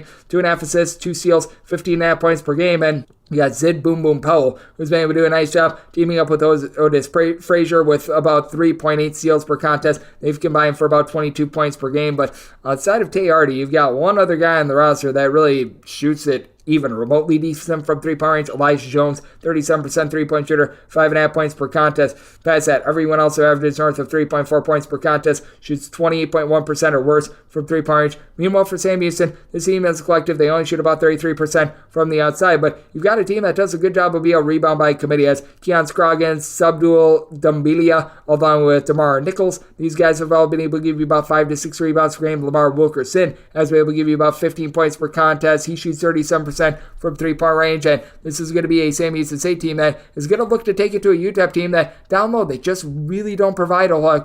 Because UTEP is selling out for turnovers, they really neglect what they're able to do in the post. 307th in all of college basketball with regards to their rebound rate. Not to say that Sam Houston State is by any means amazing. They're about 180th, but I do think that Sam Houston State going to control things down low. They've got a nice point guard in Jaden Ray who's able to give you about 4 assists per contest. It is a team that has been turning the ball over about 12.5 times per contest, but with this UTEP team, again, you just don't know what you're going to be able to get out of this offense night in, night out. Meanwhile, the defense, it has been getting carved up just a little bit more. They've given up now 68 plus points in 4 of their last 5 games. And for Sam Houston State, they've been able to rise up with their defense as well, giving up 74 or fewer in 3 of their last 4 games. This is a spot where I said Sam Houston State as a 6-point favorite. UTEP just a different team on the road. I'm going to be willing to lay the number in. Did make my total 136 with the way that UTEP just doesn't score on the road. So looking under, and we're going to be willing to lay with Sam Houston State. 751, 752 on the betting board. Arizona, it's a road face-off against Oregon. Oregon does find themselves as an underdog at home of 3 to 3.5 points. So it's anywhere between 157.5 and 159. I did set Arizona as a 6.5 point favorite. The loss against Oregon State was unsightly, and this has become an all-or-nothing Arizona team, though. If you look at that game against Oregon State, they did truly get unlucky from three-point range. Oregon State was hitting shots that they never, ever hit. Part of that was shaky defense. There is that aspect of it. But that said, I expect a much better effort out of Tommy Lloyd's team. I'm going to be willing to take them in this spot. It's an Oregon team that now is back in the fold in Fali Dante. He's been able to give you 14 points, 9 rebounds when he's been out there on the floor, but you just never know when he's going to go down with an injury. I wish I could say it any other way, but it's very true. And in the last 2 games, he's been firing on all cylinders, 39 points, 16 rebounds, 5 blocks in these 2 games. And you have to like what you've been able to get out of Jackson Shellset in the backcourt, 39.5% three-point shooter, 13 points per game, but this is an Oregon unit that they're outside the top 100 in terms of points allowed on a per possession basis. They go up against an Arizona team that certainly they do have their woes with regards to their three-point shooting defense, but even with everything taken into account from a few nights ago, this is an Arizona team that does rank in the top 75 in terms of points allowed on a per possession basis, and Oregon is open for business for giving up threes as well. They allow opponents to shoot 34.5% from 3, 29.2% from three-point range at home, 40.8% away from home, and I do think that with Arizona, you're going to be able to get the best out of Caleb Love in this one. He's able to give you 17 points per contest, and even if he's off his game, you've still got guys like Appel Larson, who's able to shoot 47.5% from 3, 13 points per contest.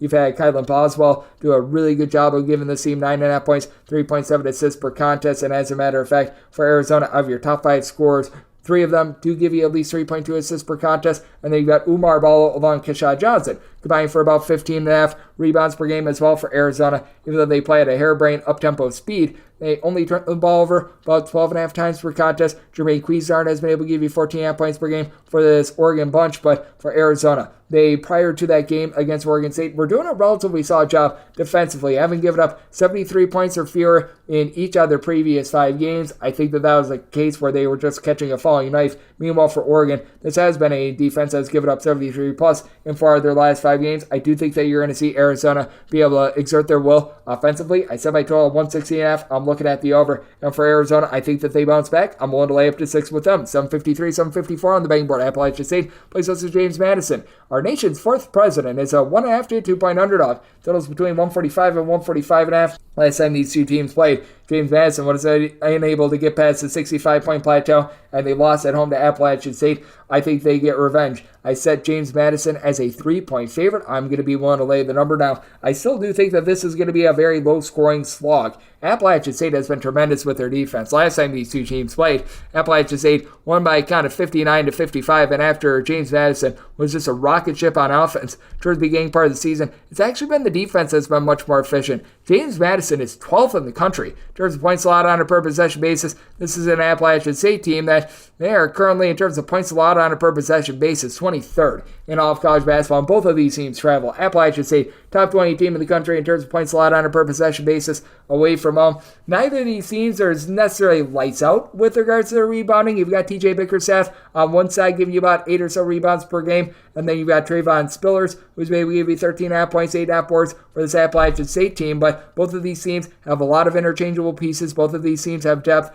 Appalachian State, best shot blocker out there on the floor, and Justin Abson give you about 2.7 blocks per contest. But for Appalachian State, they do shoot 65% of the free throw line and 31% from three-point range. In a nip-and-tuck game that does have to make you very nervous, James Madison, more of a mid-30s three-point shooting team. And when it comes to what we saw the last time around, James Madison went just 3 of 17 from 3. They actually did a relatively solid job of being able to win the turnover battle 23-13. They did get outgunned on the glass, and I do think that that's going to be the case once again, but this James Madison team does a nice job of being able to rip the ball away. You've got Terrence Edwards, who's able to give you about 16.5 points, 3.5 assists per contest. This is a James Madison team that they only turn the ball over about 11 times per contest as well. And right now with this James Madison team, you've got 8 different guys that give you at least 6.4 points per contest. I just think that this is a good spot for James Madison to get revenge. I do think that you're going to see much more than the grand total of, I believe, if my math serves me correctly, 114 points in the last game. That said, I do still think that this is going to be a defense-first, slow slobber knocker of a game. So I did set my total 141, looking at the under. But James Madison made them the 3-point favorite. I think that they get their revenge. So looking at James Madison on the money line and the under. 755, 756 on the betting board. Indiana State plays us for Bradley. Bradley is a 7.5 to an 8-point underdog. Total on this game is 152. I did set Bradley as an underdog of 6 points. I'm going to be willing to take these points. These two teams played a little bit earlier in the season. Indiana State was able to get to 85 points, and they were able to get it done. And that really led to the rise of Bradley. Bradley was dealing with some injuries towards the early part of the season. Connor Hickman missed a few games. Malevy Leons, he was never really hurt, but you could tell that he wasn't necessarily 100%. And for this Bradley team, they come in riding high. 9-game win streak for the team, and the defense, it's looking like the defense of old for Bradley, as they've now given up 72 points or fewer in all of these games in this win streak. It's a Bradley team that's now clocking in the top 75 with regards to points allowed on a per possession basis, and they've been able to get some relatively balanced rebounding. Malevy Leons along Darius Hannah have been able to combine for about 12.5 to 13 rebounds per game. They do have to go up against a bunch in Indiana State that they've got everything going on. You've got Robbie Avila, who's stands 6'10". He does amazing work, giving you about 4.5 assists, 16 points, 7.5 rebounds per game. It's a Sycamore team that ranks in the top 40 nationally in terms of points scored on a per possession basis, and this is an Indiana State offense that it travels in a road/shoot-to-court environment. Unlike a lot of teams that typically they see a fall off of a tremendous amount, they're still right there. They're 7th in the country in terms of points scored on a per possession basis overall, and I believe that they're either 7th or 8th in a road/shoot-to-court environment. This Indiana State team as a whole, they are shooting 41% from three-point range, but this Bradley team has been able to muscle up, and they've been able to do a good job for 1 down low, and for 2, they're now guarding the three-point arc much better. They are allowing opponents to shoot just 32.6% from 3. I will say they are allowing opponents to shoot 35% from three-point range at home, 29.4% in a road/shoot-to-court environment. So with Bradley doing a much better job of being able to guard the arc on the road, I do think that it's going to allow this Bradley team to be able to hold in there and allow them to be lively. I did set my total at a 152. Right now, we're seeing a lot of 152, but we are seeing some 152.5s, and I do expect this number to continue to go northward. So going to be looking at the under in this spot, but for Bradley, I think that they lose the season series. I do think that they hold in there. Won't take anything north of 6 with them, and looking at the under. 757, 758 on the betting board. Drake is playing us to Northern Iowa. Northern Iowa does find themselves as underdogs of 8 to 8.5 points. Totals between 142.5 and 143. I did set Northern Iowa as an underdog of 7.5 points. Here at 8+, I'm going to be willing to take the points. It's a Northern Iowa team that has been a relative train wreck with their defense all season long, but ever since the turn of the new year, this Northern Iowa team has been much better now. They are still just 276th in all of college basketball with regards to opponents' three-point shooting percentage, but for Northern Iowa, there was a time when this team was in the bottom 75 nationally in terms of points allowed on a per possession basis. 177 doesn't sound great, but in their last 6 games, they have been giving up more than 7 points fewer per 100 possessions rather than their first part of the season. They're going up against a Drake team that is one of the most balanced teams in all of college basketball. You've got Tucker DeVries, the son of the coach in Mr. DeVries, who's been able to do a tremendous job of just leading this team in so many different respects. He's been able to give them about 3 to 3.5 assists, 20 points, north of 7 rebounds per game, and then Darnell Brody down low is able to give you about 8.5 rebounds per game, going up against a Northern Iowa team that they really don't have ideal size, yet somehow, some way, Northern Iowa does a great job of just being able to add all their parts together, and they do an okay job on the glass, about 155th in all of college basketball with regards to their rebound rate. Drake is right around 102nd, and for Drake, credit where credit is due, this has been a defense that has been pretty rock solid all season long. Top 60 team in all of college basketball in terms of points allowed on a per possession basis, and this is a Drake team that they do see a very nice bump with. They're at home, 13.2 points fewer given up per 100 possessions at home rather than in a roadside-neutral court environment, but you do have to go up against Nathan Heisey and Bowen Barn, both giving you about 14.5 points per contest. Heisey shooting 41.5% from the outside against a Northern Iowa team that, while they've had their deficiencies on the defensive side of things, offense has always been there for this team. They are a team that has only turned the ball over about 10.7 times per contest. Drake not a team that's really going to be looking to rip the ball away, and this is a Drake team that can be had from the outside. They are 167th in all of college basketball with regards to opponents' three-point shooting percentage, with Titan Anderson being able to give you about 2 assists, 6.5 rebounds, a steal per contest at 6'6",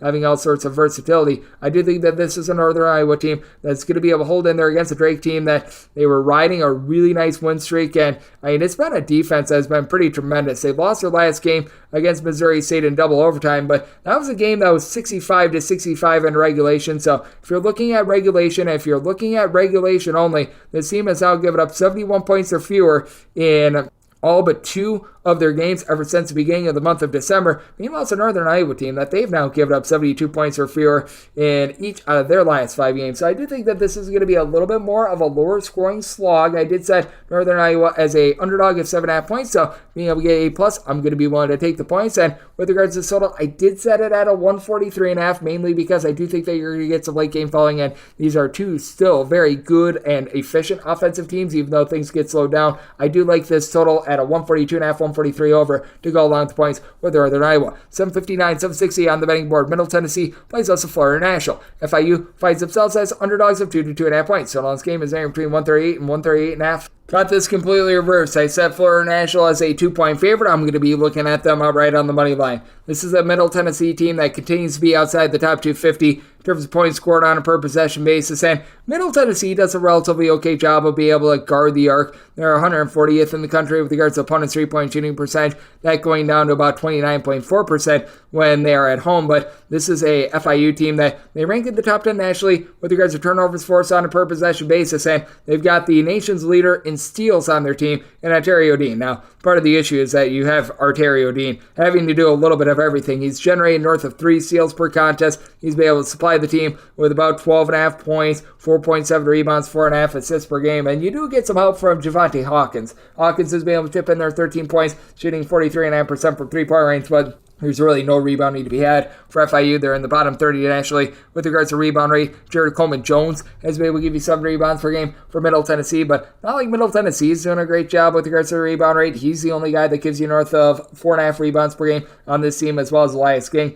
4.5 boards, 12.5 points per contest, but it's a Middle Tennessee team that they shoot 27.8% from 3, 66% of the free throw line with 14.5 turnovers per game. So they turn the ball over a ton, going up against a team that may make their living being able to generate turnovers, and it's a Middle Tennessee team that's looking to play a little bit more defense-oriented. They're really looking to bury as sticky in the mud as Middle Tennessee against D1 competition, because They played against quite a few non-D1 teams, and they played quite a few overtime games. So this is regulation and regulation only against Division I teams. Since opening night, they've been able to break the 71-point plateau once, and that was against Jacksonville St, where they were able to score 75 points a few nights ago, just to complete another aberration where they went 9 of 19 from three-point range. I just don't foresee that really duplicating itself once again here against an FIU team that certainly they've got their wolves down low, and this has been a team that has been all over the place with their defense. In their last 5 games, they've given up 70 points or fewer in 3 of them, and then they have given up 78 and 105. So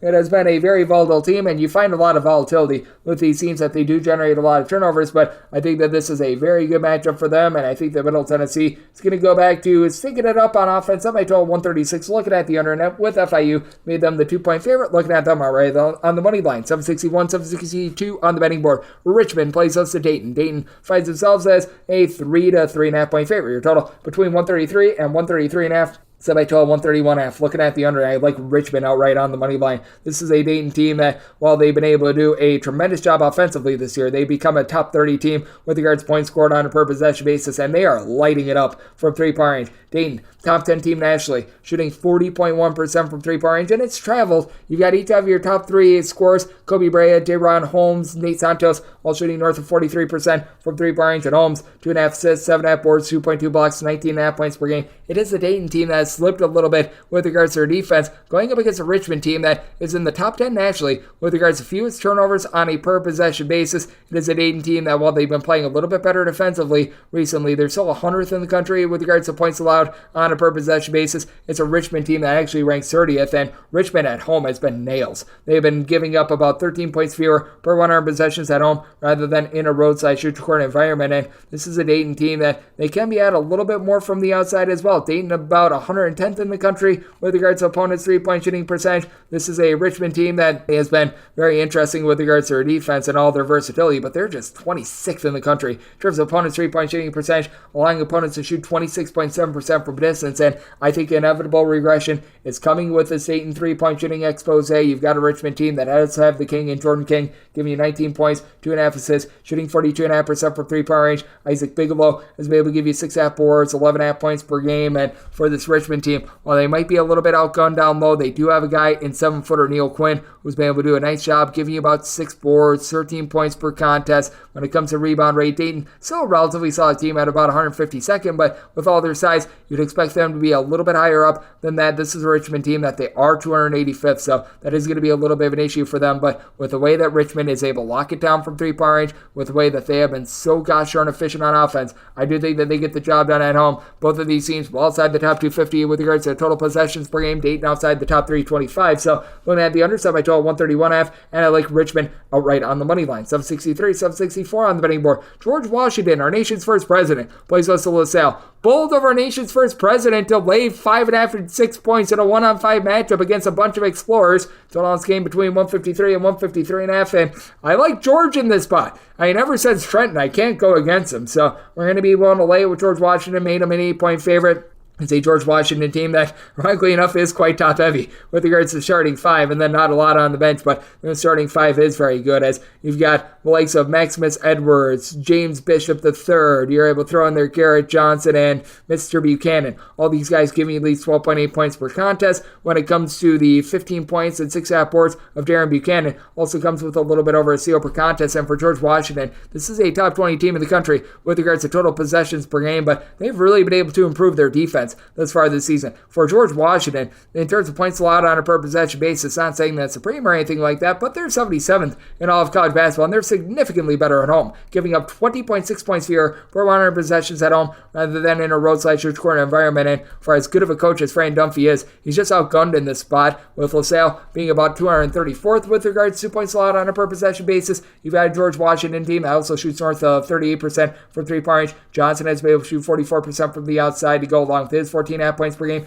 Bishop shoots 37% from 3. Now, for George Washington, they do turn the ball over about 14 times per contest, and this is a LaSalle team that's able to take the ball away. Khalil Brantley, Anwar Gill, Jamari Breakis, they combine for about 4.3 steals per contest. And Breakis shoots 40.5% from 3, 14 points per contest, but for LaSalle, despite the fact that they're smart with the ball, they only turn the ball over 9.5 times per contest. They're a team that they don't execute the world's greatest on offense. They only shoot about 33.5% from three-point range. They go up against the George Washington team that has been able to do a relatively stout job of being able to disallow teams from being able to go bounds away from three-point range. Opponents are shooting just 28.2% from distance against them at home. Meanwhile, LaSalle, 298th with regards to opponents' three-point shooting percentage. I think that that's a little bit of doomsday in the spot, and I think that George Washington gets it done. Did set them as an 8-point favorite. I'm going to be willing to lay the number, and with my total, I did set this at a 154. So I'm going to be willing to lay the number with George Washington, and here at about a 153 to 153.5, looking at the over. 765, 766 on the betting board. Arkansas plays us Kentucky. Kentucky does find themselves as 6.5 to 7-point favorites, and your total is between 163.5 to 164.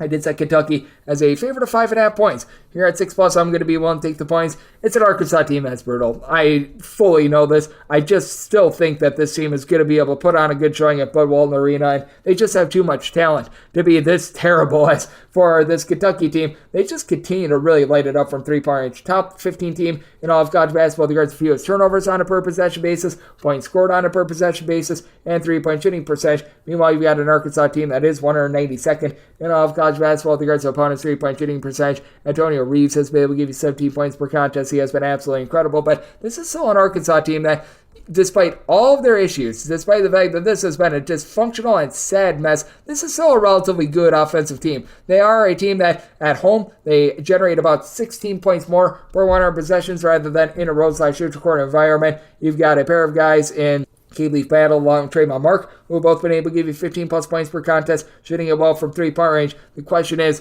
what are you going to be able to get out of some of these ancillary pieces? Are you going to be able to have a rise for someone like a Chandler Lawson, who, when he's been out there, he's been able to give you about a block per contest? You need more down low. Trayvon Brazil, the only guy on the roster that gives you north of 4 rebounds per game. Unfortunately for them, if there is a little bit of a weak spot with Kentucky, it is down low. Even though Aaron Bradshaw is a 7-footer that's able to pop threes, he's a little bit of a unicorn with that regard. It is a Kentucky team that, when it comes to their rebound rate, they're a team that they are clocking in well outside the top 75 in the country. They're about 130th with this regard. They do bring in Big Z. He's someone that's going to be able to shoot some threes for this team. I'm not even going to try to pronounce the actual name. Trey Mitchell has been able to give you about 7.5 rebounds per game, but this is a Kentucky team. They have been getting carved up recently, 77-plus points surrendered in each of their last 5 games. It's an Arkansas team that has now scored fewer than 70 points in 4 of their last 5 games. I do think that this is a little bit of a get-right spot for them. I still think they lose this game, but I think against a Kentucky team that's giving up points upon points, we see a high-scoring expose. Set my total at 167.5. Looking over, willing to take 6+ here with Arkansas. 767, 768 on the betting board. Vanderbilt plays us to Tennessee. Tennessee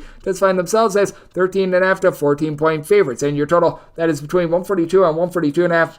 With Tennessee, I did make them favorites of 14 points, so 13.5 is the max I'm willing to lay, but I'm willing to lay it. This was an opener of 16, by the way, but when it comes to this Tennessee team, you have Dalton Connect connecting from three-point range. He's been able to give you 19 points, shooting 40% from three-point range for a Tennessee team that, overall, they shoot 34% from 3, which doesn't sound impressive, but they're a whole heck of a lot better on offense this year than they have been in past years. They're now a top 75 team in terms of points scored on a per-possession basis, while still being one of the better teams that you're going to find in all of college basketball on defense. 10th of the country in terms of points allowed on a per-possession basis. They do give up 16.2 points more per 100 possessions in a road/shoot court environment rather than at home, but you're going up against a Vanderbilt team that has already lost to the likes of Presbyterian at home. Vanderbilt, 202nd in the country with regards to points allowed on a per-possession basis. Ezra Magnon has been able to give you 15 points per contest. He's able to dole out the ball, giving you 3.3 assists per game, but 28.5% is what Vanderbilt is shooting from three-point range. That's a bottom 30 mark in all of college basketball. They protect the ball with about 11 turnovers per game, but Colin Smith still being out of the fold, being the only guy on the roster that gives you north of 5.1 rebounds per game.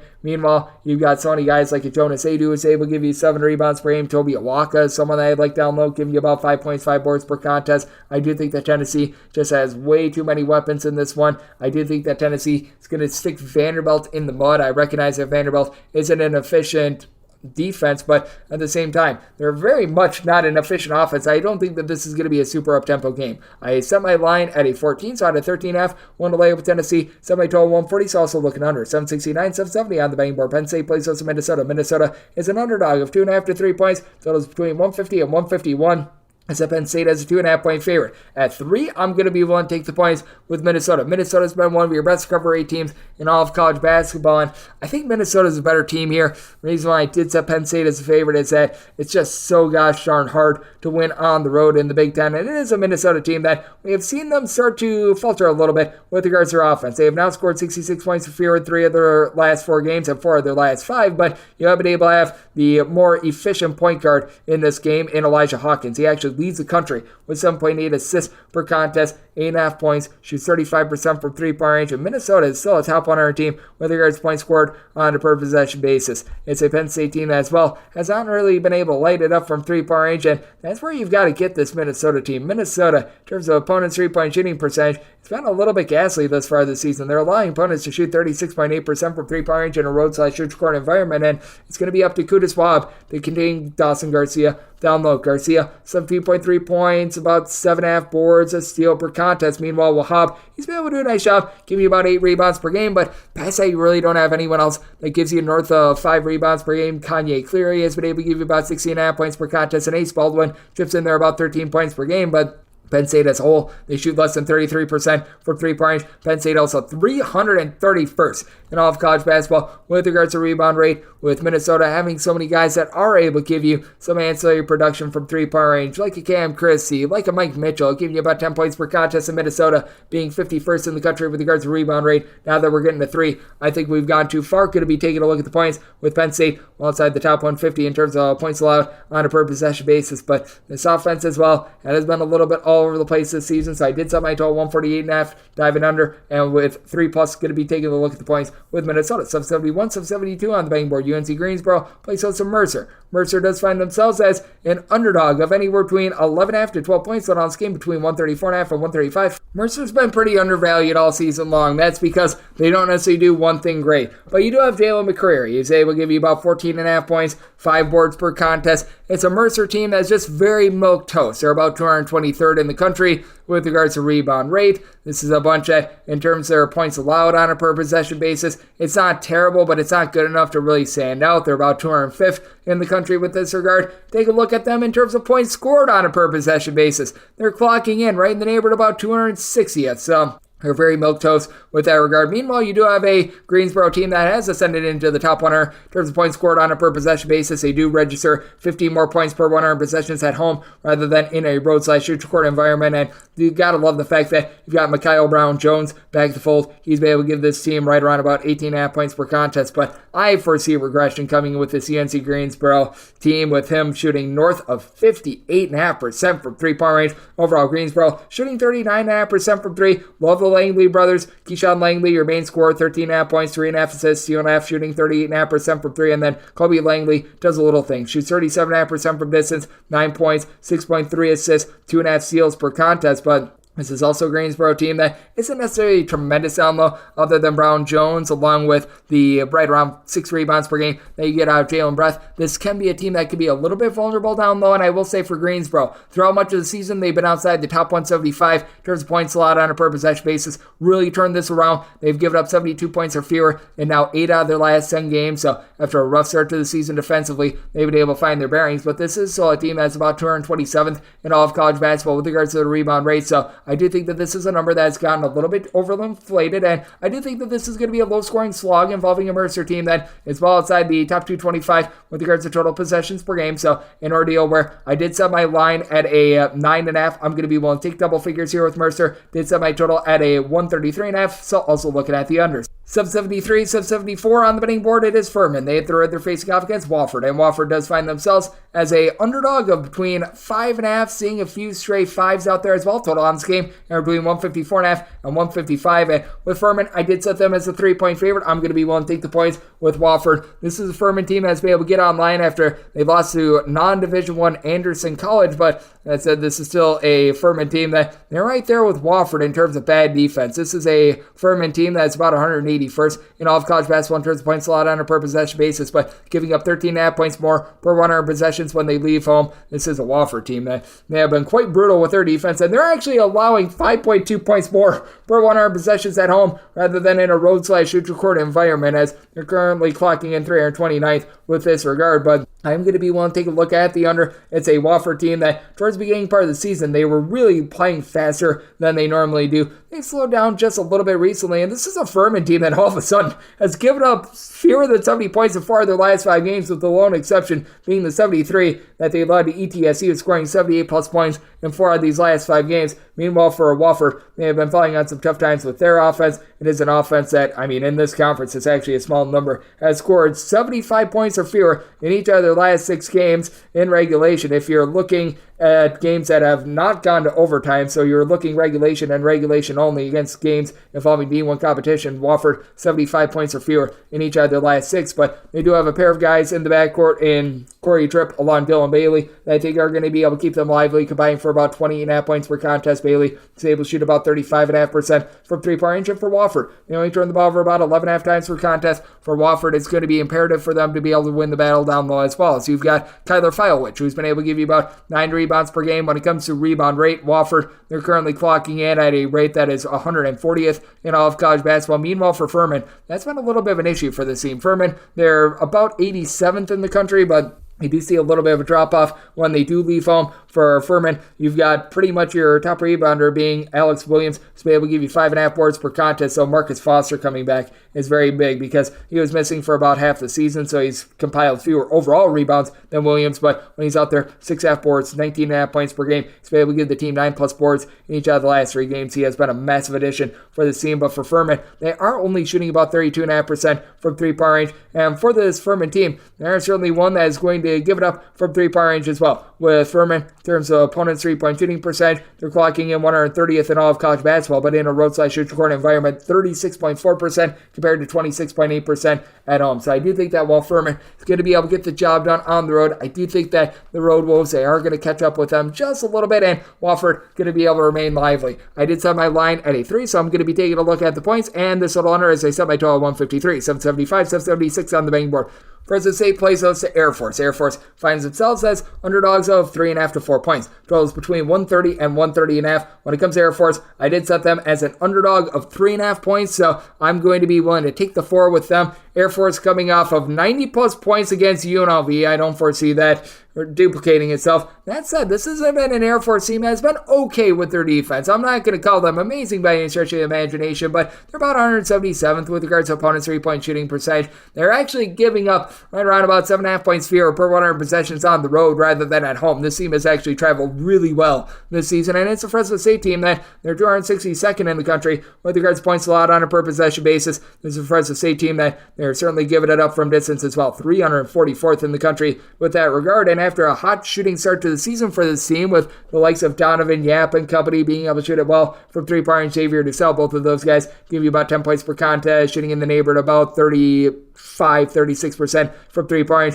Things have dried up, mainly because this team is turning the ball over right around about 15 times per contest, bottom 40 team in the country with regards to ball security. Now, they go up against an Air Force team that they do an okay job being able to generate about 7 turnovers per contest, but they've got a big 3. Ryan Petraeus, Evan Taylor, Bo Becker. These 3 guys have been able to combine for 39 points per contest, actually a little bit more than that. They've been able to combine for closer to 49 points per contest, with Becker shooting 43.5% from 3, Taylor shoots 40%, and Petraeus, after that triple-double they hung against UNLV, 48%. Now, for Air Force, they need to protect the ball. About 12.5 turnovers per game out of them as well. But this is, once again, a Fresno State team that they're not doing an amazing job of being able to wrestle the ball away as well. As a matter of fact, when it comes to Air Force, in terms of turnovers forced on a per possession basis, they are the team that's doing it better. Fresno State has sped up a little bit, but they're still a relatively slow and controlled team, while Air Force, even though they're a team that's outside the top 3 with regards to total possessions per game, they've been quite a bit more efficient with regards to their offense, running up against the Fresno State team that's 283rd with regards to turnovers forced on a per possession basis.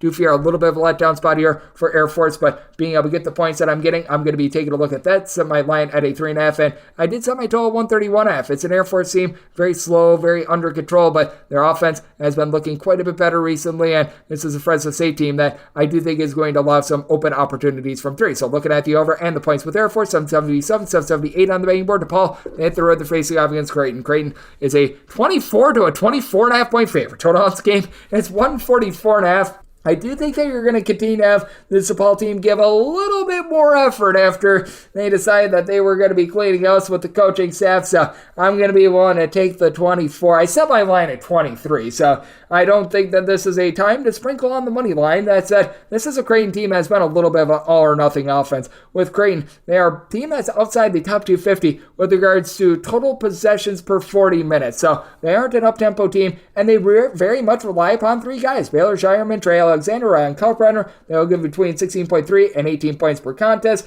These three guys have been amazing on the boards, combining for about 21.5 rebounds per game. The only of these three guys that shoots above 30.5% from three is Shireman, though. You've been able to have Mason Miller come off the bench, shoot 46.5% from distance, but he doesn't get a lot of minutes. Steve Ashworth has been a nice facilitator, but he really doesn't give you a lot of scoring either. It's just hard to win by margin in this one. Now, for DePaul, the team is outside the top 200 with regards to rebound rate. They're outside the top 250 with regards to points allowed on a per possession basis, three-point shooting percentage, defense. They are a team that they themselves actually shoot 35% from three. Chico Carter just shoot 37.5% from the outside, chips in their 3.5 assists per contest, while they themselves turn the ball over 13.5 times per contest. But one good thing for DePaul, Creighton, bottom 20 team in the country with regards to turnovers forced on a per possession basis. It is a DePaul team that has gotten completely cooked with regards to their defense. 86 plus points surrendered in each of their last 4 games. And for the DePaul team, last time they gave up fewer than 80 points in a game was against Georgetown. You take out that Georgetown game and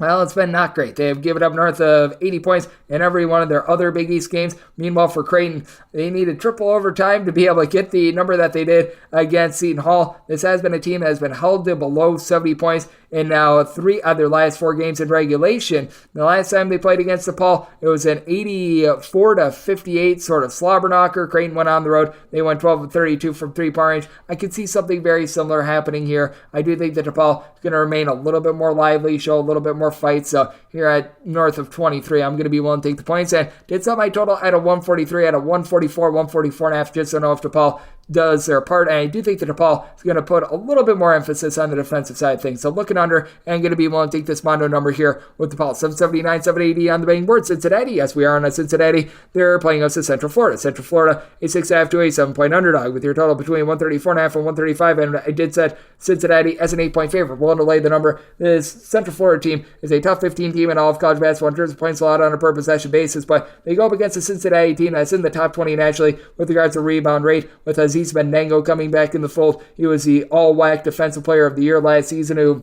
who's able to provide north of 2.5 blocks per contest. Whereas at Utah Valley has come in. He's giving you about a block and a half. He's giving you 9 rebounds per game, doing some incredible work for this Cincinnati team. I do think that Central Florida very much going to be up against it, and this is a Central Florida team that they've got some pretty big home and road splits. With regards to points allowed on a per possession basis, Central Florida overall for the season, they're number 4 in the country, but they are giving up north of 21 points more per 100 possessions in a roadside shoot court environment. Meanwhile, Cincinnati, they're giving up 14.5 points fewer in a roadside shoot court environment. So I do think that plays a big factor. Central Florida also a top 125 team with regards to total possessions per game. This is not a team that is shy of running it and gunning it. You've had a Cincinnati team that doesn't necessarily have that true point guard out there. I will say Day-Day Mitchell has been able to give you a little bit more in being able to help out with that regard, but you've really been looking to someone like Asimius Lucasius, who's saying 6'8". He's able to give you 3+ assists per contest, just does a little bit of this and that to be able to help out the team. Meanwhile, for Central Florida, Jalen Sellers has been a pretty solid scorer with 17 points per contest, but he from 3-point range has only shot about 27.5% from 3 after last year at Ball State. He shot north of 40% from the outside. It's a Central Florida team as a whole. They are only shooting about 31% from 3-point range. Now in Central Florida, they've done a good job of being able to guard that 3-point arc as well. They're a team that is allowing opponents to shoot about 33% from 3, but that goes at 39% in a road/shoot-court environment. Just not the same team when they hit the road. And I do think that Cincinnati going to be able to cover them up in this spot. I did set Cincinnati as an 8-point favorite. I'm going to be willing to lay the number, and I did set my total at a 134.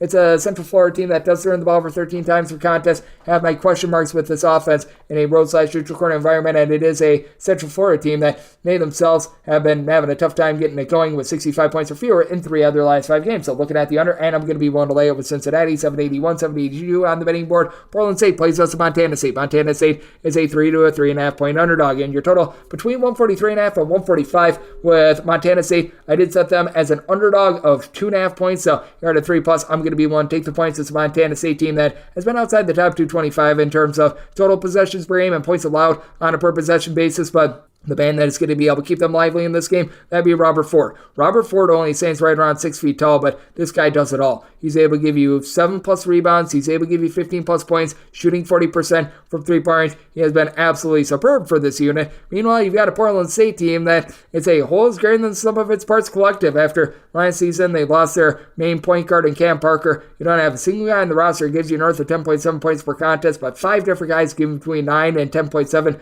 points per game with KJ Allen. He's the only guy on the roster that really gives you north of 4.5 rebounds per game. So you do have to wonder how this Portland State team is going to be able to fare on the glass in this one. They've been able to do a relatively solid job by committee. Ismail Habib has been able to give you about 3 assists per contest as well. But for Montana State, I think that they're going to be able to remain relatively lively in this game. It's a Montana State team that has been horrible on the glass, 338th in all of college basketball. But once again, Portland State doesn't necessarily have that size to really elicit a lot of fear. They're about 270th with regards to their rebound rate, only shooting about 32.5% from distance as well. And this is a Portland State team that they're going to allow you to have quite a few open opportunities. Portland State, 323rd in all of college basketball with regards to opponents' three-point shooting percentage. Now, they're allowing opponents to shoot sub 30% from three-point range at home, 40% on the road. So some big giant splits there, but I do think that for this Montana State team, with them being a top 65 team at being able to guard the arc, that'll be able to keep them in this game. Set my line at 2.5, so at 3+, going to be willing to take the points. Set my total at a 144.5 as well. I think that this could be close enough for some late game following, but seeing the 145s pop up, looking under, and going to be looking at the points. 783, 784 on the betting board. Old Dominion is going to be playing us to Georgia Southern. Georgia Southern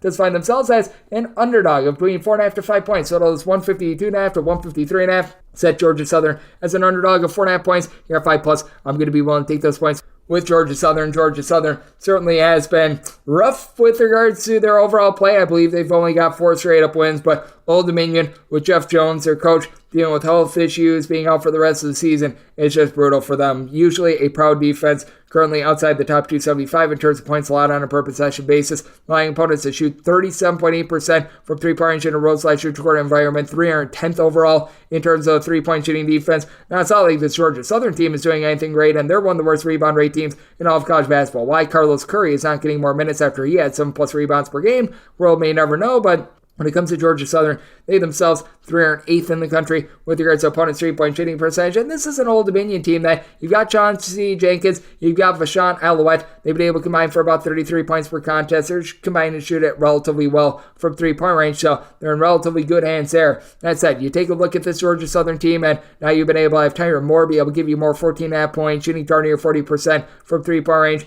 It is a Georgia Southern team that they're a below-average three-point shooting team, but that said, both of these teams have really been having their issues on the glass. You've got Dereco Williams, who's been able to give you a few rebounds for Old Dominion, but that said, it really hasn't been a lot of success there. And this is an Old Dominion team that, while they generate 8 steals per game, and they really don't turn the ball over like a lot, they do allow a lot of open looks. And for this Georgia Southern team, they've been much better offensively, getting to at least 73 points in 4 out of their last 5 games. This is a total that I did set at a 146.5. I just don't think you get enough possessions in this game, despite the fact that Old Dominion, they sped things up. They're now a top 125 team with regards to total possessions per game, but Georgia Southern turns the ball over about 13.5 times per contest. Old Dominion, just in general, even though they shoot it okay from three-point range, they shoot 65.5% the free throw line. They shoot about 42.5% from the floor. Want to go under, and we'll take 5+ here with Georgia Southern. 785, 786 on the betting board. NC State hits a road face-off against Syracuse. Syracuse does find themselves as 1 to 2 point favorites, and your total on this game, it is 150.5 to 151 with Syracuse. I did set them as a favorite of 2 points. So here at the 1, I'm going to be willing to lay the number with NC State. This team has done a nice job of not hurting themselves. A top 15 team in all of college basketball with regards to turnovers on a per possession basis.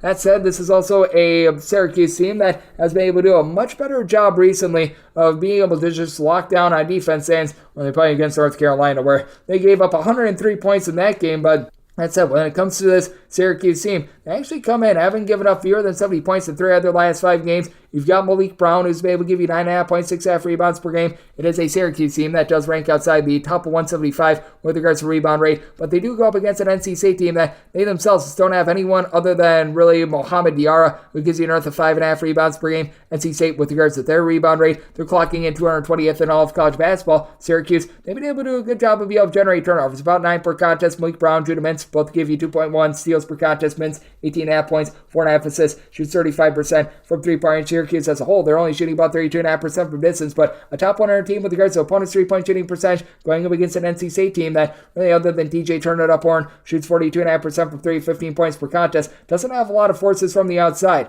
You don't have anyone else that's averaging more than 3 points per game that's shooting north of 33.3% from three-point range. Like Michael O'Connell's game, he's been able to allow this NC State team to be as efficient as they are on offense, just 5 points, 3 boards, 3 assists per contest, but really doesn't turn it over. That said, I do think that Syracuse at home going to be able to get it done in a game where I think that's going to be relatively mid-tempo. I do think that Syracuse going to be able to do a relatively solid job defensively, and with both teams being even up on the glass, I do think that Syracuse, with Judemans being that top scorer and having someone like a J.J. Sarling give you 10 plus points per contest to be a nice Robin, is going to be enough to be able to get it done. We'll lay the one with Syracuse. And with this total at a 148, going to be diving in on the under. And I do have to take 2 breaks here on the podcast. We are about 4 hours in, so we're going to take our first break here. And coming up next, we'll finish up the rest of the games on the normal Las Vegas betting board right here on Coast to Coast Hoops with myself, Greg H. Peterson, now a part of the Decent Family Podcast.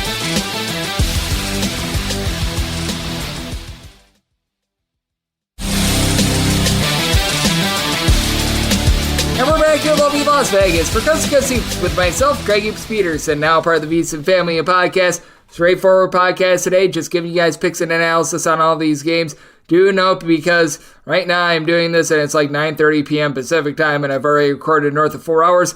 Might be going a little bit shorter with some of these previews, but let's continue on looking at these normal games on the Las Vegas betting board as we continue to hit some bank shots. Today's slate is especially large, so that just means more trips to the window. Hoops is dishing out a second half of bank shots. 787, 788 on the betting board. Oregon State plays us at Arizona State. Arizona State, a 2 to 2.5 point favorite. Your total between 137 and 137.5, with Arizona State made them a 5.5 point favorite. Could it be one to lay this summer? Oregon State, they were able to erupt a few nights ago against Arizona. I just don't think that lightning is going to be striking twice, as Oregon State, they shot north of 50% in that game. That second half was just absolutely magical, and I just think that with Arizona State, a team that does rank in the top 75 with regards to points allowed on a per possession basis, they're going to be able to hold it down. Now, Arizona State, they're brutal on the glass. They've got only one guy in the roster that gives you north of 5 rebounds per game. That'd be Jemiah Neal, who's been able to give you about 11 points, 6 boards per contest, and it's a Arizona State team that they themselves shoot 64% the free throw line, 31% from three-point range. So I did set my total at 133.5, despite the fact that you've got a Arizona State team that's relatively up-tempo. I just don't think they're going to get a lot of scoring in this game. And if you factor out the overtimes for Oregon State, this team is outside of the top 225 with regards to total possessions per game. It is an Arizona State team that is 109th in all of college basketball as well with regards to opponents' three-point shooting percentage, while Jordan Pope has been tremendous for this Oregon State team. He's been able to give you 18 points, shoots the high 30s from three-point range, and then got some like a Tyler Bladue, who's been able to give you about 12 points. That's a relatively solid job of being able to hit the glass. This is still a Oregon State team that, while they're going to be a little bit better than Arizona State on the glass, just because Arizona State, they are one of your worst rebound rate teams in all of college basketball, certainly not a case where I think that they're going to be doing anything tremendous. Oregon State with regards to their rebound rate, 246th in all of college basketball. Now for Oregon State, they get a nice nudge up with regards to their home court advantage. Corvallis, very sleepy place to go, to say the least. Dexter Cano is also able to give you 11 points per contest, but Jose Perez has been a nice chucker for this Arizona State team, 13 points on 54.5% three-point shooting. Should see a regression there, but Frankie Collins, 3 steals, 13.5 points per game, going up against a Oregon State team that turns the ball over darn near 13 times per contest. Arizona State, while they do a lot of things poorly, the one thing that they do very well is that they don't turn the ball over. They only turn the ball over about 10.5 times per contest, going up against an Oregon State team that, prior to the game that we saw against Arizona, this team had been held to 72 points or fewer in really 5 out of their last 7 games. I do think that this is going to be a little bit of a lower scoring slog. Looking at the under of the Arizona State, wanted to lay up to 5 with them. 789, 790 on the betting board. USC is going to be playing UCLA. UCLA does find themselves as an underdog of 2.5 to 3 points. Totals between 136 and 136.5. Boogie Ellis remains in question for this USC team. I think he's going to play in this game. I know that Mick Cronin is expecting him to go in this one, but probably not going to be 100%. And with this UCLA team, they've been able to do a pretty tremendous job with regards to their defense all season long, but this has been a USC team that has also been ghastly with regards to their defense. So in a situation of something's got to give, and a situation where I think we get late game falling, did somebody total 138.5.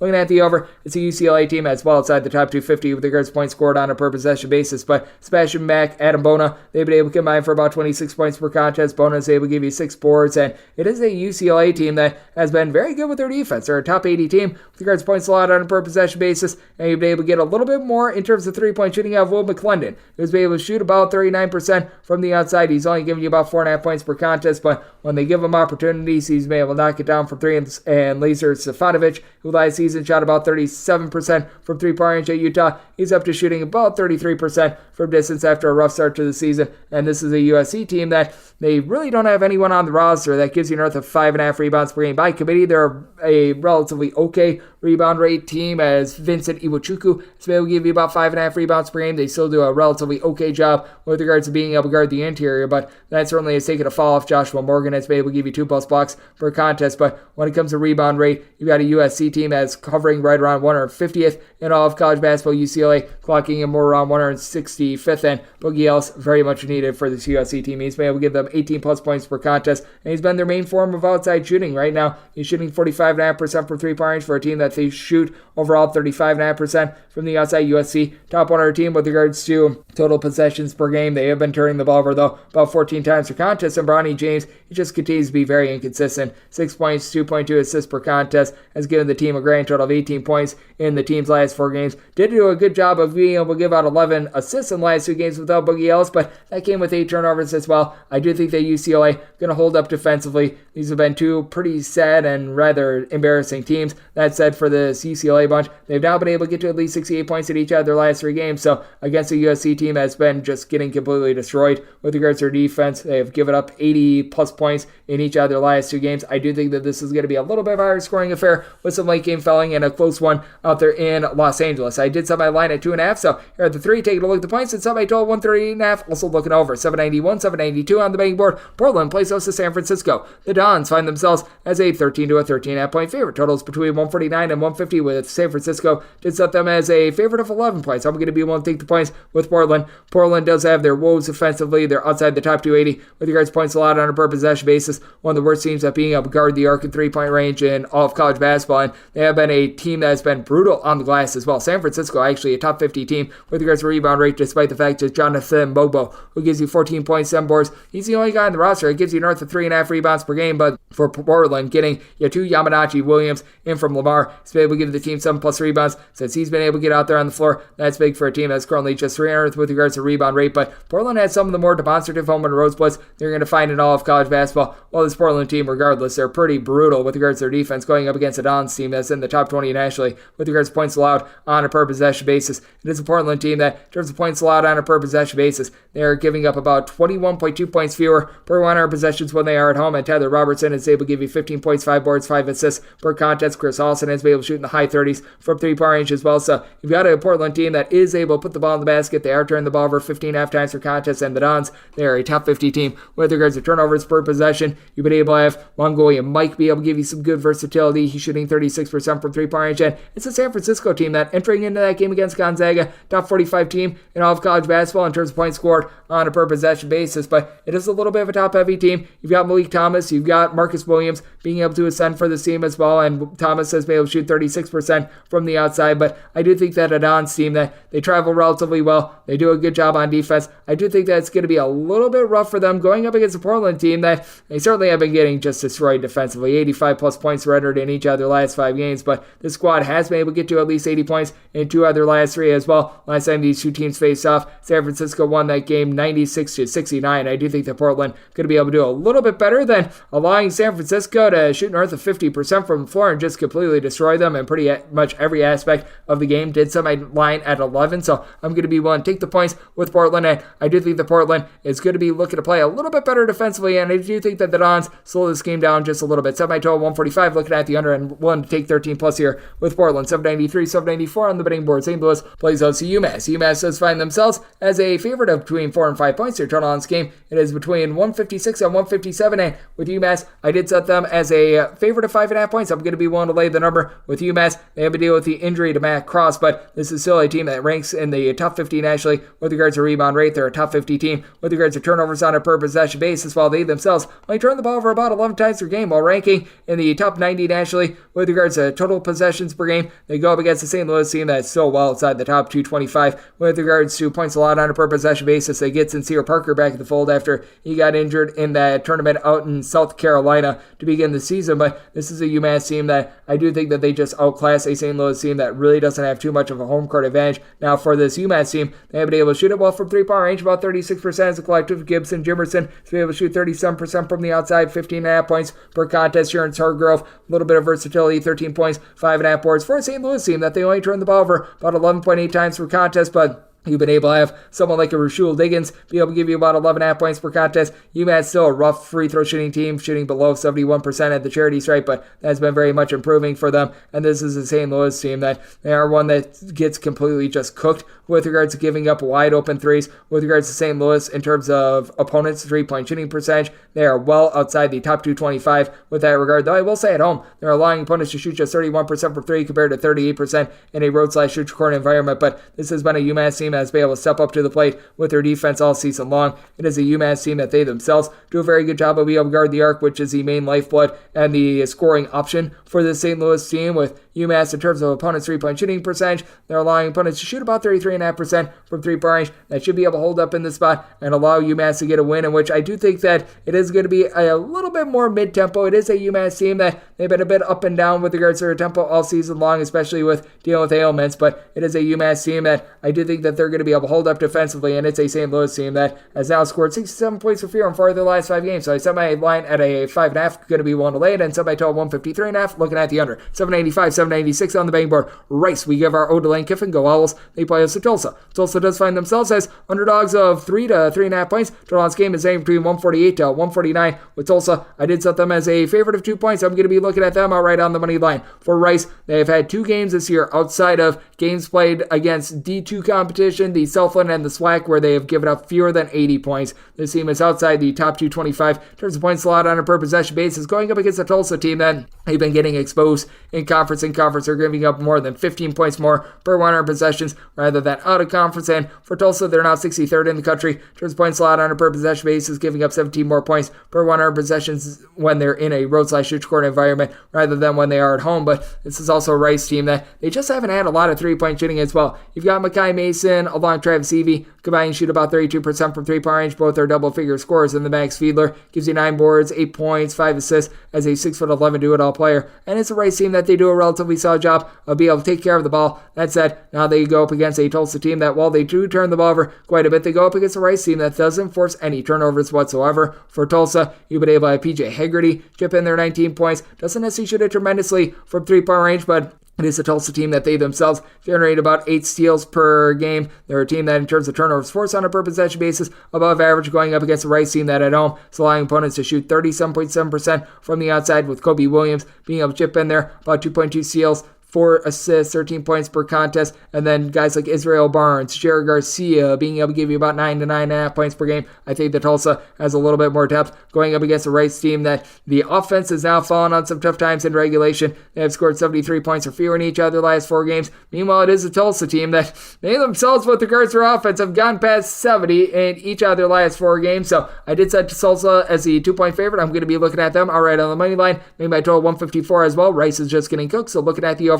And Tulsa on the money line, 797, 798 on the betting board. VCU, it's road face-off against Davidson. Davidson does find themselves as 1 to 2-point underdogs. Total on this game is anywhere between 137.5 to 138.5. I did set VCU as a 2-point favorite, so I'm going to be looking to lay the 1 to 1.5. It is a VCU team that, in terms of points allowed on a per possession basis, they have been a team that's been in the top 75 throughout much of the campaign. They do now have Joe Bejmili back in the fold. He's able to give this team a nice little sign of life. He, along with Jean Baristel, were out towards the beginning part of the season. They've been combining for about 23 points per contest, and this is a Davidson team that has Grant Huffman doing a little bit of everything. 13.5 points, 5 boards, 5 assists, shooting only about 32% from three-point range. And for Davidson, they're in the bottom 5 in the country with regards to total possessions per game, yet in terms of points allowed on a per possession basis, they're 242nd in the country, and they actually give up nearly 4 points more per 100 possessions at home rather than in a roadside court environment. They're a bottom 50 defense when they are at home. This is a VCU team that certainly they aren't the same when they're outside the city of Richmond, but that's actually to the positive because they've been giving up 2.5 points less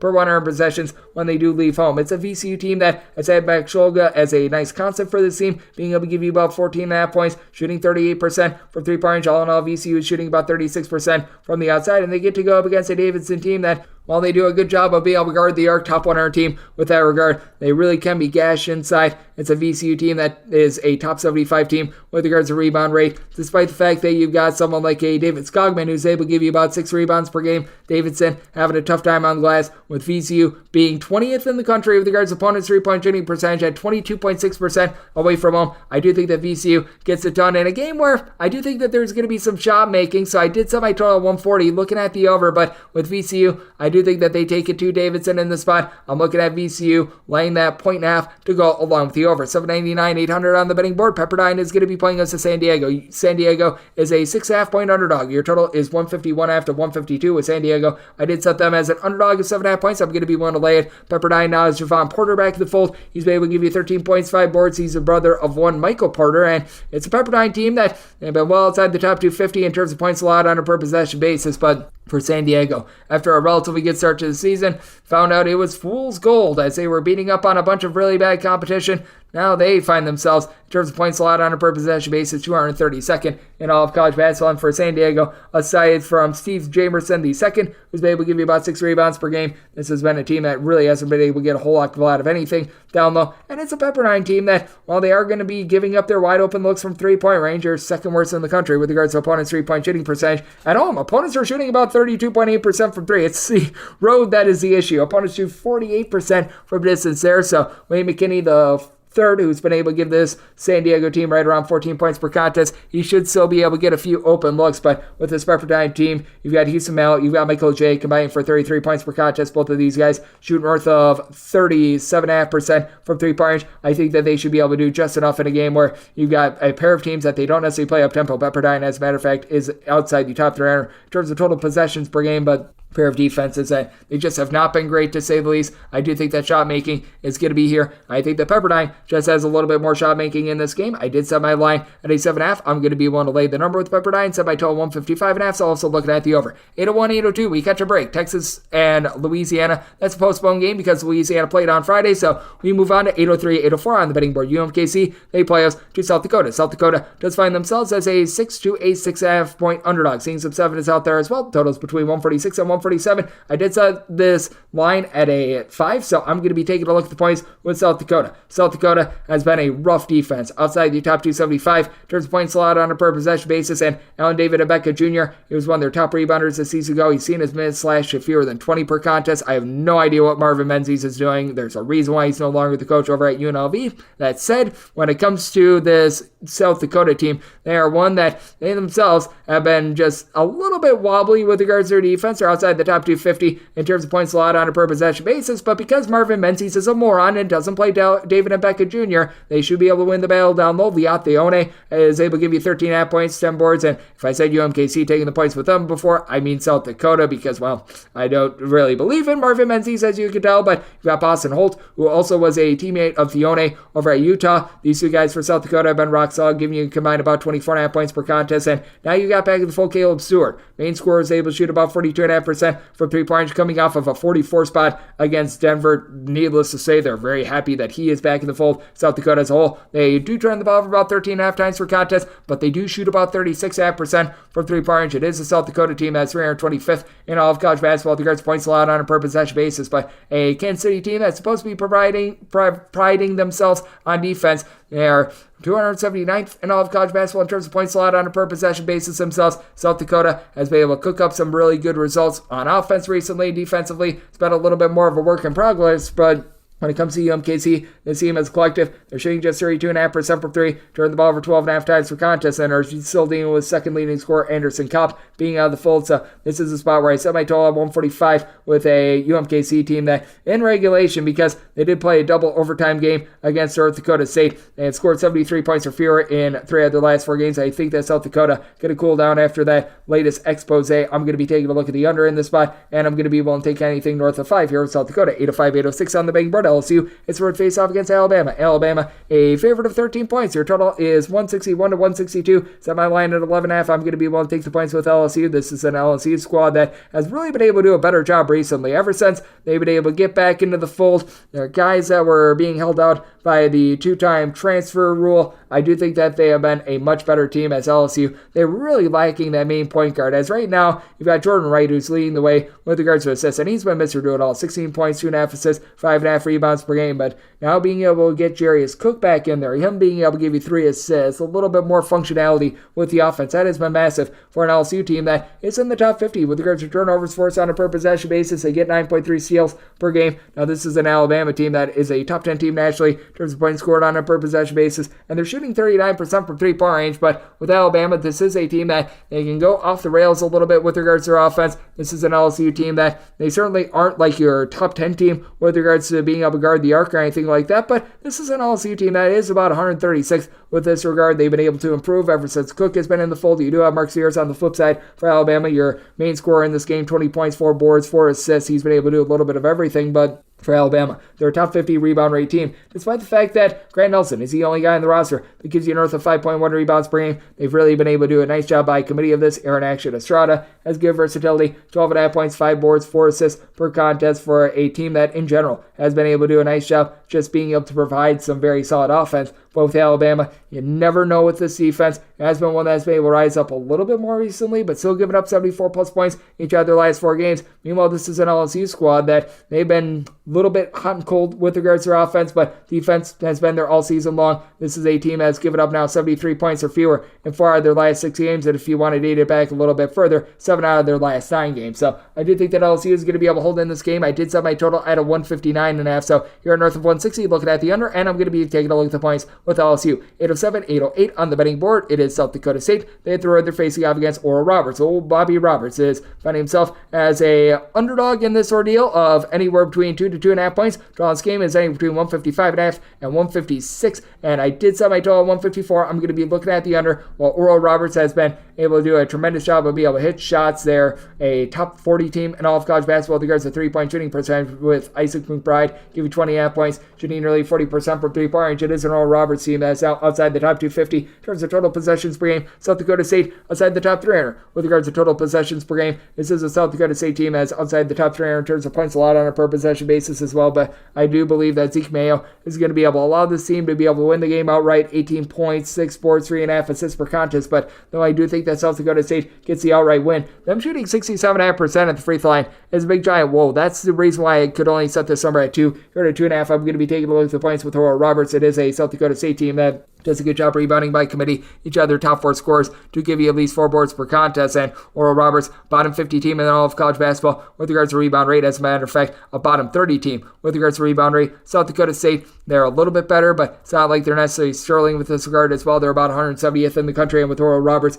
being able to get a pair of guys in Jalen Bedford along with Kareem Thompson being able to give you about a combined 28 points. Both of these guys give you about 6.5 boards and shoot north of 40% from 3-point range. At Oral Roberts, only turn the ball over 9 times per contest. I do think that Oral Roberts going to do a solid job here against a South Dakota State team that has been a little bit better with their defense, giving up fewer than 70 points at each of their last 2 games. It's an Oral Roberts team that has been certainly able to launch with regards to their offense, 74-plus points in 4 of their last 5 games. So this is a total that I did set at a 154. Think that you come up just short with the sheer amount of possessions in this game. So looking under, and at north of 2, looking at the points with Oral Roberts. 809, 810 on the betting board. St. Thomas is going to be playing us in North Dakota. North Dakota does find themselves as an 8 to an 8.5 point underdog. Totals between 138.5 and 139, and with St. Thomas, I did set this line at a 9.5, so I'm going to be willing to lay the 8 to 8.5 with them. It's a St. Thomas team that has been able to do a great job being a top 120 defense with regards to points allowed on a per possession basis. I think go up against a North Dakota team that, while they do a nice job taking care of the ball, 10.5 turnovers per game, they just don't have a lot of 3-point shooting just 31.1% from 3-point range. And for North Dakota, this team, with regards to the way that they guard the arc, it has been a nightmare. 302nd in all of college basketball with regards to opponents' 3-point shooting percentage advantage, though. Interestingly, they allow opponents to shoot 41.1% from 3 at home, 33% in a road/shoot court environment. And this is a St. Thomas team that they've got their woes with regards to the glass. You don't have a single guy that gives you north of 5 rebounds per game, but not like this North Dakota team is really going to be able to exploit that. They're about 175th with regards to rebound rate. Amir Kulijovic has been able to give you about 7 boards per contest, and Tyree Iheanacho, ever since he's gotten into the fold, 15 points, 5.5 boards, 3.5 assists out of him ever since transferring over from James Madison. Was barred at the beginning of the season due to the 2-time waiver rule, but with St. Thomas having Parker Jorklin along with Raheem Anthony combined for 25.5 points, shooting a combined 38.5% from 3, with St. Thomas a top 30 team with regards to protecting the ball, only about 9.1 turnovers per game, having a whole bunch of guys 4 in total, be able to give you double figures despite the fact that they play at a bottom 40 pace. I do think that that's going to be able to win out in this spot. It's a St. Thomas team that has been pretty supreme defensively in regulation. They have given up fewer than 70 points in 3 of their last 5 games. Meanwhile, they've been able to get to at least 70 points in each of their last 4 games, going up against the North Dakota team that they've given up at least 69 points in each of their last 5. So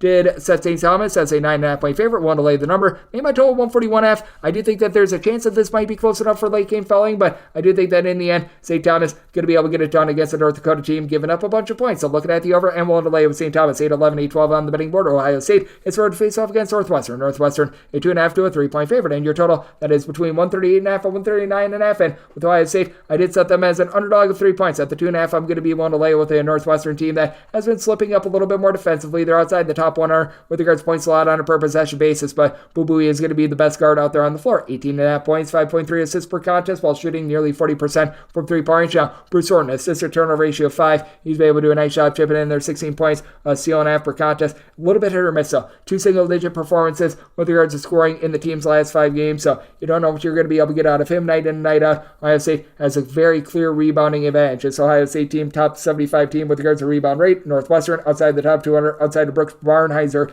who's been able to give you about 7 rebounds per game for Northwestern. You really don't have a single guy that does give you north of 4.5 rebounds per game. Meanwhile, you've got the likes of Jameson Battle, Roddy Gale, Zed Key, all give you between about 4.9 and 5.5 rebounds per game, and then Felix Parra, 2.5 blocks, 7.5 points per contest. But with Ohio State, even though they are very efficient with regards to their offense and really their defense, they've been a top 80 team with regards to points allowed on a per possession basis. They get gashed from 3, allowing opponents to shoot 37% from 3-point range in a road/shoot court environment. Jameson Battle is able to get some of it back, shooting 45.5% from distance, 14 points per contest. But with Northwestern, having Ryan Langborg, along with Barnheiser, who I mentioned before, Ty Berry, being able to combine for about 37 to 38 points per contest and all shooting north of 36% from 3-point range, and Northwestern, a top 20 team with regards to ball protection, turnovers on a per possession basis. Northwestern should be able to get it done in a game where I do think that both teams hit some shots. Semi total 141, looking at the over, and willing to lay up to 2.5 for Northwestern. 8-13, 8-14 on the betting board. Texas A&M plays us to Ole Miss. Ole Miss does find themselves as an underdog of 7.5 points here. Total on this game, you're going to be finding it anywhere between 143 and 144, seeing a few straight 7s out there as well. And for A&M, I did set them as an 8.5 point favorite. I'm going to be willing to lay the number with Texas A&M. One of the worst 3-point shooting teams in all of college basketball, but Wade Taylor the fourth, even though he's still shooting sub 30% from 3-point range, he's giving you 17 plus points, 5 plus assists, doing a good job of being able to hit the glass as well. And this is a Texas A&M team that, after their defense was very ghastly to begin the season, it's starting to come back to them. They're now 113th in all of college basketball in terms of points allowed on a per possession basis, giving up 11.5 points fewer per 100 possessions at home rather than in a road/shoot court environment. And they're going to be going up against a squad that has been very shaky to say the least recently in Ole Miss. It's an Ole Miss team that they had that very big gaudy record to begin the season, but turns out that was probably just a little bit of an aberration. You've got an Ole Miss team that was getting some good 3-point shooting variants to go their way as well. It's an Ole Miss team that still for the season is shooting about 38% from 3-point range, but Alan Flanagan now shooting sub 30% from distance. He, Jalen Murray, Matthew Morrell, they've been able to combine for about 46 points per contest, but this is an Ole Miss team that, despite the fact that you've got Giants of the Earth, Moussa Cisse, along with Jamarian Sharp, they're outside the top 150 with regards to rebound rate. Sharp is able to give you about 3 blocks per contest, Cisse about 1.2 blocks per contest, and for the credit of Ole Miss, they only turn the ball over about 10.5 times per contest, going up against a Texas A&M team that they do generate about 7.5 steals per contest, but the recent form of Texas A&M, very good defensively, giving up fewer than 70 points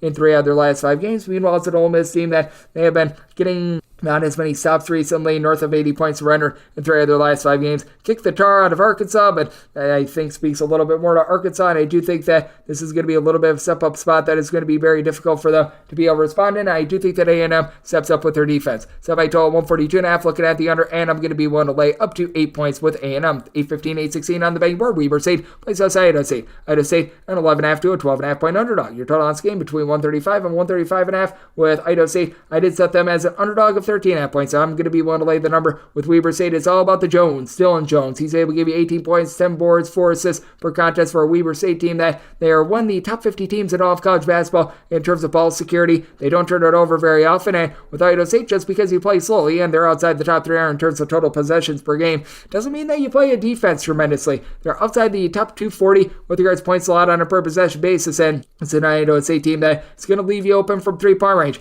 Idaho State, with regards to opponents' 3-point shooting percentage, 260th in all of college basketball. Now, they've been able to get some relatively good production out of Braden Parker, who's been able to give you about 13.5 points, chipping in there about 5 boards per contest, and Kyrie Huey has been able to give you about 6 rebounds per game, but this is a Weber State team that, as Steve Verplank, can give you 12 points on 38.5% 3-point shooting. All in all, for Weber State, they do shoot about 35.5% from 3-point range, and this is an Idaho State team that they themselves have been having a little bit of a rough time being able to take care of the ball, north of 12.5 turnovers per game, as the tempo that they play, despite the fact that Malik Arrington gives you about 4.5 assists per contest. That's a bit of an issue, and I do think that Weber State, a team that is in the top 130 with regards to points allowed on a per possession basis, going to keep this low scoring in a game that is not going to feature a lot of possessions between two teams outside the top 275 with regards to total possessions per game. Set by total 133.5, diving under, and with Weber State, 1 to lay up to 13 with them. 8-17, 8-18 on the betting board. Montana, it's a road face-off against Sacramento State. Sac State finds themselves as between 6.5 and 7-point underdogs. Total between 137.5 and 138. I did set Sacramento State as an underdog of 7 points. So at the 6.5, that's the max I'm going to be willing to lay with Montana. Montana has now been able to get very hot from 3-point range. Was a brutal start to the season for Ada Moody, but Moody, he's out to shooting about 36.5% from 3 since the beginning of the month of December, shooting well north of 40% from 3-point range.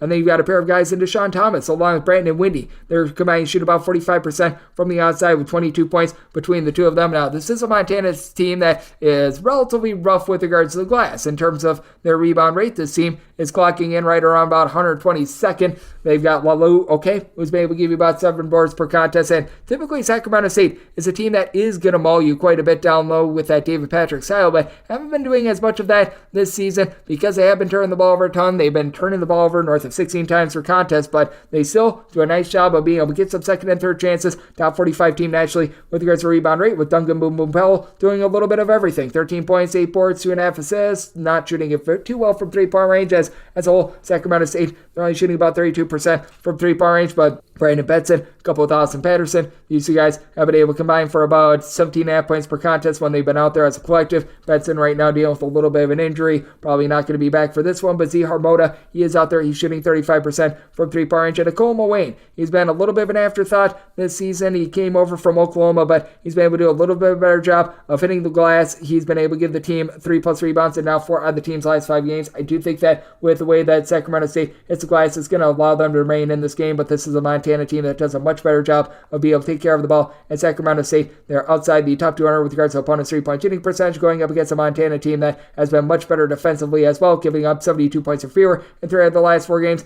Meanwhile, it's a Sacramento State team that has scored 66 points or fewer in 3 out of the last 4 games and 71 or fewer in 4 out of the last 5. So set Montana as a 7-point favorite. I'm going to be willing to lay the numbers. Did set my total at a 137, so also diving under. 819, 820 on the betting board. It is Cal State Fullerton playing us Cal State Bakersfield. Meet the Roadrunners between 4.5 and 5-point underdogs. Total is 129 to 129.5. Made Bakersfield an underdog of 3.5 points, so at 4+, I'm going to be willing to take the points. It is a Bakersfield team that has Caleb Higgins out there, and I think that he's going to be able to go toe-to-toe with the main scorer, Max Jones, on the flip side for Fullerton. Both of these guys are able to give you 15+ points per contest. Both of these teams probably rely way too much on their offense between these two gentlemen, but when it comes to Bakersfield, you know that there's a slow and controlled style out there. Meanwhile, it feels like Fullerton is just a rudderless bunch. They lost a lot from last year. Dominic Bruton has been able to give you 14.5 points, 7.5 per contest, and it's a Fullerton team that they now shoot about 32% from 3-point range, but outside of Jones, along with Grayson Carper, shooting 38.5% from three-point range. Nobody else on the roster shoots about 30% from the outside. And this is a Bakersfield team that where you want to hurt them is from the outside, as this is a Bakersfield team that, despite the fact that Modestas Conqueles is the only guy on the roster that really gives you north of 5.5 rebounds per game, they should be able to play relatively even up on the glass against Fullerton. It is Bakersfield team that they are 250th in all of college basketball with regards to opponents' three-point shooting percentage, but they're allowing opponents to shoot 39.4% at home, more like 33% in a roadside corner environment. Fullerton, still relatively solid three-point shooting defense, 123rd in all of college basketball, but with having Higgins being able to give you all that he is with this Bakersfield team, cutting down on the turnovers, they're down to about 11.8 turnovers per game, and now being able to get just a little bit more production out of Max McGee, who's been able to shoot about 35% from three-point range. I do think that Bakersfield holds in there in a game involving two teams well outside the top 200 with regards to total possessions per game. And if you look at regulation and regulation only, because Bakersfield has played a pair of games that went to overtime recently, the squad has done a good job holding each of their last 5 opponents to fewer than 70 points. Meanwhile, for Fullerton, they themselves have a lot of fewer than 70 points in each of their last 3 games. I think that you're in for a little bit of a slog, so I'm going to be taking a look at this Bakersfield team catching 4+. And I did set my total 131.5. I think we've gone down a little bit too far because I do think that this will be close enough for late game felling. Looking at the over, set my total 131.5 and taking a look at the points with Bakersfield. 821-822 on the betting board. Utah is a road face-off against Washington. Washington is between a pick-em to a 1-point underdog. Total is between 157.5 and 159. Set Washington as a underdog of 1.5 points. So this is a spot where I'm going to be taking a look at Utah, willing to lay up to 1 with them. It's a Washington team that's well outside the top 120 in terms of points allowed on a per possession basis and getting cooked from three-point range against a Utah team that they've been able to do a nice job with their overall versatility. They have been missing Raleigh Worcester the last few games. He's been dealing with a little bit of an injury, main facilitator with about 5.5 assists per contest, but you got Davion Jones, who's done a nice job as floor general recently. 10 points, 5 assists, shooting 40% from three-point range for a Utah team that overall, they shoot 37% from three. Now, with Utah, they are giving up north of 25 points more per 100 possessions in a roadside shoot-your-corner environment rather than at home. But Braden Carlson is able to give you 17 points, 6 boards, 35% three-point shooter. Gabe Madison continues to shoot north of 43.5% from the outside. They go up against a Washington team that is outside the top 75 with regards to rebound rate. You've got Keon Brooks, so he will give you 20.5 points, 7 boards, shoots about 39.5% from three-point range, but with Fron and Kepadog still being out of the fold for the team, you don't have a lot of size down low. Outside of Brooks, you don't have a single other guy that gives you north of 5 rebounds per game. But while Xavier Wheeler gives you 5.5 assists and right around 15.5 points per contest with 3.5 turnovers per game, that's been a little bit costly. It's a Utah team that they themselves have been turning the ball over a little bit more recently, but 73+ points in 4 of their last 5 games. Defense has been very much all over the place recently, but it's at the very least gotten a little bit more range rather than just being bad like Washington's has been. They have given up at least 73 points in each of their last 4 games, and this is a squad that they have now given up at least 72 points in all but 1 out of their last 7 games. So I do take a look at this spot, and I do think that Washington is going to give it up, though I do think that Utah going to be able to hold up defensively against the Washington team that's hit or miss from three-point range. Shooting set my total of 155.5, looking at the under, and I'm willing to lay up to 1 with Utah. 823, 824 on the betting board. UNLV is on the road facing off against San Jose State. San Jose State is a 3 to 3.5 point underdog. Your total on this game between 146 and 147. Say UNLV is a 3-point favorite, and after what we saw against Air Force, that was probably very, very generous. I'm willing to take the 3.5 with San Jose State. San Jose State is still a relatively slower team. They're outside the top 240 with regards to total possessions per game, but this is a San Jose State team that, though they are very top heavy, they've got really 4 main scorers on this team. You do get a lot of production on these guys, as you've got Alvaro Cardenas, who's been able to give you 6 assists, 13 points per contest, and all their top 4 scorers, by the way, shoot at least 37.2% from three-point range. You've got Tibet Gronair along with Myron Amy Jr., your top 2 scorers, combining for about 29.5 points. Both give you about 4.5 rebounds per game, and then you've been able to have Trey Anderson be able to give you about 5 boards per contest, going up against a UNLV team that they've actually got a really nice point guard on their team. They've been able to get about 6 assists, double-figure amount of points of Adrian Thomas, who's been able to shoot well north of 37% from three-point range. Now that you've got both the Broom brothers out there, it should help out UNLV with regards to their rebound rate, but they're still outside the top 250 with regards to their rebound rate. It has been a San Jose State team that's been unsightly ghastly with regards to their defense, 80th in the country with regards to points allowed on a per possession basis, and They're giving up 6.4 points more per 100 possessions at home rather than in a road/court environment. But this is also a UNLV team that's 277th in the country with regards to their points allowed on a per possession basis. So they give up fewer points per possession on the road rather than at home. Both of these teams have been having a really rough time of being able to guard the three-point arc. We saw that on full display for UNLV a few nights ago against Air Force. But UNLV, in terms of opponents' three-point shooting percentage, 297th in all of college basketball. For San Jose State, they're clocking in more in that neighborhood of about 325th. So I do think that you're going to see both of these teams in a lower tempo game be able to hit some shots. I did set my total at a 141 here at a 146 or 147.5. I think that we've gone a little bit too far. I do think that this is a UNLV team that's starting to trend downward a little bit more with regards to their offense and with the Boone brothers. And after what we saw against Air Force, I do think that they're going to get the message that they're going to need to defend just a little bit more. Meanwhile, it is a San Jose State team that they themselves have been able to get to at least 70 points in each of their last 4 games. Defense has been in a little bit of a pressure cooker, but they've went up against some of the top teams in the conference. I do think that this is going to be a little bit more of a muted game. Going to be taking a look at the under, and at north of 3, going to be taking a look at San Jose State, 825, 826 on the betting board. It is UC Irvine, Zop for the Anteaters, 8 playoffs to Seton. Cal State Northridge, a 14-point underdog. Your total on this game between 147 and 147.5. Did set Seton as an 11.5-point underdog. I'm going to be one to take the points. Seton has really fallen on some tough times recently, but this is still a top 100 team with regards to rebound rate and points allowed on a per possession basis. Meanwhile, for UC Irvine, though they have cranked up their tempo from past years, this team is starting to become that defense that we all know and love. In terms of points allowed on a per possession basis, Irvine 17th in all of college basketball, and actually giving up 4.5 points fewer per 100 possessions in a road/court environment rather than at home, and they've been very efficient with regards to their offense. Big reason why Pierre Cockrell, 6 assists to only about 2.3 turnovers per game. You've got a big 3 in Darren Sarin, along with Andre Henry, Justin Owen. All these guys give you a double-figure amount of points, combining for about 34 points per contest, and they combine to shoot about 39.5% from three-point range, all while the team turns the ball over only about 12 times per contest. It is a Seton team that has done a solid job being able to come up with about 8.5 steals per contest. Each of your top 5 scores to give you at least a steal per contest. And then you've got Deshaun Allen Ikens, Deontay Bostic, combining for about 32 points, combining to shoot about 36.5% from three-point range. And this has been a Seton team that has not been shy about being able to give some of their best performances on the road as well. It is a Seton team that, with their 14-plus turnovers per game, it has really hurt their offense, but they're actually scoring a half a point more per 100 possessions in a road/court environment rather than at home. They only shoot about 31% from three-point range, going up against a UC Irvine team that has been able to do a nice job being able to ball on the glass, especially with Benton Lutkin coming into the fold. He's been a guy that's been a little bit banged up, and for Irvine, they do allow opponents to shoot 34.5% from three-point range at home. This is a Seton team that has been a little bit all over the place with regards to their defense recently, but still a team that is allowing opponents to shoot just 33% from three-point range in a road/court environment. Seton, a top 75 team with regards to total possessions per game, and it is a Seton team that they have given up north of 70 points in 3 out of their last 4 games and 4 out of their last 5 games. Meanwhile, for Irvine, they have been able to get to at least 72 points in 3 out of their last 5. I do think that this game is going to be sped up. I think Irvine is going to be able to win this game by double figures, but I think we went too far. So my number at 11.5. Willing to take the points here with Seton, and did set my total 145.5, so at 145 or less, going to be taking a look at the over as well. 627, 628 on the betting board. Loyola Marymount, it's the road face-off against St. Mary's. St. Mary's finds themselves as between 15 to 15.5 point favorites. Here, total on this game are between 130.5 and 131.5 with Loyola Marymount. I did set them as a underdog of 14.5 points. Here at 15 plus, I'm going to be willing to take those points.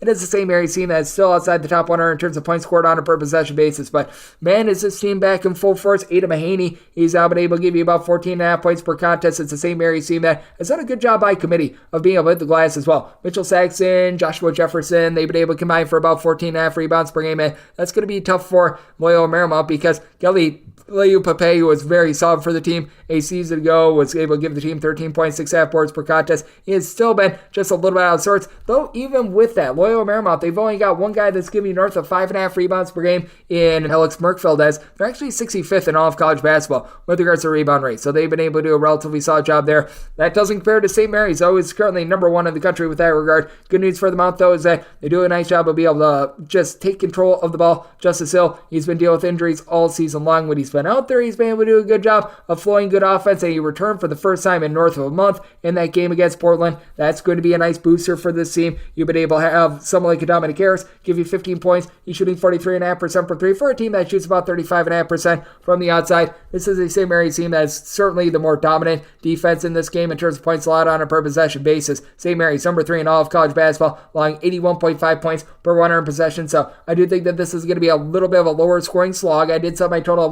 130.5, so here at a 131, looking at the under. But with Loyola Marymount, with the way that they're able to match up on the glass, with the way that they've been able to have a lot of guys by committee doling out the ball, Justice Hill coming back, I think that they hold in their semi-line at 14.5, so taking the points and the under. 829, 830 on the betting board. Pacific plays us to Gonzaga. Gonzaga, a 25 to a 25.5 point road favorite. Total on this game is between 153.5 and 154.5. This Pacific team is a sorry example of a team. I thought I was being aggressive with making a 22.5 point line. I'm going to be one to take the points. With Gonzaga, they're actually a much better defensive team this year. They're in the top 40 with regards to points allowed on a per possession basis. And Tom Watson, Graham Ike, they're doing a nice job down low. They've been able to combine for 15 rebounds, nearly 30 points per game, and they're combining to shoot about 38% from three, but Gonzaga, not quite a team that's going to bomb it from three, shooting 33% from the outside. Ryan Emmert seems to be coming into form now, 6.5 assists to 2.3 turnovers per game, but it certainly is far from the Gonzaga teams that we've seen in past years. Now Pacific is about as sorry it gets. They scored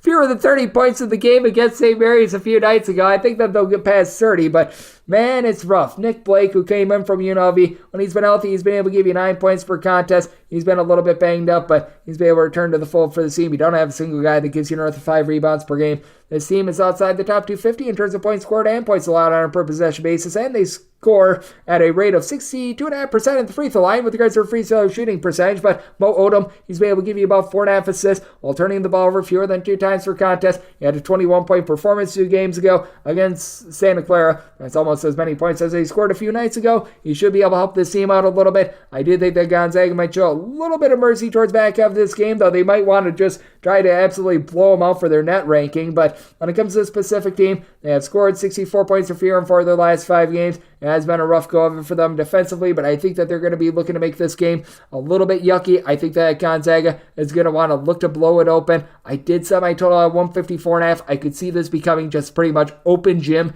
in the second half, so I had a 153.5. I'm looking at the over with the Gonzaga team that has now been able to score at least 76 points in 4 of their last 5 games, and they've gotten to at least 86 in 3 of their last 5. So looking at the over and looking at the 25 plus here with Pacific. This is the last game on the normal Las Vegas betting board before we had to break in the extra games. 831, 832. Cal Poly, it's for a face-off against Hawaii. Hawaii is a 14 to a 14.5 point favorite. Fills between 125.5 and 126.5. So Hawaii is a 13.5 point favorite. Going to be one to take the points with Cal Poly. Both of these teams have not been making a lot of money recently. It's a Hawaii team that has been having a rough time with regards to their offense. They're outside the top 150 in terms of points scored on a per possession basis, having scored 63 points or fewer in 4 of the last 5 games. Hard to cover a spread when you're doing that. And for Cal Poly, as bad as their offense has been, they've scored the allowed 71 points or fewer in 4 of the last 5 games. Now, they've scored 61 points or fewer in each of their last 5 as well. This is a Cal Poly team that, man, it's been brutal for them. They have been able to exceed the 71-point plateau thus far this season. I believe just twice, might have been 3 times, but this has been a Cal Poly team that has been very muted with their offense. You've been able to get right around about 18 points per contest out of Kobe Sanders. Sanders has been able to shoot in the low to mid-30s from 3-point range, so been able to get a little bit of production there, but Joel Armatradon is right now your top rebounder with about 4.5 rebounds per game. Hawaii should be able to win that battle down low as you got Mo Sek, a true 7-footer that's able to give you about a block, a few rebounds per game, and then you've been able to get some really good versatility with north of 38% 3-point shooting and about 11.5 points per contest out of Justin McCoy. Noel Coleman, he's been able to give you about 13 points for a Hawaii team that is turning the ball over about 12.5 times per contest, considering they're outside the top 250 with regards to total possessions per game. That's been a little bit brutal, but Hawaii about 140th in the country with regards to rebound rate. It's a Cal Poly team that is 348th. That said, this is a Hawaii team that they just haven't been able to get a lot going at home. And at home, they're actually giving up more points per possession in a road/shoot scoring environment, and they're scoring 2 points fewer per possession at home rather than in a road/shoot scoring environment. I think that you get a very low-scoring, rough game. Set by total 125.5 out of 126. Looking under and at 14 plus, taking the points with Cal Poly. We wrap things up next by hitting a break and then getting you guys the extra games right here on Cusco with myself, Grady Peterson, now a part of the Decent Family Podcast.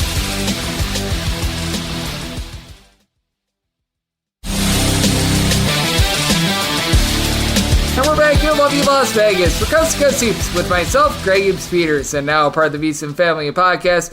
All right, somehow, someway, we got through the normal Las Vegas betting board. Now let's hit the extra games in what is essentially going to be the lightning round tonight because, my goodness gracious, we've got a lot of games on the board. The normal betting board picks are complete, but there are some extra games today, so we go into the bonus. 306-553, 306-554. Holy Cross plays host to Lehigh. Lehigh a 5-point favorite, and your total on this game, 145.5 to 146.5. Did somebody line it 4. I'm going to be willing to take the 5 with Holy Cross. Holy Cross has been dealing with a lot of ailments throughout the entirety of their backcourt, but this is just still a Lehigh team that I can't buy into. They have been outside the top 225 with regards to opponents' three-point shooting percentage. This is a team that also has been dealing with some injuries to some of their top scorers. So you've got Tyler Whitney-Sidney, who's been able to give you about 14.5 points, right around about 32% three-point shooting, but your main scorer in Keith Higgins, he has been out of the fold since January 6th and has been affecting this Lehigh team quite a bit with regards to their scoring. You've got Dom Parolin back in the fold after he's been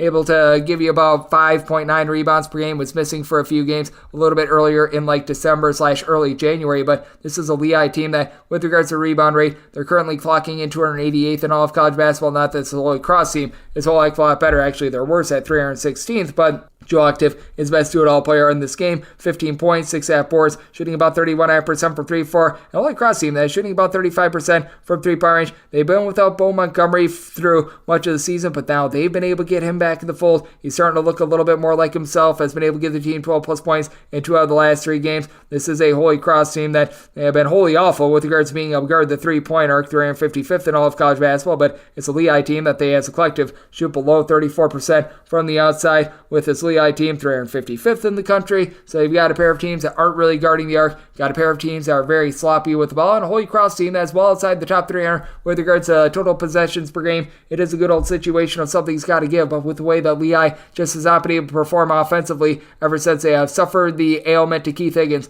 I do think that this is going to be a little bit of a lower scoring slog and a game that plays into the hands of Holy Cross. Set my line at 4, so being able to get 5, I'm going to be taking a look at the points with Holy Cross. Set my total at a 144, so also looking under 306-555, 306-556. It is Albany, and they hit the road. They're facing off against New Hampshire. New Hampshire does find themselves as a favorite of 4.5 points. Totals between 158 and 159 with New Hampshire. I did set them as a favorite of 9 points. I'm going to be one to lay the number. It's an Albany team that has been having a really good time of it, being able to guard from three-point range. They're in the top 25 with regards to opponents' three-point shooting percentage, but they're also a team that's in the bottom 100 with regards to opponents' two-point shooting percentage. And for New Hampshire, I think that Clarence Daniels is going to be able to take over this game. He's been able to supply New Hampshire with just under 21 points, 9 boards per contest. Jonathan Beagle is able to give you about 10 boards per contest, but despite the fact that you've got Beagle down low, this has been an Albany team that has been rough with regards to the rebound rate. They're about 136th in all of college basketball, going up against a New Hampshire team that they're also a top 40 team with regards to being able to guard the arc, and it's a New Hampshire team that has done a much better job of being able to take care of the ball. About 12 turnovers per contest. Albany, about 14.2 turnovers per game. Both of these teams do play relatively fast, but Albany, they're only shooting about 32.2% from three-point range. Sebastian Thomas, 18.5 points, 4 boards, 4 assists, 1.7 steals per contest, has been relatively solid, but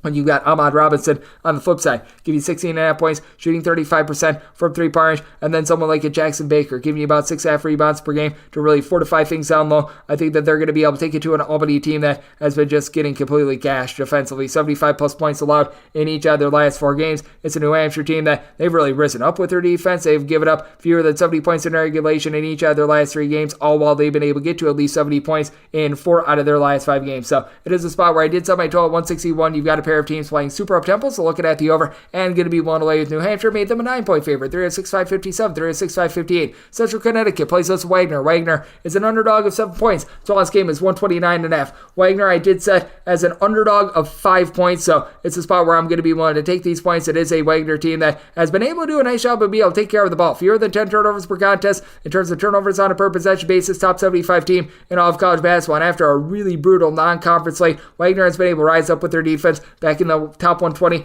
with regards to points allowed on a per possession basis, going up against a Central Connecticut team that they just don't have any rebounding whatsoever. They're outside the top 250 with regards to rebound rate, 133rd though in terms of points allowed on a per possession basis. Problem for Central Connecticut is they're actually giving up 4.3 points more per 100 possessions at home rather than in a road/neutral court environment. Now, Alan Jean Rose is going to be your top scorer in this game. He's been able to give this Central Connecticut team right around 16 points per contest, shooting well north of 35% from three-point range, but for Wagner. Melvin Council has been their do-it-all sort of player. He's been able to chip in there 13.5 points, 5.5 boards, 3.5 assists. Not a great three-point shooter, but Wagner as a whole, they're shooting about 32.8% from three-point range. It's nothing magical, but they're going to be able to cut off the Central Connecticut team from the three-point arc. While Central Connecticut, they themselves are allowing opponents to shoot right around about 34% from three-point range. That is outside the top 200 nationally. Meanwhile, Wagner clocking at 29th with regards to being able to guard the arc, and with Central Connecticut not really having a ton down low. Kellen Amos, he's been able to give you about 5.3 boards, 11.5 points per game, and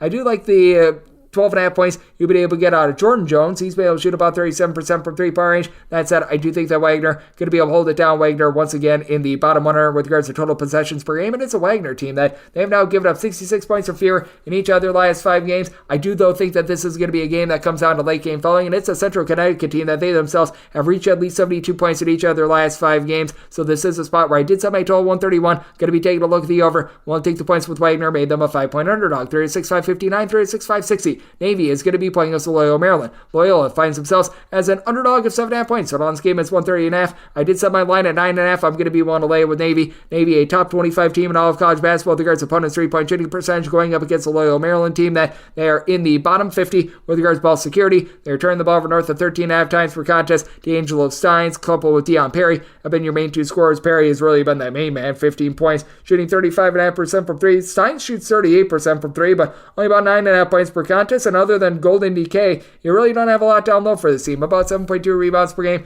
Now, Loyola, Maryland, I do think that there's a chance that they might be able to do a little bit of something down low, but this is a Navy team that they've got Donovan Draper, who's able to give you 9 boards and north of 2 steals per contest. Navy, in terms of turnovers forced on a per possession basis, top 75 team in all of college basketball. With Navy, though, they are 263rd in all of college basketball. Their rebound rate, Loyola, Maryland, more around 215th, as we've had Milan Ilic along with Alonzo Ferrer. They've been able to combine for about 10.3 rebounds per game, but for Navy, all of a sudden you've been able to get 16 points per contest out of Austin Bengini. Should be the best scorer in this game. 4 assists per contest. It is a Navy team that they're only shooting about 29.5% from three-point range, but good news is they get to go up against the Loyola Maryland team that they have been getting just completely destroyed from three-point range, allowing opponents to shoot 37+% from three-point range, 339th in all of college basketball in that regard. I think that this is a rough matchup for this Loyola Maryland team. I think that Navy is going to take the air out of the ball quite a bit, but at the same time, with the way that Loyola Maryland is playing just no defense whatsoever, even with Navy playing super slow, I think that you get enough points for an over. Set my total at 133.5, so looking at the over with Navy, set them as a 9.5 point favorite, so also going to be willing to lay the number. 306, 561, 306, 562. Bucknell, they throw they're facing off against Army. Army does find themselves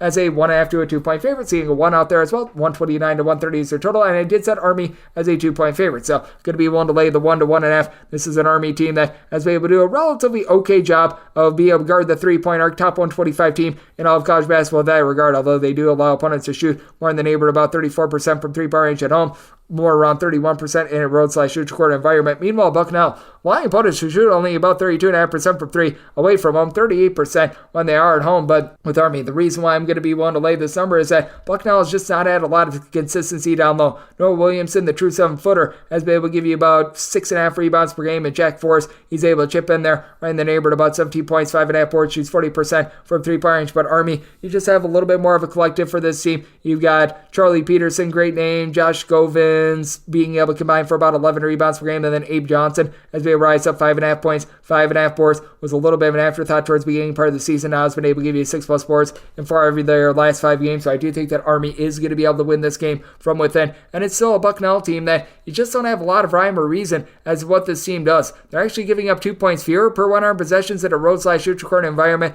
rather than at home, but this has been a Bucknell team that has been turning the ball over north of 12.5 times per contest, 255th in the country in terms of points scored on a per possession basis. And for this Army team, they're still a rough 3-point shooting team at about 32%, but they've been rising up a little bit more with that regard. It is a Bucknell team that, to their credit, they've been able to get to at least 70 points in each of their last 5 games, but this is an Army team that's been really sticking opponents in the mud, giving up 64 points or fewer in each of their last 3 games. I do think that Army going to be looking to slow this game down. I do think that Army going to be able to come up with some turnovers against a Bucknell team that, if they are able to not turn the ball over, they have good production. If they do, it just leads to doomed doomsday, and I do think that this is going to lead to a little bit of doomsday and a slow down slog. I set Army as a 2-point favorite, going to be one to lay the number, set my total 126, so also looking under. 306-563, 306-564. Seton plays us a Lipscomb. Lipscomb is a 3-point road favorite. Your total is 154.5 to 155.5 with a Lipscomb. I did set them as a favorite of 2.5 points. Here at the 3, I'm going to be willing to take the points. This is a Seton team that they absolutely rely upon being able to shoot the 3 ball. They're a team that they shoot north 37% from 3-point range with Jalen Blackman, a top 20 scorer in all of college basketball, being able to give you north of 21 points per contest on north of 38% 3-point shooting. And for Lipscomb, to their credit, they shoot 37.5% from 3-point range. They've been without their main rebounder from a season ago, Jacob Onyesevich, so they are a team that is relatively rough on the glass. Will Pruitt is having to do a little bit of everything at 6'3", 13 points, 6 boards, 3.5 assists per contest for a Lipscomb team that is 266th in all of college basketball with regards to rebound rate. So that is actually going to offer an opportunity for a Seton team that typically they get just completely plowed on the glass. But that said, this is a Seton team that they're 296th in the country with regards to rebound rate, and this is a Seton team that they are going to give you the green light and a lot of opportunities from 3-point range. With Seton, in terms of opponents' 3-point shooting percentage, they are one of the bottom teams that you're going to find in all of college basketball, 233rd, allowing opponents to shoot 36.3% from 3-point range in their home games, but Lipscomb 281st in the country with this regard. So I do think that you're going to be able to get a lot of scoring despite the fact that this is a Seton team that is outside of the top 300 with regards to total possessions per game, but Aubrey Gasterse has been able to give you about 7 rebounds per game. He's been pretty rock solid with that regard, so I do think that he's going to be able to hold up on the glass. I just don't think you get enough possessions for an over, though. Seton, once again, outside the top 320 with regards to total possessions per game. It is a Seton team that has scored 70 points or fewer, by the way, in 3 of their last 5 games. Meanwhile, it's a Lipscomb team that they have certainly been giving up the points, 70 plus given up in each of their last 5 games, but I do think that they're going to be slowed down. I do think that this is going to be a game that's going to be sort of make it and take it. It's a Lipscomb team that has Jaron Boyd being able to give you about 17.5 points, shooting 43.5% from 3-point range, but with the slow grinder style of Seton, along with a good point guard as Stefan Swetson, who's able to give you 6.3 assists to 2.8 turnovers per contest. I do think that Seton going to remain in this game. I do think that it's going to be just a little bit lower scoring than expected due to those shortage of possession. So did set my line at 2.5. Willing to take 3 with Seton. Set my total at 115.5. So also looking under 306-565, 306-566. Maine hopes to not get Maine. They play at home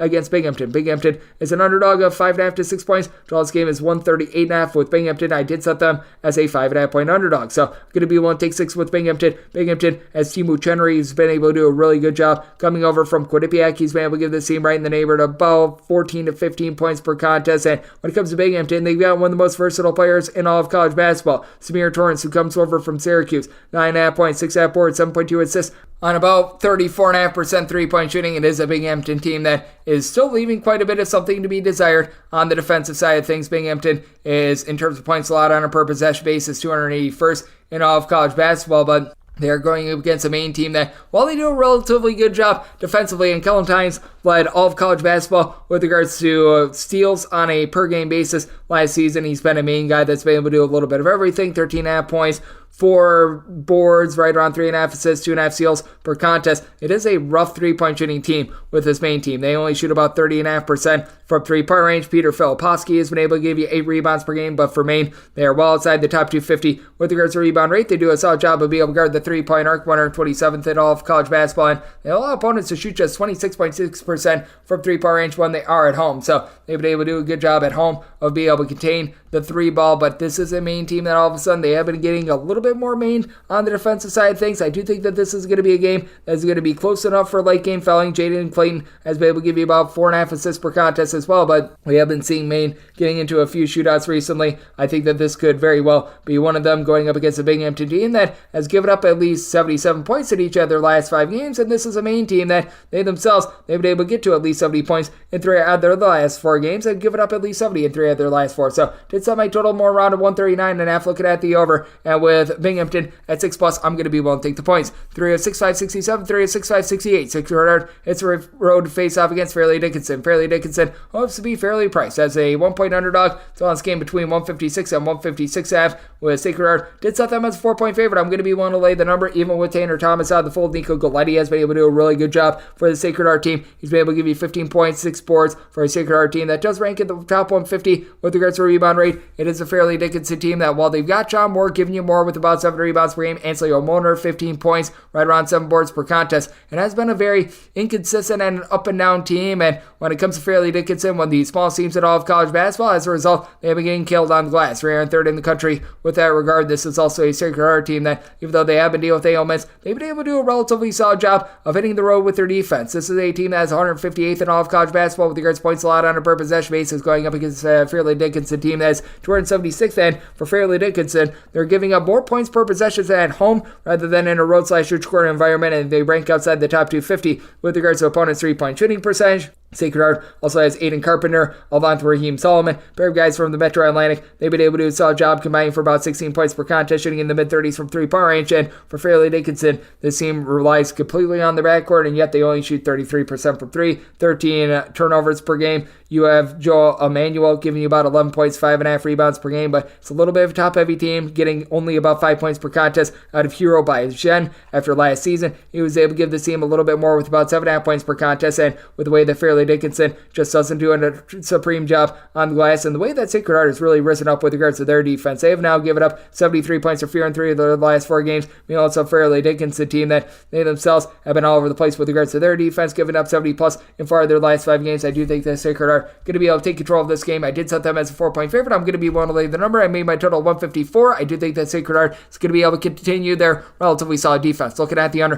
and I'm willing to lay the number of Sacred Heart, 306.569, 306.570. Lafayette plays us to Boston U. Boston U is an underdog of 5 points. Total on this game between 127 and 127.5. This Boston U team has actually been able to do a relatively solid job defensively. This is a line that I did set at 4. So anything north of 4, I'm going to be taking a look at the points with the Boston U team that really doesn't have anyone that's able to give you double figures. Miles Brewster has been your main guy, being able to give you about 9.5 points, 3 assists per contest. But Boston U, in terms of points allowed on a per possession basis, weren't 16th in all of college basketball. But you take a look at what they've been able to do in a road/neutral court environment. They're actually a top 30 defense when they're away from home, going up against a bunch in Lafayette that they've been able to go on a nice run. They were winless against Division I competition going into Patriot League play, and now they're undefeated in Patriot League play. This makes absolutely no sense whatsoever. That said, for Lafayette, you got Justin Vanderbond, the true 7-footer for Boston College, who's been able to give you about 10 points, right around 4.8 rebounds per game. It's a Lafayette team that they continue to shoot about 29.5% from 3, 68% at the free throw line. Kyle Jenkins, Eric Soderberg have both been able to give you about 9 points per contest, but for Lafayette, they really don't do anything too well. Owen Landrum for this Boston U team, he's now been able to give you about 6 rebounds per game, so they've been able to muster up a little bit more there. While Lafayette, they continue to be 306th in all of college basketball with regards to rebound rate, a bottom 40 team with regards to rebound rate at home this season, and they go up against a Boston U team that has been relatively solid at being able to guard the three-point arc. They're a top 130 team with regards to their rebound rate as well. And for Lafayette, they are about 212th in the country with regards to opponents' three-point shooting percentage, with Boston U doing an okay job of being able to take care of the ball. I think that they hold in there, though. I could see Lafayette just continuing this fairy tale run. Semi-total 126. Both of these teams fall outside the top 250 with regards to total possessions per game. Looking at the under, we'll take the 5 here with Boston U. 306.571, 306.572. Texas A&M Commerce plays us to Nichols. Nichols finds themselves as a 1.5 point underdog. Total on this game between 139.5 and 140, and seeing a few straight 2s out there as well. And with Nichols, I set them as a 2.5 point favorite. I'm going to be looking at them outright on the money line. I just don't know what Texas A&M Commerce really does well. They shoot about 32% from three-point range. This team has been getting pretty carved up from three-point range at home. They're allowing opponents at home to shoot 38.2% from three-point range, going up against a Nichols team that they themselves are well outside the top 200 with regards to turnovers forced on a per possession basis. They used to be their lifeblood, but now they've done a much better job of guarding the arc. They're a top 55 team with regards to opponents' three-point shooting percentage, and when it comes to this Nichols team, you've got Jamal West, who's been able to do a nice job in tandem with Deontay Smith. Will be able to combine for north of 30 points per contest. Both of these guys have some size. They've got a little bit of athleticism. They're able to pop threes in a mid-30s clip, so I think that they're going to be able to do a nice job in this spot. Going up against a bunch in Texas A&M Commerce that they've got Jerome Brewster, who's been able to give you about 13.5 points per contest. Kalen Williams has been your main scorer with about 14 points per game, but not a single guy on the roster gives you north of 4.6 rebounds per game. It is a Nichols team that's well outside the top 225 with regards to their rebound rate, but Texas A&M Commerce, they just have absolutely nothing down low. 358th in all of college basketball with regards to rebound rate. They only shoot about 68.5% at the free throw line, so in a late game situation, that's going to bode well for a Nichols team that has been dealing with the injury still to Malik Thomas, who's been out of the fold as one of the team's main facilitators, but team is shooting 35% from three-point range. You've also been able to get some nice production with about 12.5 points per contest out of Robert Brown III, and it is a Nichols team that they're coming in riding relatively high with regards to their defense. It is a defense that has now in regulation given up fewer than 70 points in 4 out of their last 5 games. Meanwhile, this is a Texas A&M Commerce team that has really scuffled on offense, scoring 68 points or fewer in 4 of their last 5 games. I do like Nichols outright on the money line in the spot. Did set my total 142.5. I think that we could get a little bit of late game fouling, and it's a Nichols team that they themselves do look to play a little bit more up tempo. So looking at the over and looking at Nichols on the money line, 306.573, 306.574. Lemoyne plays those to Long Island. Long Island, an underdog of 8 points. So last game is 147. Congrats to Long Island on their buzzer beater a few days ago, and I'm right in line with what we've got right now. I did set my number at an 8, so could be waiting on a little bit of line movement. This was one that it opened up a little bit earlier at like 6.5, 7.5. So if we could get back down to some of those earlier numbers I was seeing in faraway places, I'm going to be willing to lay it with Lemoyne. This is a Lemoyne team that has some of the bigger home and road splits they're going to find in all of college basketball, going up against an LIU team that has guarded the arc well. LIU is in the top 75 nationally with regards to opponents' three-point shooting percentage, and for Lemoyne, this is a defense, no doubt about it. It's a little bit of a work in progress, but in terms of points allowed on a per possession basis, they're giving up about 13.5 points fewer when they are at home rather than in a road/shoot court environment. They get to go up against an LIU team that is 357th in all of college basketball in terms of points scored on a per possession basis, scoring 14 points fewer per 1 earned possessions when they are in a road/shoot court environment. Meanwhile, this Lemoyne team, they've really come alive when they've been at home. They're scoring 20.5 points more per 1 earned possessions at home. You've been able to get some good production out of Sean Sutherland, who comes in from Siena. He's been able to give you a double-figure amount of points per game. And Keam Cleary, he's been able to give you about 5.5 rebounds per game. Doesn't do a supreme job down low, as neither of these teams really have much with regards to rebounding. Both of these teams outside the top 230 with regards to rebound rate, though Ty Strickland has been able to give this LIU team right around 14 points per contest. Problem is, he shoots 23% from 3. His brother Ty Strickland has been able to give you about 35.5% three-point shooting. Terrell Strickland, I should say, shoots about 35.5% from 3, as their father Rod is the coach of this team, so lots of Strickland around here. But for LIU, 14.5 turnovers per game, relatively up-tempo team, but not a team that really forces a lot of turnovers. It's a Lemoyne team that's taking care of the ball very well with about 11.5 turnovers per game. They themselves force about 9 steals per game, and it's a Lemoyne team that's really cooking with some gas right now. They've been able to score at least 73 points in 4 of their last 5 games. Defense has been able to hold up with 73 or fewer, surrendered in 4 of their last 5. Meanwhile, this is an LIU team that has scored 66 points or fewer in each of their last 4 games. I do think that Lemoyne going to be able to take you to Long Island. I'm willing to lay up to 7.5 with this Lemoyne team. Did set my total 144 with the LIU struggles on offense, so looking at the under to go along with 7.5 or less with Lemoyne. 306.575, 306.576. You've got Winthrop playing us to High Point. High Point hopes to not be a low point as a 1-point underdog. Totals between 154 and 155. High Point is a top 35 team nationally with regards to points scored on a per possession basis, but going up against a Winthrop team that has really locked it down from three-point range. Winthrop, with regards to opponents' three-point shooting percentage, they are currently clocking in 14th in all of college basketball, including opponents shooting just 24.4% from three-point range at home against them. And it's a Winthrop team that they aren't shy to be able to shoot the three ball themselves. They're going to get a little bit outgunned on the glass. High Point has been able to do a good job bringing in guys like a Kamani Lawrence, who's been able to do a solid job, give you about 8+ rebounds per game. And then you've got a High Point team that, if you really want to attack them, 331st in all of college basketball is what they are in terms of opponents' three-point shooting percentage, and this is a Winthrop team that they're very comfortable being able to shoot the three ball. So did set my line at 2. I'm going to be one to lay the number. This is a total that I also did set at 152 because this is a Winthrop team that they do get a little bit out of sorts with regards to the ball. They have been turning the ball over about 12.5 times per contest. You've got Telford, who's been able to give you about 14 points, 5 boards per contest, so he's going to have a tough time against Kamani Hamilton.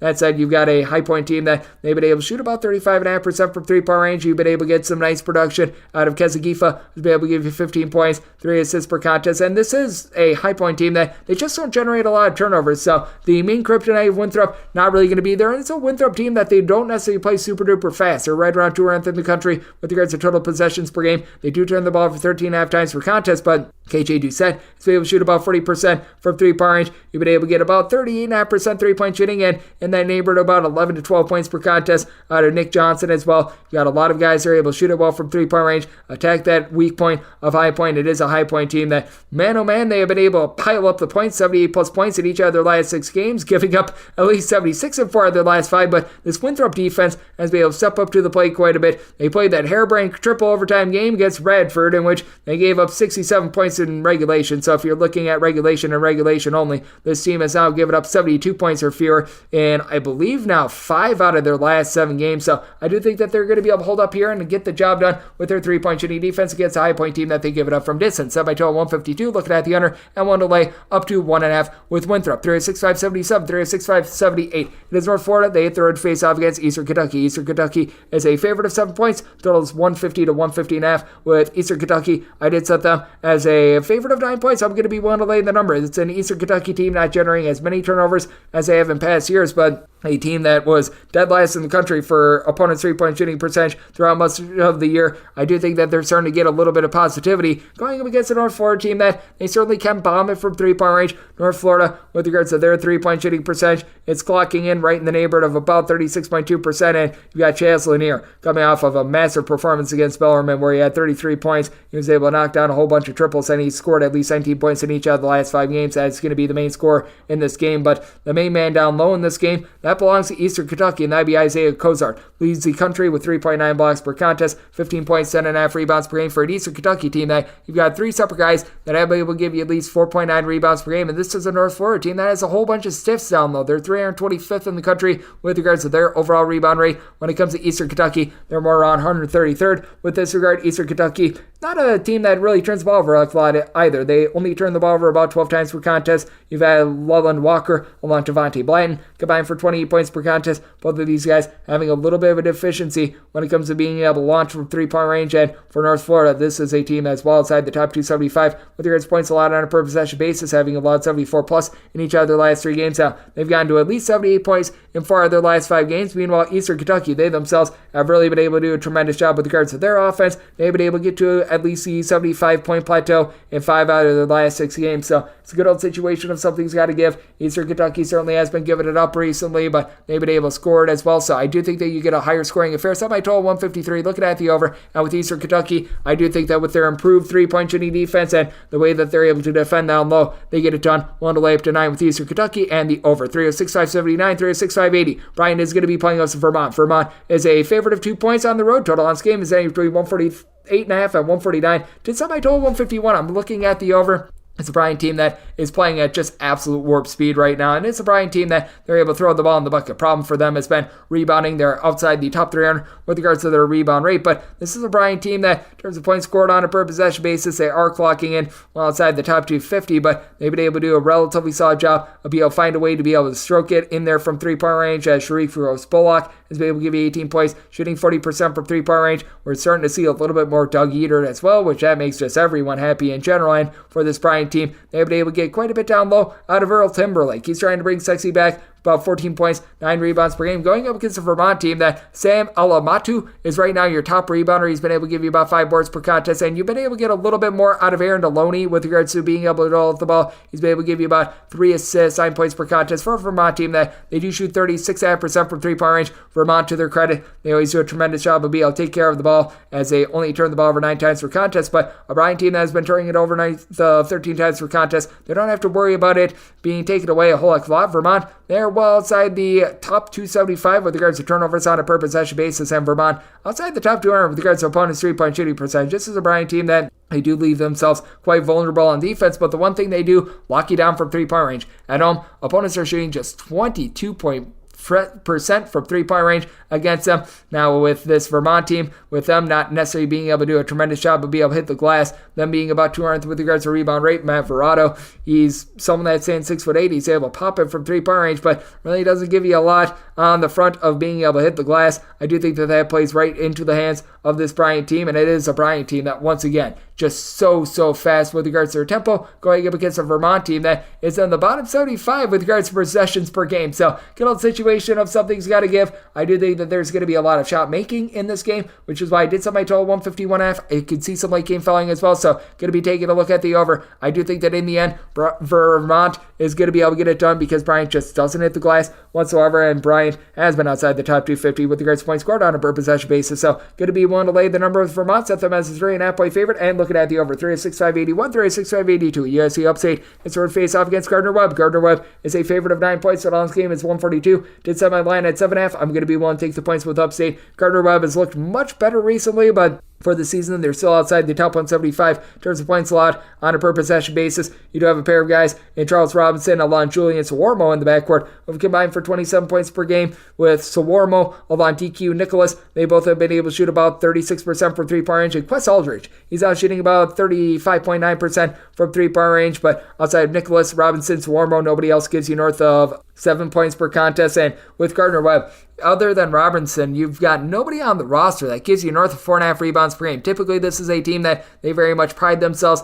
on being able to hit the glass, doing a solid job down low. And for Gardner-Webb this season, they're 265th in the country with regards to rebound rate. Now, it's a USC upstate team that's been one of your more grody teams with regards to defense, and they're 355th in the country with regards to rebound rate. But with this upstate team, you've got Trey Borneau. He's been able to do a nice job being able to give you about 14.5 points per contest. He's able to shoot about 33% from three for a upstate team that they need to improve the free throw shooting percentage at 65%, but you've been able to have Amir Langlis be able to give you about 6 boards, 9 points per contest. It is a team that's able to generate a few turnovers, and they get to go up against a Gardner-Webb team that's been quite a bit vulnerable from the outside, especially at home. At home, they're allowing opponents to shoot north of 40% from three-point range. Overall, they're about 191st in the country with regards to opponents' three-point shooting percentage, and for this USC upstate team, really everything has been rough for them on defense. We're in 30th in the country with regards to opponents' three-point shooting percentage, but I do think that with Gardner-Webb, they should be the favorite, but with them not being able to control things down low as much as they have in the past, I do think that this is going to be a spot where USC upstate is able to hold in there. Now, I will say for Gardner-Webb, defense has been much better recently, giving up fewer than 70 points in 3 of their last 4 games, and for upstate, this team has scored 73 points or fewer in regulation in each of their last 5 games, but defense has been able to pick it up a little bit as well in regulation. They've now given up 71 or fewer in 3 of their last 5. So I did set my total 139.5. I think that you get a low-scoring slog, and I do think that with upstate being outside the top 250 with regards to total possessions per game, you just don't get enough possessions for an over. So looking at the under and looking at the points with upstate, 306.583, 306.584. Texas A&M Corpus Christi is the road face-off against Northwestern State. Northwestern State does find themselves as an underdog of 5 points. Total on this game between 147 and 147.5, with Corpus Christi did set them as a favorite of 6 points. I'm going to be one to lay. Corpus Christi is now a top 85 team in the country with regards to points allowed on a per possession basis. They're allowing opponents to shoot less than 31% from three-point range, and a top 75 team in terms of turnovers forced on a per possession basis. I've been thoroughly impressed by them. It is a Corpus Christi team, though, that they are giving up right around about 15 to 15.5 points more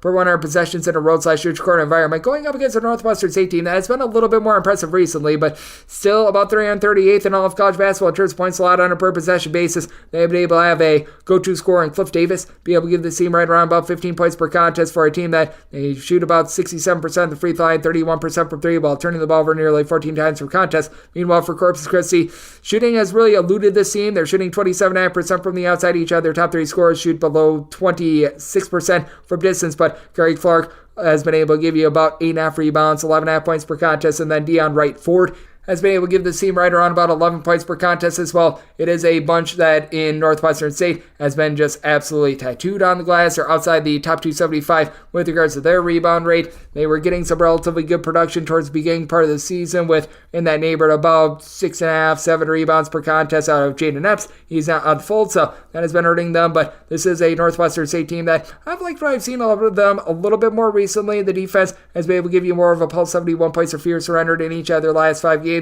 It's a Corpus Christi team that has allowed north of 70 points just once in their last 5 games as well. So this is a really interesting affair as both of these teams, they do play a little bit more up-tempo. Did set my total at a 142. So you're at the 147. Looking at the under, I think that both teams come up with a lot of dry possessions, but with Corpus Christi, I do think that they should be the favorite. Did set them as a 6-point favorite. Going to be one to lay the number and looking at this total under. 306-585, 306-586. Colgate hits the road. They're facing off against American. American does find themselves as a underdog of 2 to 2.5 points. Total odds game is between 139.5 and 140.5. And with American, I did set them as a underdog of 2.5 points. At the 2, I'm going to be one to lay. Colgate has Braden Smith doing a little bit of everything. He has been an absolutely tremendous find for the team as he's been able to get the team 15 points, 5 boards, 5 assists for a Colgate team that traditionally they're a top 10 team with regards to three-point shooting percentage, and they're still not bad, right around 36% from the outside, but certainly has taken a little bit of a fall off from what we're used to seeing. And then when it comes to this Colgate team, it has been a bunch that has been able to do a little bit better down low with Keegan Records being able to give you about 7 boards per contest. He's been able to supply the team with about 9.5 points per game. Meanwhile, on the American side of things,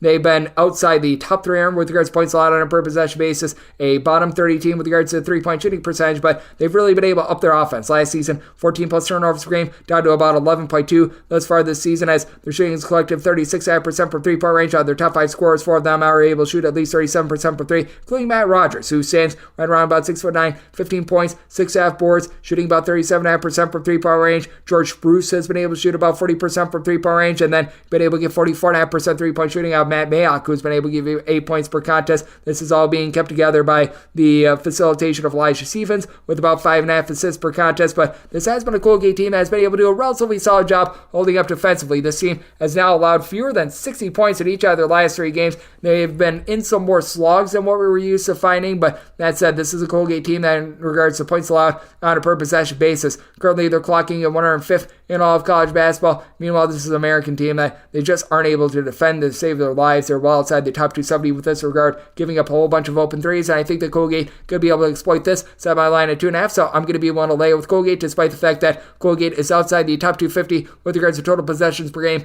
I do think that both of these teams hit a lot of shots. Set my total at a 142.5, so also looking at the over. 306-587, 306-588. Jackson State hits road face-off against Bethune-Cookman. Cookman is an underdog of 3.5 to 4 points. Total in this game is 149. With Cookman, I did set them as a underdog of 4 points. So here at the 3.5, I'm going to be one to lay with Jackson State. Jackson State has Ken Evans, who I think is going to be the best scorer in this game. He's been able to do a tremendous job giving you about 19.5 points, 5 boards per contest. And with Jackson State, even though this team does turn the ball over about 14.5 times per contest, you do have a guy in Chase Adams who comes over from the junior college ranks, and Portland, who's been able to give you about 4.5 assists to 2.1 turnovers per game. This team only shoots about 32% from three-point range, and for Bethune-Cookman, in terms of turnovers forced on a per possession basis, they're actually a top 30 team in all of college basketball, but despite the fact that they do generate so many turnovers, they're about 208th in the country in terms of points allowed on a per possession basis, giving up about 4 points more per 100 possessions when they are at home rather than in a road/shoots court environment. And the biggest reason why is that Bethune-Cookman, they're one of those teams that likes to gamble for turnovers. If they aren't able to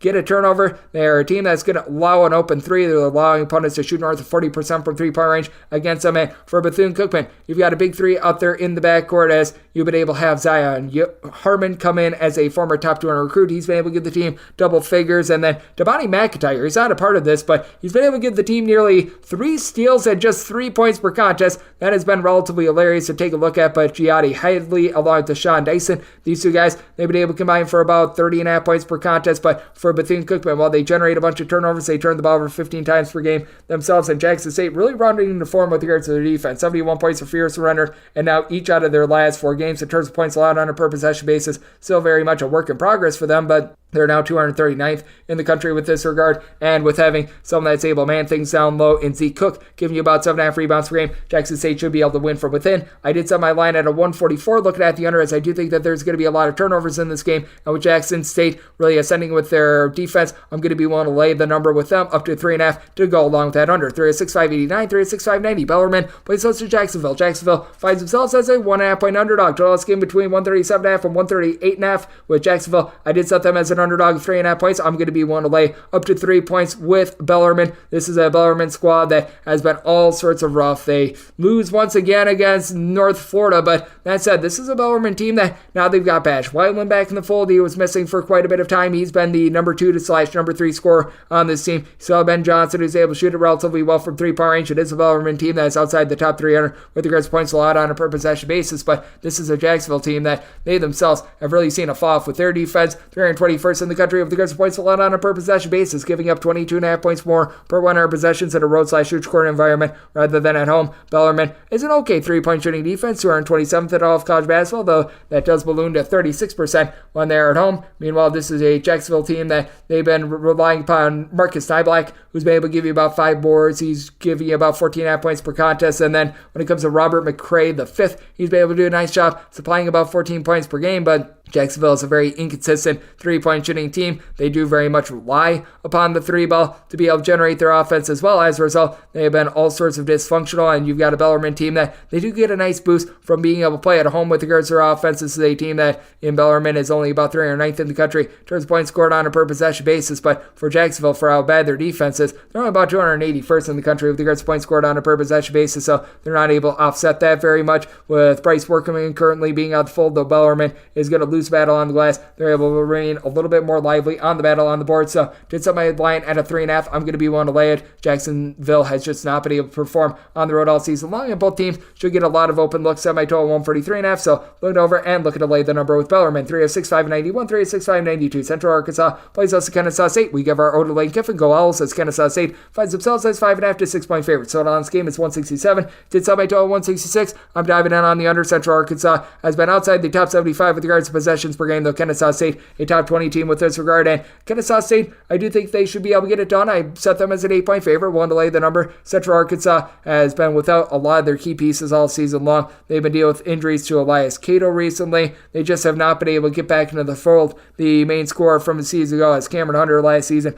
He was able to really lead the way for this team. You've got Yobang Etam, who's been able to give you about 8.5 rebounds per game, so he should be able to hold up against a Kennesaw State team that should have the battle on the glass one, with Dedmon Robinson being able to give you about 7.5 rebounds per game. Simeon Kodal has been able to do a good job of combining with Tyrell Burton for about 30 points per contest, and while Kennesaw State, not necessarily the most supreme team with regards to rebounding, 276th in the country with regards to rebound rate. This is a Central Arkansas team outside the top 300 in terms of points scored, points allowed on a per possession basis, and they're also 313th in the country with regards to their rebound rate. And Central Arkansas, they're allowing a lot of wide open threes, 354th in the country with that regard. At home, they're allowing opponents to shoot north of 41% from distance, with having so many guys back from the Kennesaw State team that was able to make the NCAA tournament last season. And with Kennesaw State really hitting the gas with regards to their offense, 75 plus points each out of their last 5 games, they should be able to take it to a Central Arkansas team that I just have my question marks as to whether or not they're going to hold up their end of the bargain offensively. 71 points or fewer scored in 3 out of their last 5 games. So I did set my total at 166 here at the 167, looking at the under, and I'm willing to lay up to 7.5 with Kennesaw State. Go Owls, 3 of 6, 593, 3 of 6, 594. Florida A&M is going to be playing against Alcorn State. Alcorn State is a 2 to 1.5 point favorite. Your total is between 149 and 149.5 with Alcorn State. I did set them as a underdog of 2 points. So with Florida A&M, I'm going to be taking them outright on the money line. This is a Florida A&M team that has been all sorts of awful. They're outside the top 300 in terms of both points scored and points allowed on a per possession basis, but after last year, they were just a really ghastly offensive team. At the very least, they found a go-to scorer. That'd be Keith Lamar. He's been able to give the team 14 points, 6 boards per contest. They've been dealing with some injuries all throughout the season, including Jalen Spear being in and out of the fold, but Spear's been back for the last 6 games. He has supplied 14-plus points in every one of these games and 3-plus assists in every contest. Now, 3-plus turnovers in 4 out of these 5 games, but you know what? He's been able to elevate this team, and they go up against an Alcorn State team that's in the bottom 20 of the country with regards to points allowed on a per possession basis. Jeremiah Kendall should be the best rebounder in this game. 7 boards, 16 points per contest. Both of these teams outside the top 300 with regards to rebound rate. And for Alcorn State, they only turn the ball over 12 times per contest,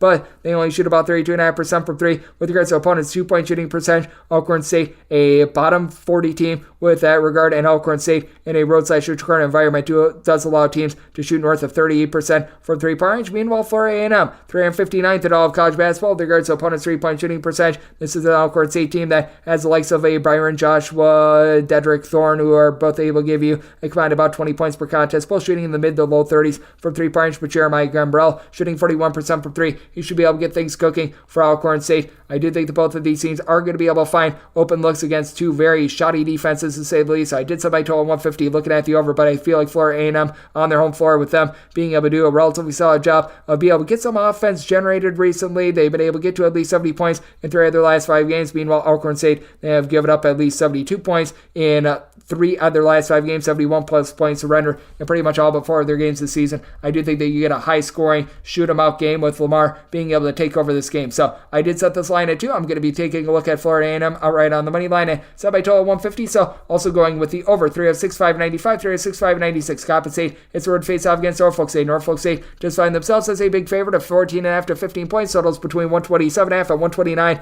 I said Norfolk State as a favorite of 18.5 points. So I'm going to be willing to lay the number. Compensate. Bottom 10 team in all of college basketball with regards to points scored on a per possession basis. And other than Justin Williams, who's been able to do a solid job, giving you about 12 or so points per contest, comes in from St. Bonaventure. You just have not been able to find anything whatsoever. I should say Justin Winston, not Mr. Williams. As for Norfolk State, they do have someone that is able to really take over a game as well. That'd be Jamari Thomas. He comes over from UNC Wilmington, 17.5 points on 39% three-point shooting for a Norfolk State team that's in the bottom 5 nationally with regards to total possessions per game. Now, Jordan Darden is really the only guy on the roster that gives you north of 5 rebounds per game, and that is a kryptonite for Norfolk State. They are not a very good rebounding team. They, in terms of rebound rate, find themselves at 267th in all of college basketball, but for Compensate, for how bad they are offensively, they really don't make up for it on the glass. They're 54th in the country with this regard. Now on defense, they're not a complete disaster. They're about 170th in the country with regards to points allowed on a per possession basis, but this is a Compensate team that they just don't do a very good job of being able to hit the glass,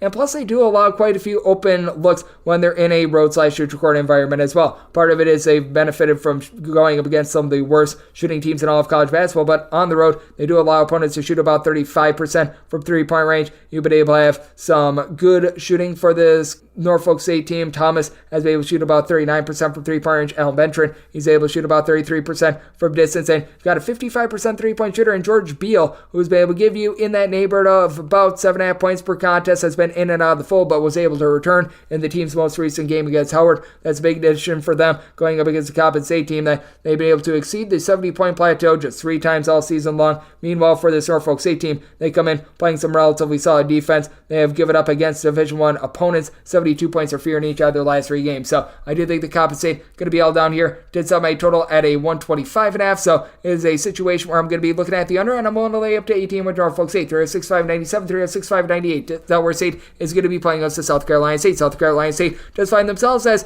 a 6.5 point underdog. Total this game is 147.5 with South Carolina State made them a dog of 5 points. So here at 6+, I'm going to be willing to take those points to say South Carolina State team that has been a bottom 50 team with regards to points scored on a per possession basis. They shoot below 30% from three-point range, but Davion Everett, what he's able to do down low, 9 points, 7 boards per contest. I do think he's going to be able to keep this team lively against a Delaware State team that they turn the ball over 15.5 times per contest. They only shoot about 29% from three-point range. Now, Jevin Munoz along with Martez Robinson, they're a big two that combine to shoot about 34.5% from distance, 31 points, about 11.5 boards, 5.5 assists. They're do-it-all players, but outside of this, you really don't get anything out of this team. You do get 6 boards out of Wesley Oba, who's been able to give you about 7 points per contest as well. And for South Carolina State, you just need to find a little bit of outside shooting, and feels like they have found that in Wilson Dubinsky. He's been able to give you 8 points, shooting about 35.5% from three-point range, 8+ points each out of the last 4 games after he was a little bit of an afterthought to begin the season. You've been able to have this team just be able to round into form a little bit more with regards to not turning the ball over, and they've been able to generate 8.5 steals per game as well. This is a Delaware State team that they're a little bit more comfortable when they're playing a little bit more low and slow. South Carolina State, they're looking to push the tempo a little bit more. I do think that Delaware State,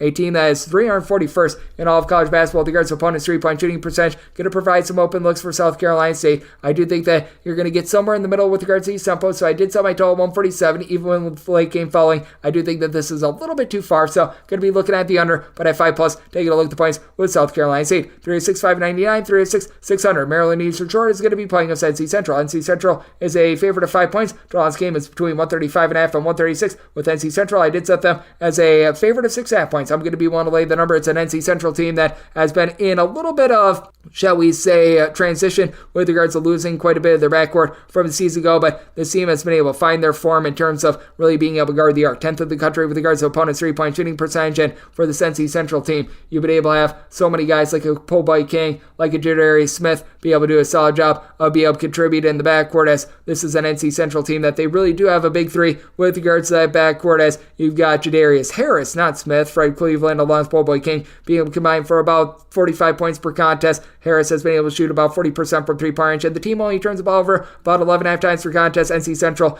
outside the top 250 with regards to rebound rate, but so is Maryland Eastern Shore, and Eastern Shore is a bottom 10 team in all of college basketball with regards to points scored on a per possession basis, turning it over 13.5 times per contest, and they just looked to Troy Hupseed for a little bit too much of everything. 13.5 points, 9 boards per contest. Last year, Maryland Eastern Shore was a top 10 team with regards to turnovers forced on a per possession basis. They lost darn near all of that a season ago. They're not forcing as many turnovers as they did a season ago, going up against an NC Central team that has been able to hold up very well defensively. This team has now given up 71 points or fewer in each out of the last 7 games. Meanwhile, you've got a Maryland Eastern Shore team that they themselves have scored 71 points or fewer in each of their last 4 games. Defense has been able to do a relatively solid job. Offense has really not been there, and I do think that NC Central, they're going to be able to carve up a Maryland Eastern Shore team that is outside the top 250 with regards to points allowed on a per possession basis, and it is an Eastern Shore team that is right around about 195th in the country with regards to opponents' three-point shooting percentage. So did some a total 136.5. I think that NC Central bombs it from the outside and is able to win the game that way, and I do think that you get some late game fouling. So looking at the over semi total 136.5, and willing to lay with NC Central 306-601, 306-602. St. Francis PA plays us to Merrimack. Merrimack is a favorite of 10 points on the road. Total on this game is 132, and with Merrimack, I did set them as an 8-point favorite. So here at the 10, I'm going to be looking at St. Francis of Pennsylvania. Merrimack, a top 10 team in the country with regards to turnovers forced on a per possession basis. That said, they shoot less than 30% from three-point range. You've got a Merrimack team that's going to have the best player out there on the floor, as you've been able to have Jordan Detcock be able to give you right around about 15 points, 2 steals. He does a relatively solid job there, but other than Devin Savage, you really don't have a lot of three-point shooting with this team. It's also a Merrimack team that's in the bottom 30 nationally with regards to rebound rate. You got St. Francis of Pennsylvania team outside the top 250 in terms of both points scored and points allowed on a per possession basis, but Eli Wilborn might be the best rebounder in this game with 7 boards per contest, and then you've been able to get Cam Gregory going. He's been able to give you about 13.5 points. He's able to shoot from three-point range about 35.5% from distance. Now, it is a team that they only shoot about 63% in the free throw line, but with the St. Francis of Pennsylvania team, I do think that they're going to be able to hold in there against a Merrimack team that they've had their tough times being able to just put the ball in the basket. They've scored 66 points for 3 and 4 of their last 5 games. Meanwhile, it's a St. Francis team that all of a sudden they've been able to get to at least 70 points in 3 of their last 4 games. So this is a circumstance where I'm going to be taking a look at the points with Merrimack. I set them as an 8-point dog, set my total at 126. So along with taking the 10, I'm going to be taking a look at the under 306-603, 306-604.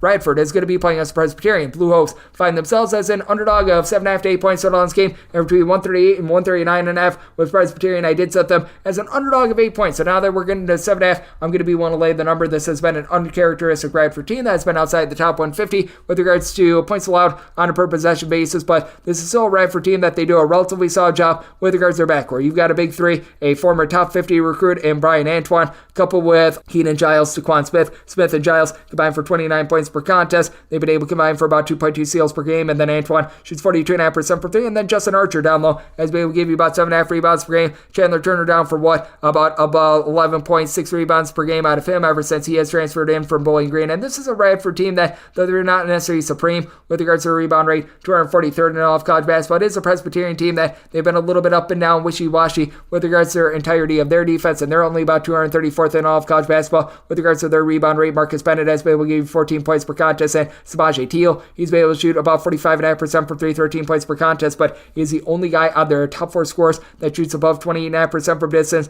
It has been a Presbyterian team that has turned the ball over about 12 times per contest. It is a Presbyterian team that, as well, they do allow a lot of open looks as well. This is a Radford team that just all throughout the tenure of this current coaching staff, they have been able to do a relatively solid job of being able to lock down from 3-point range, and I do think that they're going to be able to do so once again. In this case, it is a Presbyterian team that, with regards to opponents' 3-point shooting percentage, is right around 236th in all of college basketball. Meanwhile, it's a Radford team that, with regards to guarding the arc, 71st in all of college basketball. So I did set my line at 8. I'm going to be one up to 7.5. Did set my total at 136. So along with laying the number, I'm going to be taking a look at this 138 under 306-605, 306-606. Morgan State plays us Howard. Howard is a 5.5 point road favorite. Total on this game is 155.5. Got to be taking a look at Seth Towns and Howard laying this number. Set my line at a 6 with Seth Towns. He's been able to give the team 15.5 points per contest after he was the Ivy League Player of the Year in the 2017-18 season at 6'9", shooting in the mid-30s from 3-point range, supplying the team with 15 plus points per contest. Shai Odom has been been able to give you double figures as well. And this is a Howard team that they're looking to run. They're a team that when they're at their peak, they're a top 50 team in the country with regards to total possessions per game. And you've got a Morehead St team that they're looking to push tempo as well. That said, this is a Morehead St team that's outside the top 325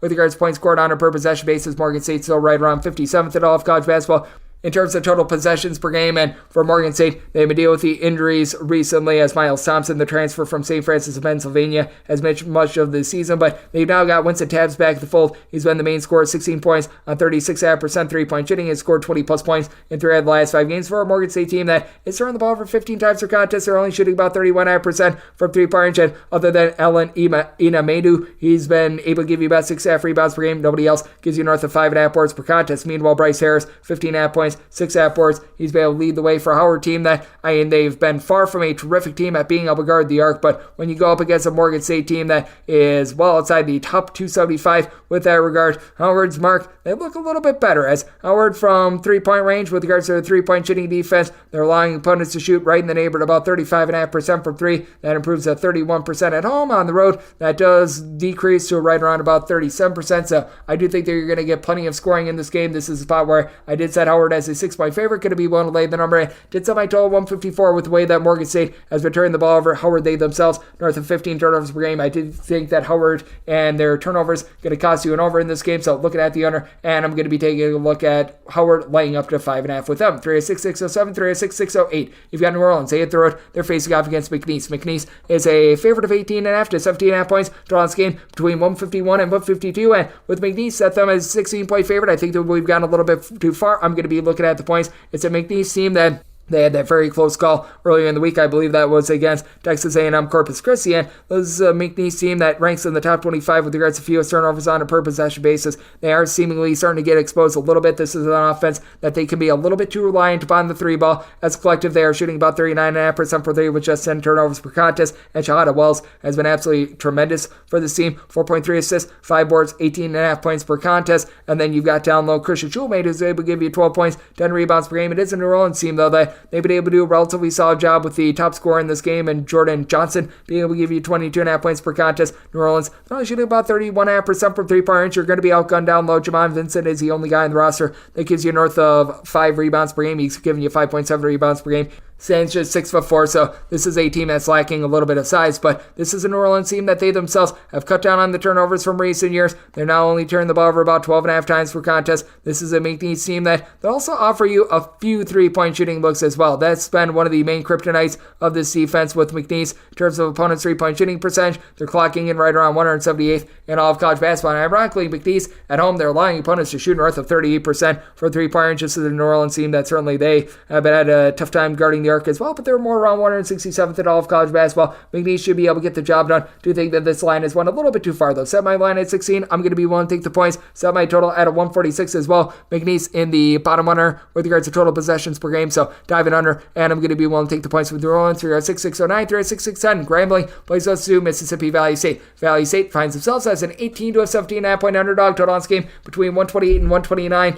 Mississippi Valley State continues to be dead last in all of college basketball in terms of points scored on a per possession basis, but I do think that we went too far. I'm going to be willing to take the 18. It's a Grambling team that's turning the ball over north of 15 times per contest, and when it comes to Grambling, last season they were a top 20 team in the country in terms of points allowed on a per possession basis. 292nd in the country this season, though. They are giving up 24 points fewer per 100 possessions at home rather than in a road/neutral court environment. It has been a Grambling team that has been able to get Jonathan Aku going down low. He's been able to give you right around about 6 boards per contest, and for Mississippi Valley State, not only are they dead last in the country in terms of points scored on a per possession basis, but they're dead last in terms of taking care of the ball, turning it over north of 16 times per contest. They're in the bottom 5 in terms of points allowed on a per possession basis. It is a team, though, that they do have Raekwon Brown. He's able to give you 15 points, 5 boards. Areco Gibson has been able to chip in there right around about 9.5 points per contest as well. And this is just not a Grambling team that's going to be able to knock down enough threes to be able to cover this number. And I just don't know if either team is going to be able to do their part with regards to the total. You've got Kentavious Dozier be able to give you about 15 points per contest for Grambling, but they only shoot about 30.5% from three-point range. They do generate about 7.5 steals per contest, but when it comes to the scrambling team.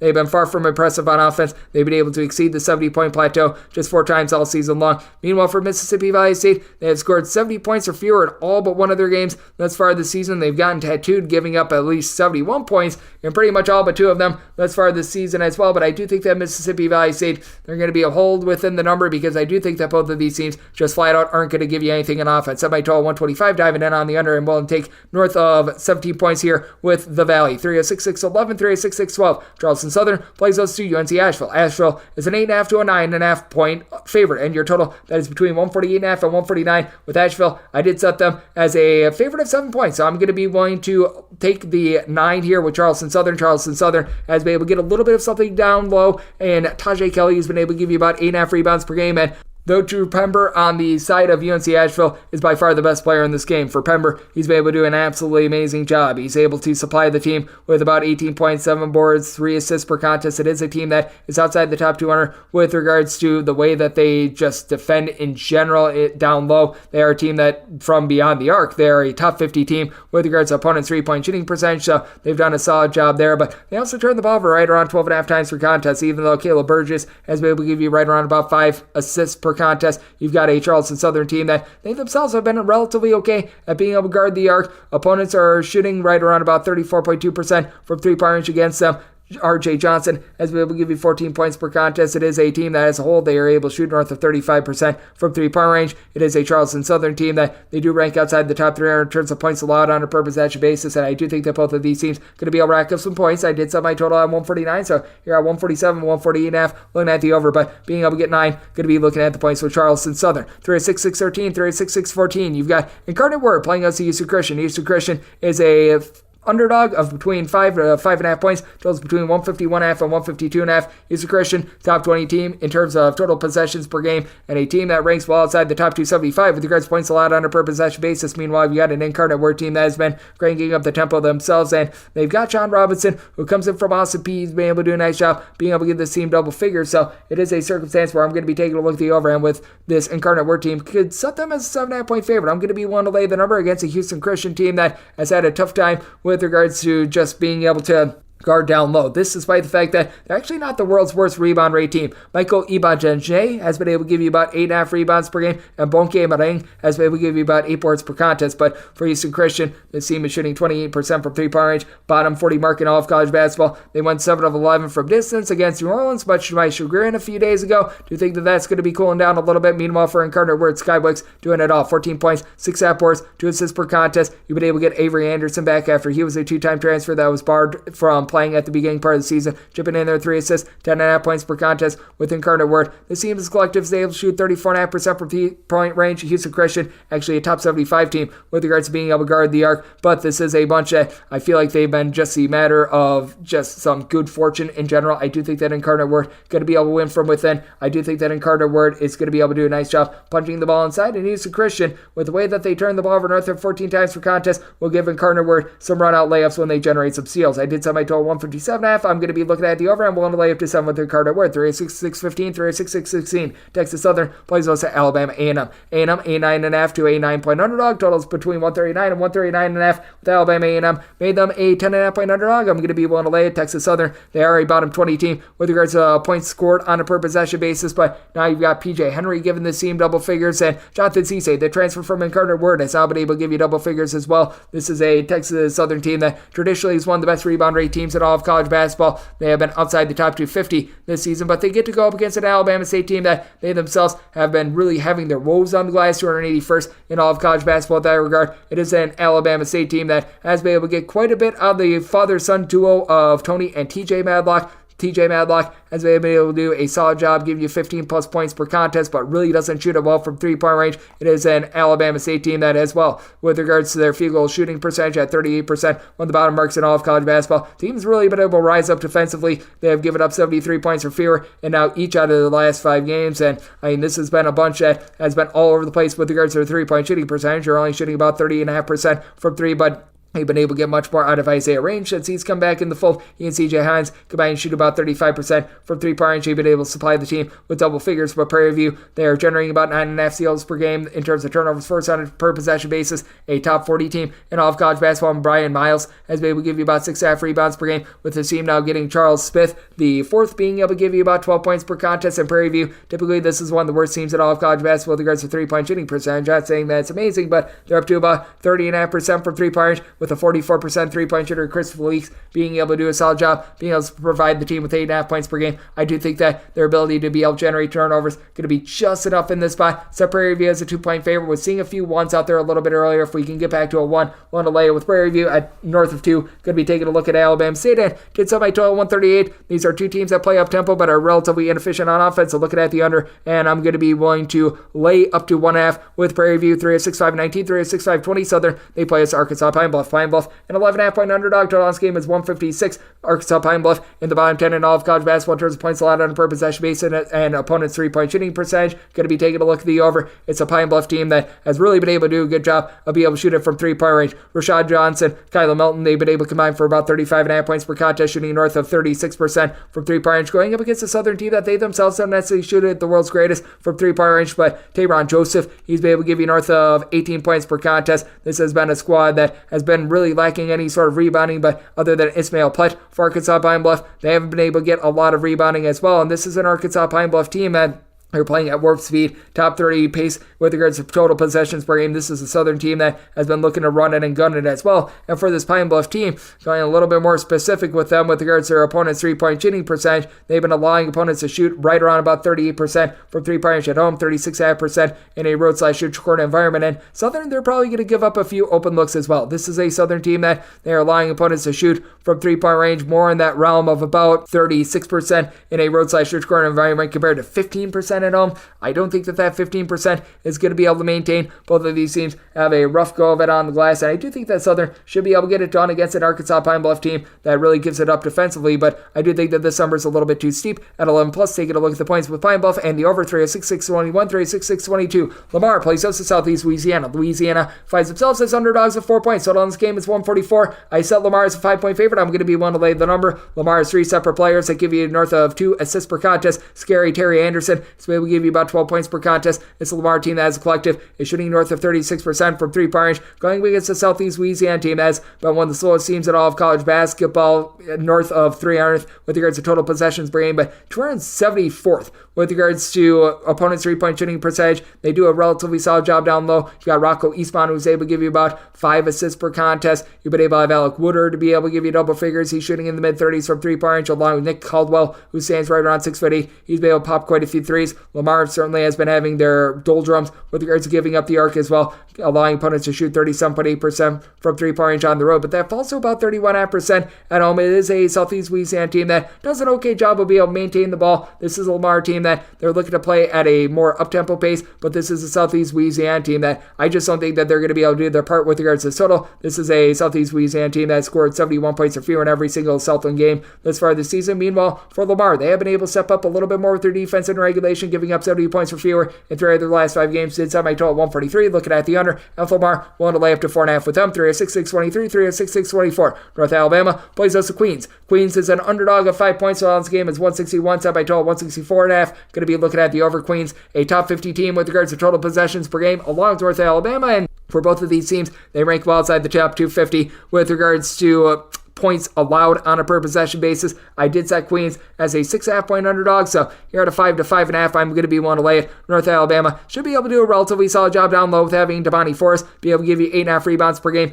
And with regards to this North Alabama team, you got a big 2 in KJ Johnson, Ja'Cory Lane, who've been able to combine for about 20.5 points per contest, shoot right around about 33% from three-point range. Not necessarily the world's greatest with that regard, but North Alabama, they've been giving it up from three-point range. They got a Queens team on their hands that has a guy in DeAndre Albury, who's been able to shoot about 35% from three-point range. He's giving you north of 4 assists per contest. But for Queens, while they do an okay job of being able to dole out the ball, this has been a squad that certainly has been getting carved up from the inside. They're actually okay at being able to guard the arc, 172nd in all of college basketball with that regard. Meanwhile, you've got a North Alabama team that is right around 284th with regards to opponents' three-point shooting percentage, but with Queens being well outside the top 300 with regards to rebound rate, having Will Sosi on the side of North Alabama that's able to shoot 50% from three-point range, and North Alabama only turning the ball over 11.5 times per contest. Queens turns it over a little bit much. I do think that North Alabama going to get it done on their own floor. This is also quite a bit of travel for Queens going from North Carolina to Alabama. Set my line at 6.5. Got to be willing to lay the number, and looking at the over, set my total 164.5, 36, 625, 36, 626. UMBC plays us NJIT. NJIT, a 5.5 point underdog. Total in this game is 153. Set my total 154. Looking at the over, UMBC, a top 30 team with regards to total possessions per game. It is a UMBC team that has fallen on some tough times with regards to their offense, but I do think that they're going to be able to pick it back up. I did set them as a 6-point favorite, 1 to lay up to 5.5 with them. Deion Brown, most versatile player in this game. He plays for UMBC with 17 points, 6.5 boards, shooting about 33% from three. UMBC as a whole, they're shooting about 36.5% from the outside, and they have been a bottom 50 team with regards to opponents' three-point shooting percentage, but misery has some company, as NJIT has certainly been just getting completely gashed from three-point range. This team is well outside the top 250 with regards to opponents' three-point shooting percentage, and in a roadside shoot corner environment, allowing opponents to shoot 42.6% from the outside. Elijah Buchanan, who comes over from Manhattan, he's been able to give you about 12 points per contest, and Adam Hess has also been able to do so, 12 points on about 40% three-point shooting. NJIT, though, they don't have anyone that gives you north of 6.5 rebounds per game. UMBC has been one of the worst rebound rate teams in all of college basketball. That's not going to be unearthed. You've got Tariq Francois, who's been able to give you about 11.5 points per contest, and for NJIT, it's been a rough go of it for them offensively. 64 points or fewer surrendered in each of their last 5 games. Meanwhile, they've given up at least 70 points in every one of them. You've got a pair of dormant offenses. You've got a pair of really brutal defenses, and I do think that the offense is exploding in this one. Set by total 154. Looking at the over, and with UMBC, 1 to lay up to 5.5 with them, and we wrap things up with 3-6-6-27, 3-6-6-28. FGCU, Florida Gulf Coast, plays us Austin P, an underdog of 2 points. Total this game was 137, set by total 137.5. Looking at the over, Florida Gulf Coast is outside the top 300 with regards to opponents' three-point shooting percentage, despite the fact that Austin P is outside of the top 300 with regards to total possessions per game. And the leader in three-point shooting percentage last season among qualifying players in DeMarcus Sharp has yet to make it 3 this season. He's still been rock solid. 18 points, 7.5 boards, 4.5 assists per contest. Austin P has been a top 50 team with regards to a three-point shooting percentage defense. So I did make them the 1.5 point favorite. Looking at Austin P outright on the money line. Javonte Black, along with Isaac Haney, have been able to combine for about 22 points per contest. Both are combining to shoot north of 40% from three-point range. And for Austin P, top 30 team in all of college basketball with regards to turnovers on a per possession basis, 9 turnovers per game. You do have the better rebounding team in Florida Gulf Coast with Keyshawn Kellman, along Zach Anderson, combining for 12 boards per contest, and Anderson shooting 51.5% from three-point range. I do feel like there's going to be a little bit of regression there, and Isaac Thompson, he's been able to give this team right around about 11.5 to 12.5 points per contest, but he's only shooting about 30.5% from three-point range. Has dealt with injuries all season long. Does not look like himself. Isaiah Thompson, 10 points or fewer in 4 of the last 5 games. They've still been dealing with the injury to Andre Weir. He's been in and out of the fold all season long. Chase Johnson has been in and out all season long as well. It's the Florida Gulf Coast team that has been just very, very befuddling, to say the least. And for Austin P, this team has now gotten to at least 77 points each of their last 4 games. Meanwhile, Dunk City, they've allowed at least 78 points in 4 out of their last 5 games. So set my total 137.5. Looking at the over on 137, and taking Austin P outright on the money line, and that will wrap things up for the Saturday edition of Coast to Coast Hoops, now part of the VSiN Family Podcast. If you do like hearing from this fine podcast, Coast to Coast Hoops, you're able to subscribe wherever your podcast, Apple Podcasts, Google Play, Spotify, Stitcher, and TuneIn. If you have a question, comment, segment idea, what have you for this podcast, you've got 1 or 2 ways to be able to fire those in. First one is by Twitter /X-Timeline at @Junior_41. Keep in mind, letters the name meaning doesn't matter, so as per usual, please send these into the timeline. Other way, find an Apple Podcast review. If you rate this podcast 5 stars, it is very much appreciated. From there, you're able to fire in whatever you'd like to hear on this podcast via that 5-star review. Coming at you guys every single day throughout the college basketball season. That means I'm coming at you once again tomorrow. Thank you so much for tuning in.